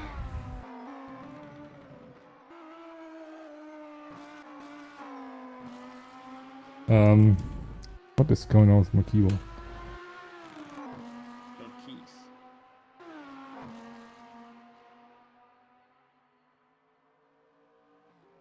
Okay. Sir Luda says he's absolutely nervous. He's so nervous at the moment. The YouTube chat. Who is Sir Luda? Who are you supporting, Sir Luda? Yeah, he said. That's what I was about to say. He said before Richard for IVRC president, so I'm pretty sure he's supporting Richard Wonders. So would that be a an FCR fan, Stan? No, absolutely not. A Richard Wonders fan. If anybody is the Bernie brothers have gone into the wall. Oh no, they were going so well. They've got a huge gap to Gonzalez though, so they're going to be safe. But right on the final few moments of the race, of course, a little bit less than 6 minutes to go, I think. In case you are wondering, we just disabled the in-game capture of the stream, so we can restart it in time for hopefully for the final few minutes. We are still about to get here though, so guys, please keep us updated. Although we don't have the pictures for the moment. Right, so there's cars running on the track. They're going through corners. Turning left, turning right. I hate you so much. What's the track surface color? Gray. Too black. No way. in some parts. It's a lighter grey on some others, and then there's paint from the fans. Then there's this green thing called grass. Then there is a brown part called dirt. And then the grass goes on top of that. Around the track, there's green things which are called barriers. And then beyond those, they stop you from going into the forest and dying into a tree.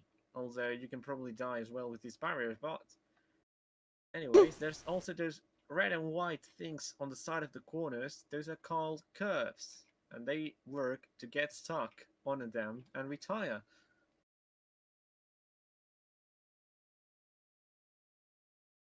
Give me another minute, please. Downhill. Is Jesus or Alfie in the lead? Jesus on the lead. Why cannot his car, which has 4 wheels, and has got some very shiny and pretty red lights at his ass. Wait. God fucking oh, Jesus Christ. I'm too old for that shit. It's also got some very shiny white lights on his nose. It's got a very thick rear wing on the back, of course, because the rear is the back. Guys, welcome to Radio IVRC with a Spaniard and an Aussie and a German.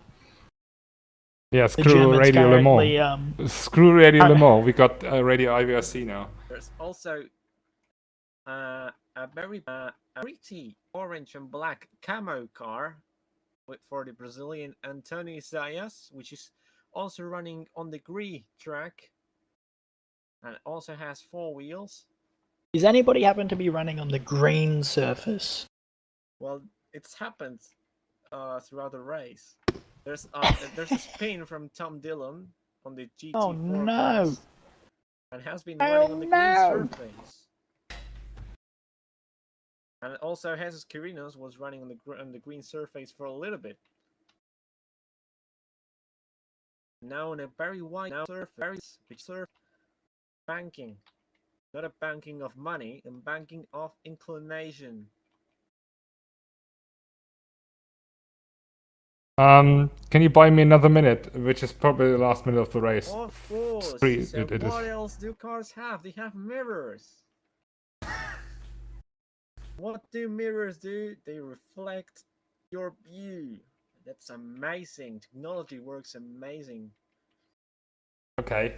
We're gonna be ready in time for the finish, not before. I gotta tell you that. Yeah, there's 1 minute. 1 minute and 8 Yeah, seconds. we got it. We got it. It's absolutely fine. I mean, no worries. I'm pretty sure Jesus is going to cross the line before that, so Jesus is going to have the final lap. Although Alfie appears to be leading, or at least that says the game, that he's going to be the one to cross the line.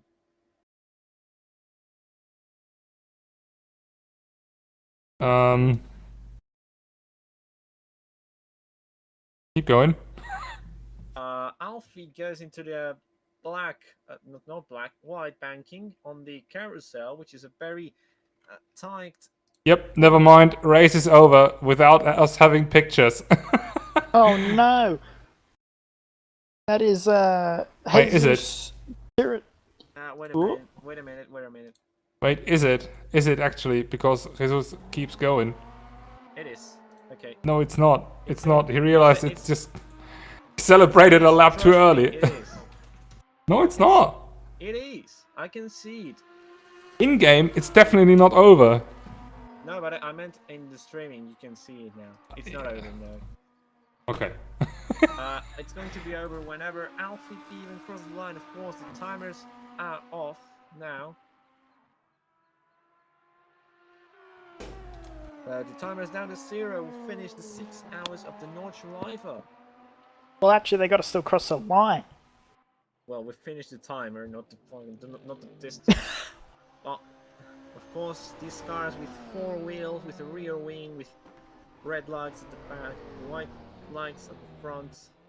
Yes. So let's get back to the serious action for once, without us being completely stupid.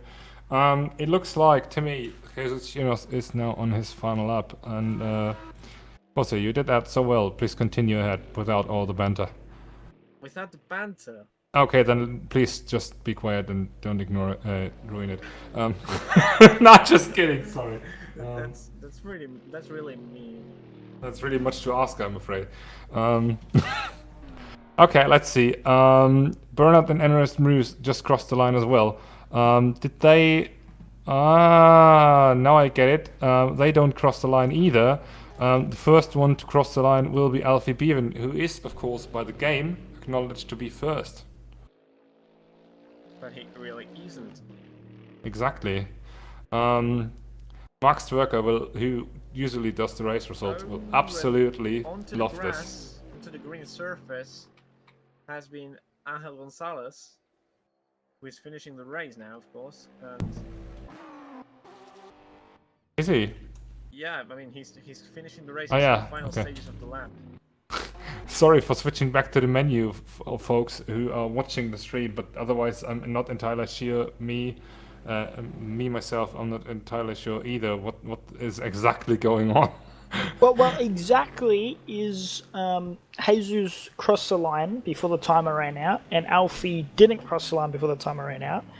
So everyone behind Alfie will finish their race, and I think everybody. So it will work out normally anyway, right? For the difference that Alfie Bevan now crosses the line to finish the race in. I have no idea anymore. In first, at least. Probably going to be second place, of course. Yes. A lap out of their results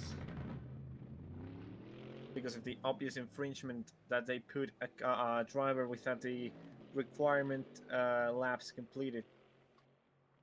Jesus Kyrinos, it's still like some 5 minutes behind the finish line. Easily. Yes.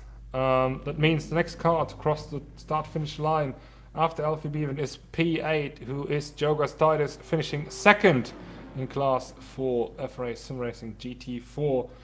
Next one to come is Lucas Miranda in OS Front Row GT4 entry, who's finishing on the podium for in that class as well. Yeah, that's absolutely correct. Who still has quite a long way to go. It is quite confusing if you have someone. Oh, Jesus. Thank God I'm not the one who's doing the race results. Gonna tell you that. But wow, what a race it was so far, and it was overall crazy stuff we've seen through basically all the race, and. Yes, it was quite a journey, wasn't it? Of course, it's not completely over, but in theory, it is over right now. Is it already? And guys, what do I say? Angel Gonzalez finishes the line crosses the line to finish in 6th overall, and of course in class. And the next one to be is Antonio Isaias, who will finish a lap down. I think lap down. No, he's not. Oh man, that's so complicated. Isaias, anyways, will cross the line to finish in 3rd for OS Front Row. Once again, scoring 3rd in their class, which they also do in, interestingly, in TCR. While we see now Philip Folland crossing the line to finish in 2nd in TCR, and Max Twerker finally crossing the line to win in TCR class. Congratulations to him, man. Everyone, sorry. That's the first winner to cross the line. Absolutely. After what hours of waiting. Joe Gastides, we saw him before crossing the line. Perfect. So we are now waiting for the final few cars to finish the race, which is Jesus Chirinos, who will be absolutely delighted about this. He's going around the carousel at the moment. Isaias is done as well. Lorenzo and Emers from the SP9 class. That's the ones remaining. Lorenzo is still one of these guys we're waiting for, and he's finally in the last sector. and he will be delighted about 4th for sure as well. If I'm honest, guys, I've got no nails left. Is how nervous I've been this whole 6 hours. Just a side note. But I mean, just- you're looking will he forward. Get a trophy. I mean, will John get a trophy for both teams? But for his I'll team do a winning sh- on I'll- both categories. As a constructors champion. I mean, the shipping taxes for Australia might be too big for you to We pay sent them. fucking trophies to Venezuela and Brazil. Have So- you? Yeah, of course we did. They never Well, arrived though. I haven't got a trophy for the prettiest skin in the whole of IVRC. Yes, we might discuss about that in later in words of in the next few years. Yes. While we see Lorenzo taking home P4 for SL Racing NEC in the number 2 entry. He's now driving on to the Nürburgring. Let's jump on board with him as he. Very close to the wall, not to the wall, to the grass was Kirinos there. I think at this point he doesn't even care anymore. I mean, if he's able to crash it as hard as he can without too major damage to not finish the race, I think he's absolutely fine with that. Not sure if you are, John, but overall. If I've what? Sorry. He, not you. You can also crash yourself as hard as you can into the wall, but I don't think that will help you in any crashing way. my head into the That wall, sounds just pretty terrible. pressing. Yeah, because you have to drink 2 shoeys. Lorenzo finished the line, Oh, finished the double race. shoey. And we Oh, will no. say we are now waiting for Jesus Chinos, who's coming down the Döttinger Höhe, passing under the Audi banner, and he's driving an Audi himself. It has been an absolute glorious race from him, and of Oh, course he's going that's very him. slowly. Are they running out of fuel? Have they run out of fuel? Or are they waiting for Peter Jones?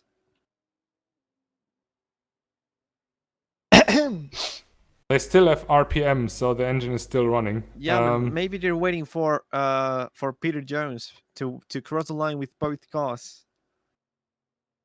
John? Yes, he is waiting for Peter Oh, to come round. I've just okay. quickly organised that. Stop stressing, please. all right, cool. He's waiting for Peter to come round and they will cross the line together because Alfie has left. Nice gesture, though. Definitely nice gesture. Just to have these two guys finishing. That's going at to the same scare point. Bernie or Ernest or whoever is driving because they're coming pretty quickly. There's even Tom Dillon between them, so he's still racing, by the way. So we're waiting for the last 4 cars while we look at the winner's car, of course, of Jesus What's Chinos. And Gonzalez that's, of doing? course, it was about. Let's not forget about Lucas Muno, who had such a long and such a superb stint, and of course Richard Wander's taking you guys through the night, or at least the entry. Absolutely brilliant drive from you guys. Oh, sorry, I'm just addressing that to you, John. Absolutely brilliant drive from these guys, and I mean, think John's well driven deserved. really well. John's driven the safety car to perfection. Yes, exactly. John absolutely mad lad for taking the first leading lap of the race. And my team is fittingly going to lead the SP9 and SP10 across the line for the final lap. Oh, John, that take is- us through it. Come on, Oh, it's your honor. it is. Oh, I'm speechless. Honestly, I can't believe that these two are actually going to win respective classes for the GT4 and the GT3. That's Not just, official. Well, not officially, but the unofficial they will And lead. Here That's it special. is. That's that's awesome. I can't believe that. After 44 laps in SP9 and some crazy action that we've seen in all through the race, perhaps not so much in the last 2 hours, but until then, it's FCA taking away the lead. FCR, sorry, in coming home with the lead after all in SP9 and SP10, and that means a double shoey for you. Oh, it does. Oh. I'm For so you. proud of these boys, though. If any of them are listening, a big shout out to you boys, and obviously big respect to FRA Sim Racing for both of their efforts and everybody that soloed this race.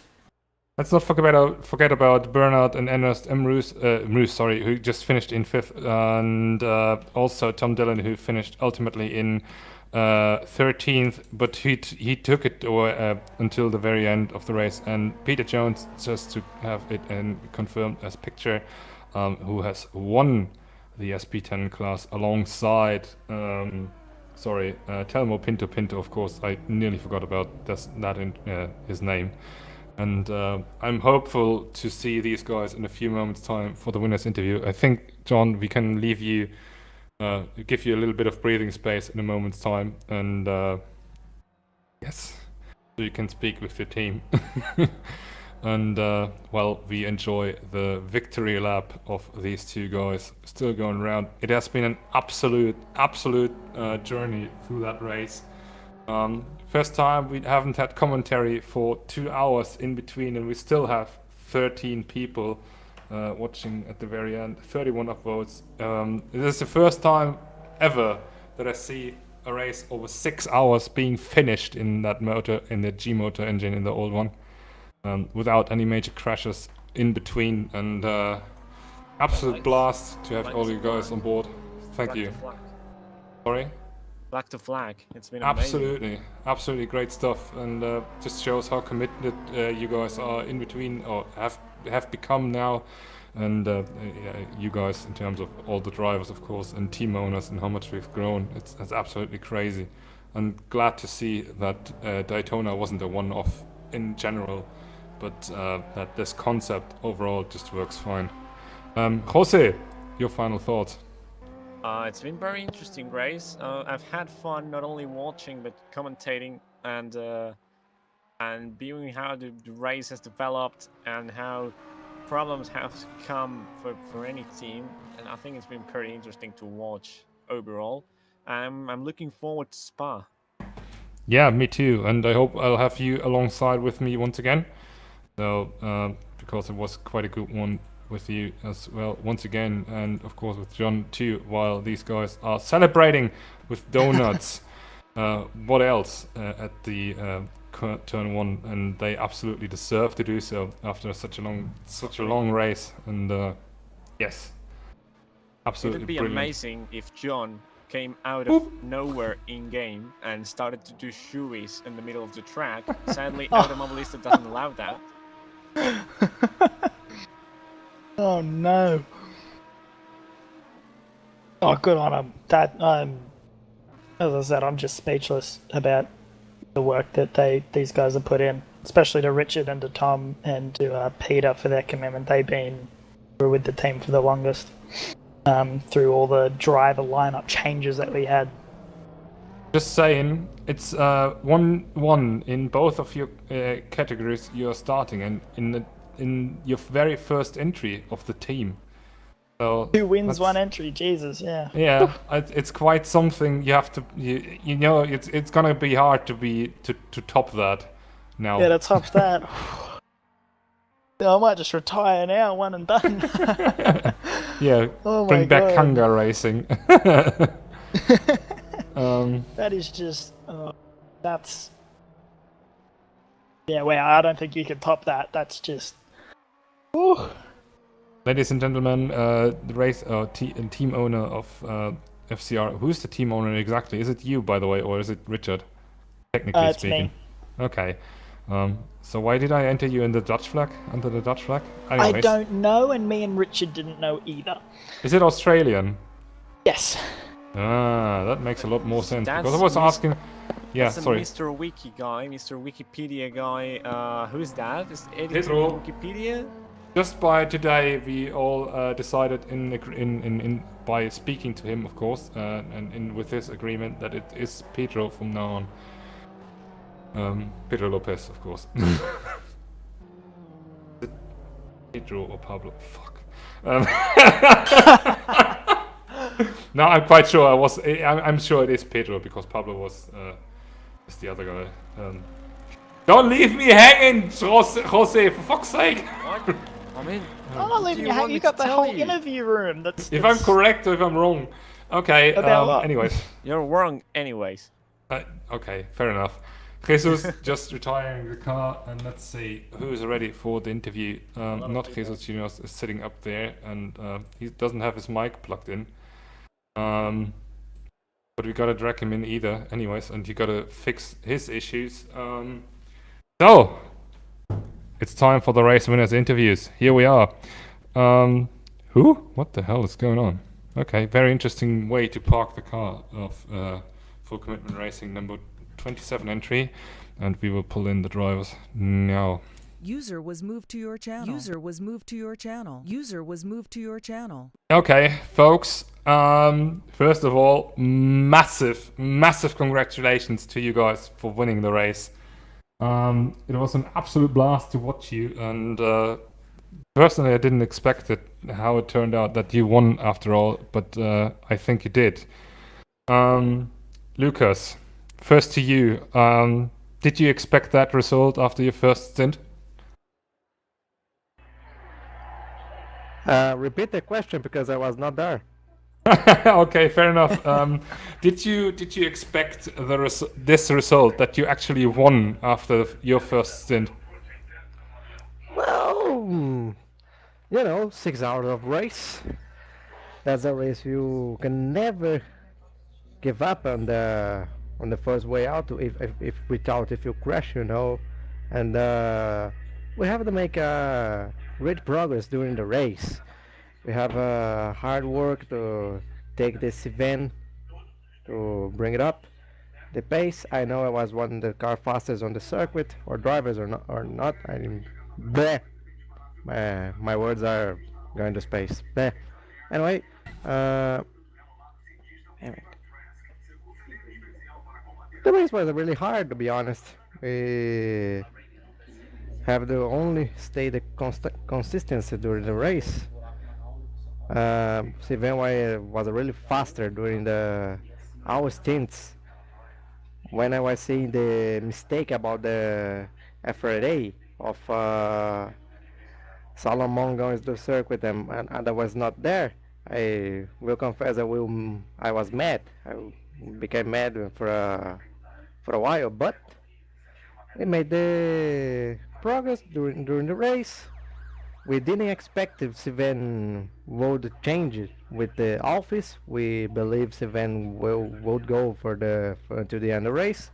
We are satisfied with the P2, but with this was a really lucky day for us.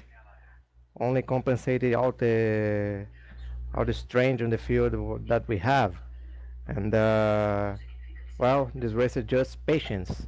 And if we have a good connection with the team, we can win. So basically this. Thank you very much, everybody, for the opportunity, and let's go for another, I guess. Woo. Thank you.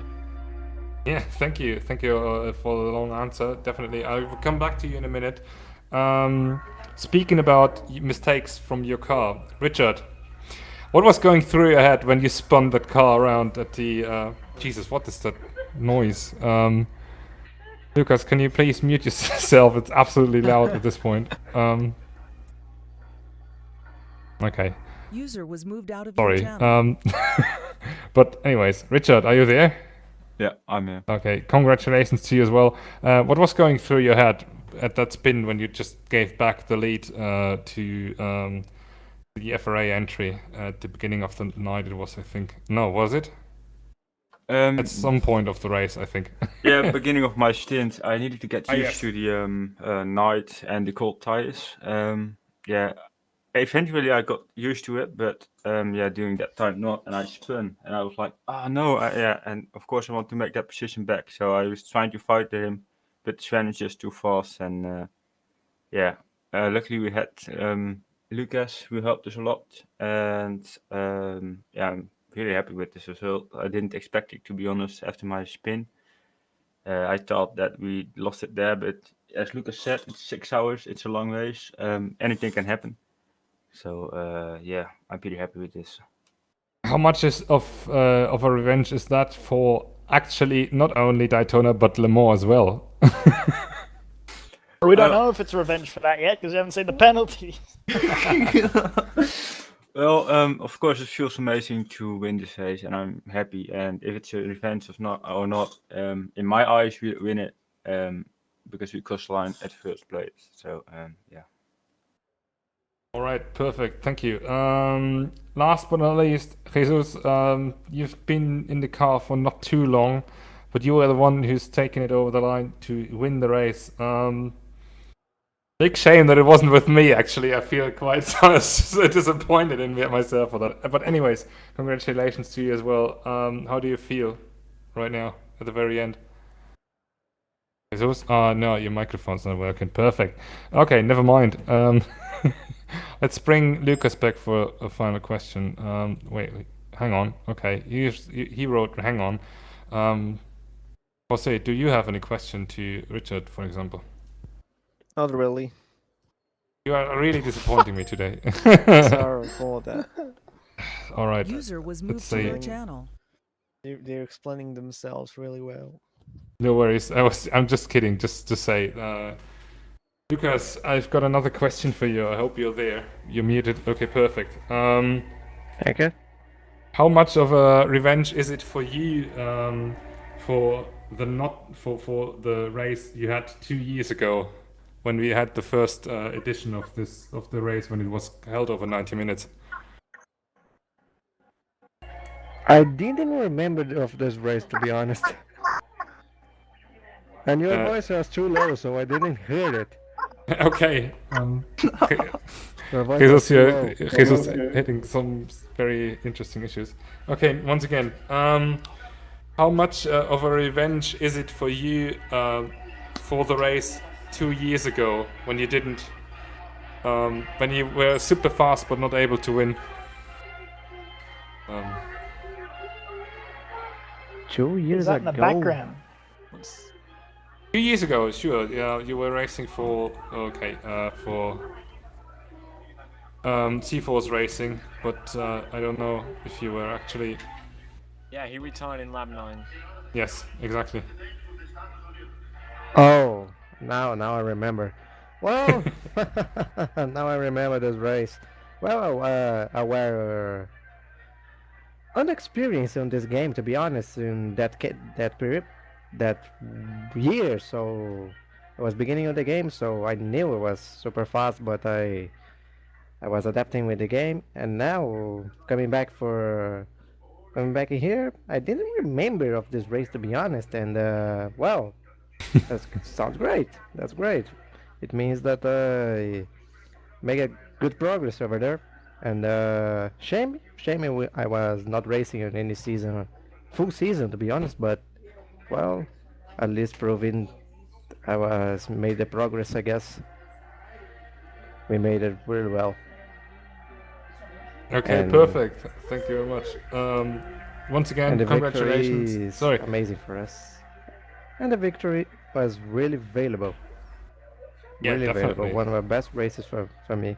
My first race, to be honest, in an endurance race, of a really endurance race for 6 hours, and driving 4 hours on pushing on the limit, was something new for me, something great. So, yeah, I was proud of myself and my team. And thank you very much. Yeah, once again, thank you as well. Enjoy your evening. You absolutely deserve to celebrate, and hopefully we'll see you again on track for upcoming events in Sirius. Okay. User was moved out of your channel. Jesus, up to you now. Finally. Congratulations to you once again. How do you feel taking the car home over the flag? Well, I don't have any words to express how I feel right now. I mean, at the mid part of the race, I felt that everything was going to be, I don't know, a second place, but everything changed for a minute to another. So it's incredible. The work that everyone did is just, I don't know, I'm speechless right now. But the team deserves this. They work hard, and well, hard work always pays. Perfect. Jose, any questions you might ask, or John, you want to ask something? One of you guys? Not really. Well, not really, because I was there for the whole kind of thing, so it's like. John knows everything. Oh, right. I Perfect. know everything. I was there. Okay, then I'll release you guys for your victory celebration. Call the GT4 guys of your team in. Yep. Enjoy the evening, Jesus, Richard. It was absolutely blast to see you going around, and I think whatever comes out of the results in the end, I'm quite sure you will be there, still be there on P1, and whatever it comes out there exactly, you would have deserved it anyways, just for having such a brilliant drive. Thank you once again. Hope to see you guys as well very, very soon for an upcoming event or series, of course. You will. You definitely will. Yeah, I know. You're looking forward to the oval races, right? Yeah, I am. I definitely am. Yeah. Okay. Yeah. Thanks, John, for this opportunity, and I hope we will get further adventures as well in endurance races, and yeah. Perfect. Okay, User that's was moved out of your channel. User was moved that out were of the your winners channel. of the overall winners for the moment, and now waiting for to be released User was moved Peter to your Jones, channel. Temo User Pinto was Pinto, moved to your and channel. Thomas User was moved to your Raschke to channel. join us for the winners interview in SP10. So, you guys, congratulations to you as well. Absolutely stunning drive. Absolutely going off and on and off the P1, and it was absolutely looking like a roller coaster for you guys. Peter, you first. Especially congratulations to you. We've heard you mid-race that you were quite furious about your crash, and then you beached it on the curb later on. What was going through your head when you were stuck there? When I was stuck, well, I've seen too many cars kind of get beached on that curb, so I was kind of hoping that I could wiggle the car off. I ended up getting off, but that's certainly not my confidence around that corner. I think, yeah. Okay. Not your confidence around. Did you see the lap times you did afterwards? You were gapping everybody else by 10 seconds a lap. I guess. I mean, my fastest lap came right at the very end, so I had some time to kind of regain my composure from that. Yeah. But especially through that final chicane there, it knocked my confidence quite a lot. All right. That being said, once again, absolute stunning drive. You guys still made the cut in the end, right? How do you feel at this point, knowing that you won the SP10 class? Well, we've won on track, but we don't know what penalties we would get, but I hope none. Was especially asking Peter. Sorry, Thomas. I'll come back to you in a minute. I promise. But Peter, just about you. What was the question again? I was too busy laughing at the other two. Okay, all right, cool.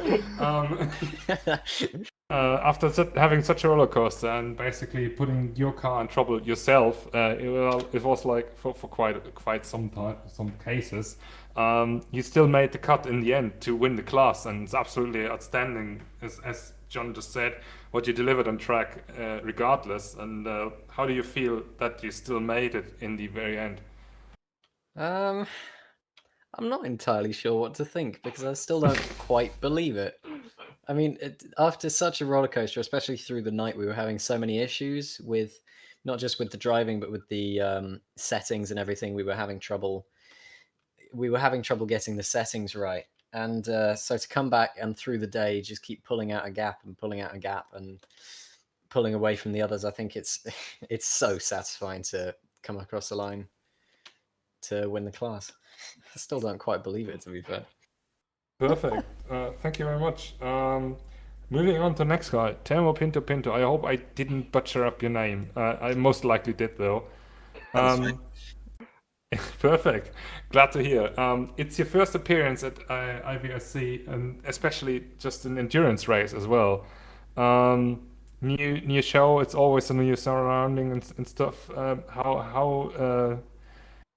How much do you think is this win actually worth? Well, I don't know. After it's in a way, it's special because of the amount of time that has passed since I last raced anything on endurance and everything. So in that sense, it's quite special. I'm a little bit disappointed in some of my driving, but it was really, it feels really good to come with this win. Perfect.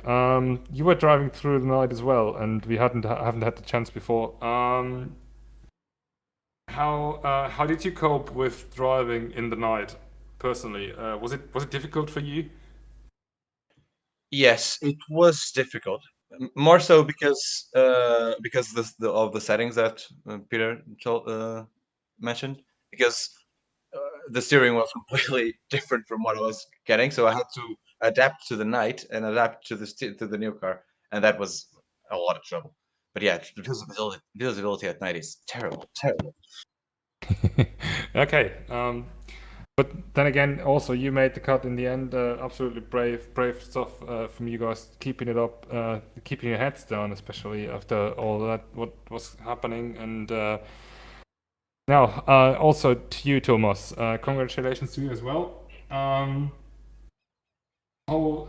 much is this win worth for you? I mean, you have been set on to drive, but you didn't drive in the end, and I can imagine that this is quite weird for you to be a winner without being an actual winner on track. I don't know what to say. Like, I feel like I did nothing for the outcome of the race because I didn't do anything. Nah. When it comes to driving the car, I don't know what the other two are saying. What I did in the race, but well, I was there all 6 hours. He was a crucial part of it. Let me just say that. Yeah, he was. He was our strategist. He was constantly in our ears. He was doing all the calculations. He guided us to the win as much as we did. So it's really nice that the whole team can work together. Completely agree. Actually, if you talk about calculations, as far as I'm concerned, we drove 39 laps and we led 37 of them, which is 95%. So he's already calculated. He's already calculated how much we've led. Yeah. I have. If you're interested, I also have calculated how much fuel each driver used, and as an average throughout their stint. And, oh no! See what apparently, I mean? Telmo used 2 liters more per stint than Peter. Oh, actually, I didn't even know that. But you will see. You will see in the results as well, because our cool race results stuff thingy does that as well. But cool fun fact for sure, and definitely crucial if you have a competition that's so based on strategy. Is it? I mean, it doesn't matter how fast you are if you consume too much fuel compared to your opponents. And yeah, that was basically my second question. You answered it already, Thomas. What was your role during the whole race? But hey, absolutely brilliant, and sure, it's absolutely worth and important to have someone like that as well in your crew. Okay, I think I'm basically through with all questions. Don, Jose, do I even need to ask you, or do you just say, well, hey, I want to congratulate them because I mean, it's been a very good race from them, running invisible front car, and I think it's been a rather interesting strategy. But yeah, congrats! Very good race from both of them and from Thomas on the strategy side. That actually leads me to a good question. Thank you, Jose. Is one of you driving with the hood cam, Telmut, Peter? Or are you both driving cockpit cam? I was driving cockpit. I don't know about Telmo, but yeah. Cockpit, yeah. Okay. Yeah, it would be great to see the 4, yeah. Okay. Yeah, but still, it still affects somewhat your driving, I think. Did it have any effects on your driving that you missed your hood through the whole race, basically? I don't think it did. I think because it was at night time, so like the front of the car became black, so like it didn't really make like a difference initially anyway, and then once you came into the daytime, what was black in the nighttime is still black, even if they can see it, but I don't think they could have. Yeah, what's strange is from the actual cockpit view, you can still see the bumper as being white. So it's still white in the cockpit. it just looked black from the outside. I have no idea how the physics of that work, but yeah, I mean, there we go.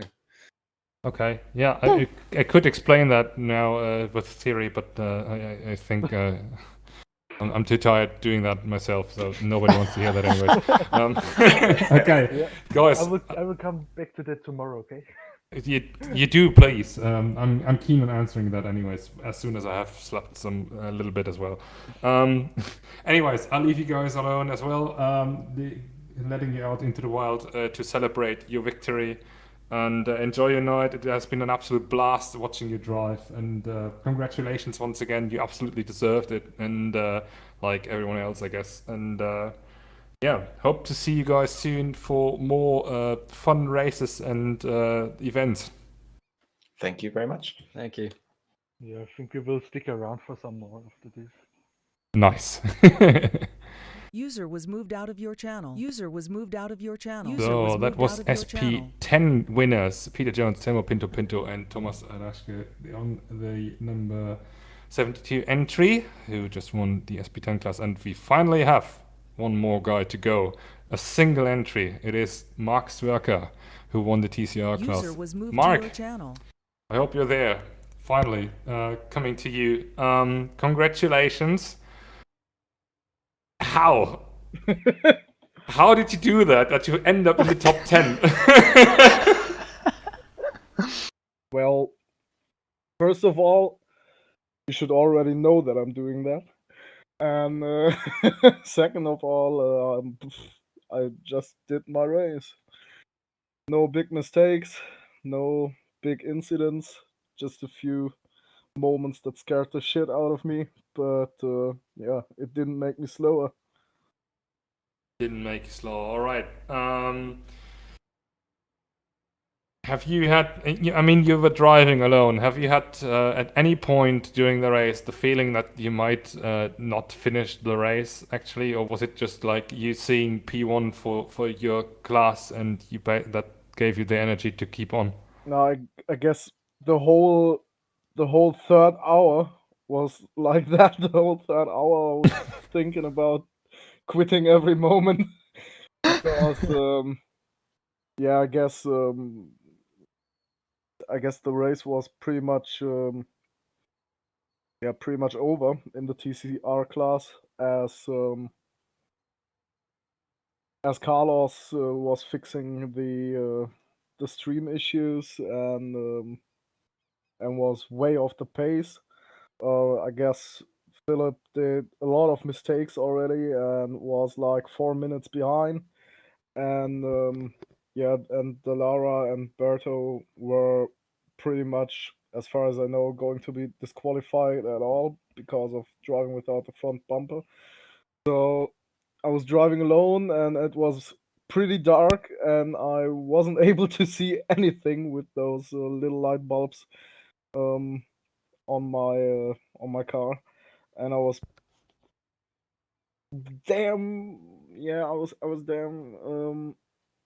I was heavily interested in reaching my toilet, and I was definitely thinking about quitting the whole third hour, but as soon as it went a little bit lighter on the outside and it wasn't that dark anymore, it got better. The last 3 hours were pretty much okay. Okay, nice. Very, very detailed insight, of course, as we know from you. John, Jose, come on. You guys certainly have a question. Well, how do you... Oh, yeah. Not both at once, please. Sorry, John. Please go. Okay. Can I ask you a question, Jose? I told John to... Perfect TeamSpeak conversation, as always. I love it. Right, John, please do your question. Oh, okay. Mark, how do you do 6 hours? Because I've done it at Ona, and that was hard enough as is, but that's only got, as I said earlier on, 5 braking zones. This track has got 100 corners. How do you keep your focus for the whole 6 hours? You want He's dead. Yeah. Am I Would dead like to or is get he dead? a real man answer. An honest answer. I've no idea. I'm just driving. I'm Like, just do you driving. think of like focusing- random things as focusing you're on- driving and go insane, or is it just like you think about each corner? Belongs to the situation. If there are any other cars around, I'm definitely thinking about every corner. As maybe seen in the stream during some overlapping or stuff. But if there's no other car, I'm just driving my line like it feels, and just normal stuff. Right. Final question. You've won 6 hours of Daytona. Overall, you won in TCR today. I'm quite sure we will see you in Spa as well. Do you want to win there as well? Well, yes. I mean, sometimes I perhaps you say, okay, I'm done. Let Sven do it. But okay, cool. I mean, the thing is, the only question is which classes will be available at Spa, and that's basically the point. I will decide if I'm going to race or if I'm just going to administrate, because I'm definitely not confident in driving a GT3 or GT4, because I'm just too dumb with my limits of driving input with the gamepad. So I will definitely not go for those classes. Maybe if there's a third class, we'll see which one that will be, and maybe I'll enter myself. Okay, perfect. Thank you very much. Also, you will be released to celebrate your victory once again. Thank you for joining us. Once again, congratulations. Enjoy your evening. You deserve it. Yeah, shut the fuck up and give me my beer. All right, cool. User was Typical German bullshit. Yes. German bullshit. Guess what I'm doing later on, guys. It has been an absolute. I don't want to guess it because it's either drinking or doing illegal or doing plus 18 things. So. Right, I'm going to sleep and sleep. That's completely sure. correct. Yes. Okay, folks, it has been an absolute blast once again to commentate with you. I absolutely loved it, and gotta say, as much as glad as I am that this is over from an energy level perspective, but I'm already looking forward to see or to speak to you guys at the 6 hours of Spa, hopefully, which we will do, of course, on August 29th and 30th. And thanks for joining me. Any final words from you? I'm tired. I can hear that. John, how do you feel at, what is it, 3 a.m.? It's 6 a.m. What? Fucking hell! I went from 12 a.m. to 6 a.m. Jesus, So, I'm sorry. This was a mission, and but yeah, I enjoyed it, especially watching my team on debut win classes that they were entered in, obviously with a little bit of luck on our side and some pure talent from the drivers. Yeah, a little bit emotional actually, seeing them both cross the line. It's like a dream to see that. It's like, it couldn't have gone better, like to have them finish. It could have gone better if Peter's hood was still there, but besides that, I can't fault them. They did excellent, recovered well both from failures or incidents and pulled their way back, and ultimately got the two unofficial at the moment, as I'm sure Jose will remind me, two unofficial wins, but hopefully once the race is reviewed, legitimate wins. Yeah, once again, was perfect summary. I'm quite sure that considering how the racing has been going, that there will be not too many penalties. But anyways, we'll end it here. Thank you everyone for watching. I hope you enjoyed it as much as we did. I certainly did, and you guys as well, as I've heard. And yes, we'll hopefully see each other for in 2 weeks' time for the TCC race here at the Nordschleife. So we basically letting the cars stay there where they are. 1 hour race, and followed by the Indy 250. So basically one highlight chasing each other. We have JTC, the Japanese Touring Championship, on next Saturday. Thank you for pointing that out, which will be a floodlight race as well. So even another highlight. As I said, highlights chasing each other here at IVRC currently, and next week JTC coming up, of course, as well. And then, if not, I hope to see every one of you back at the 6 Hours of Spa at the very end of August. Thank you everyone for watching, and until then, goodbye.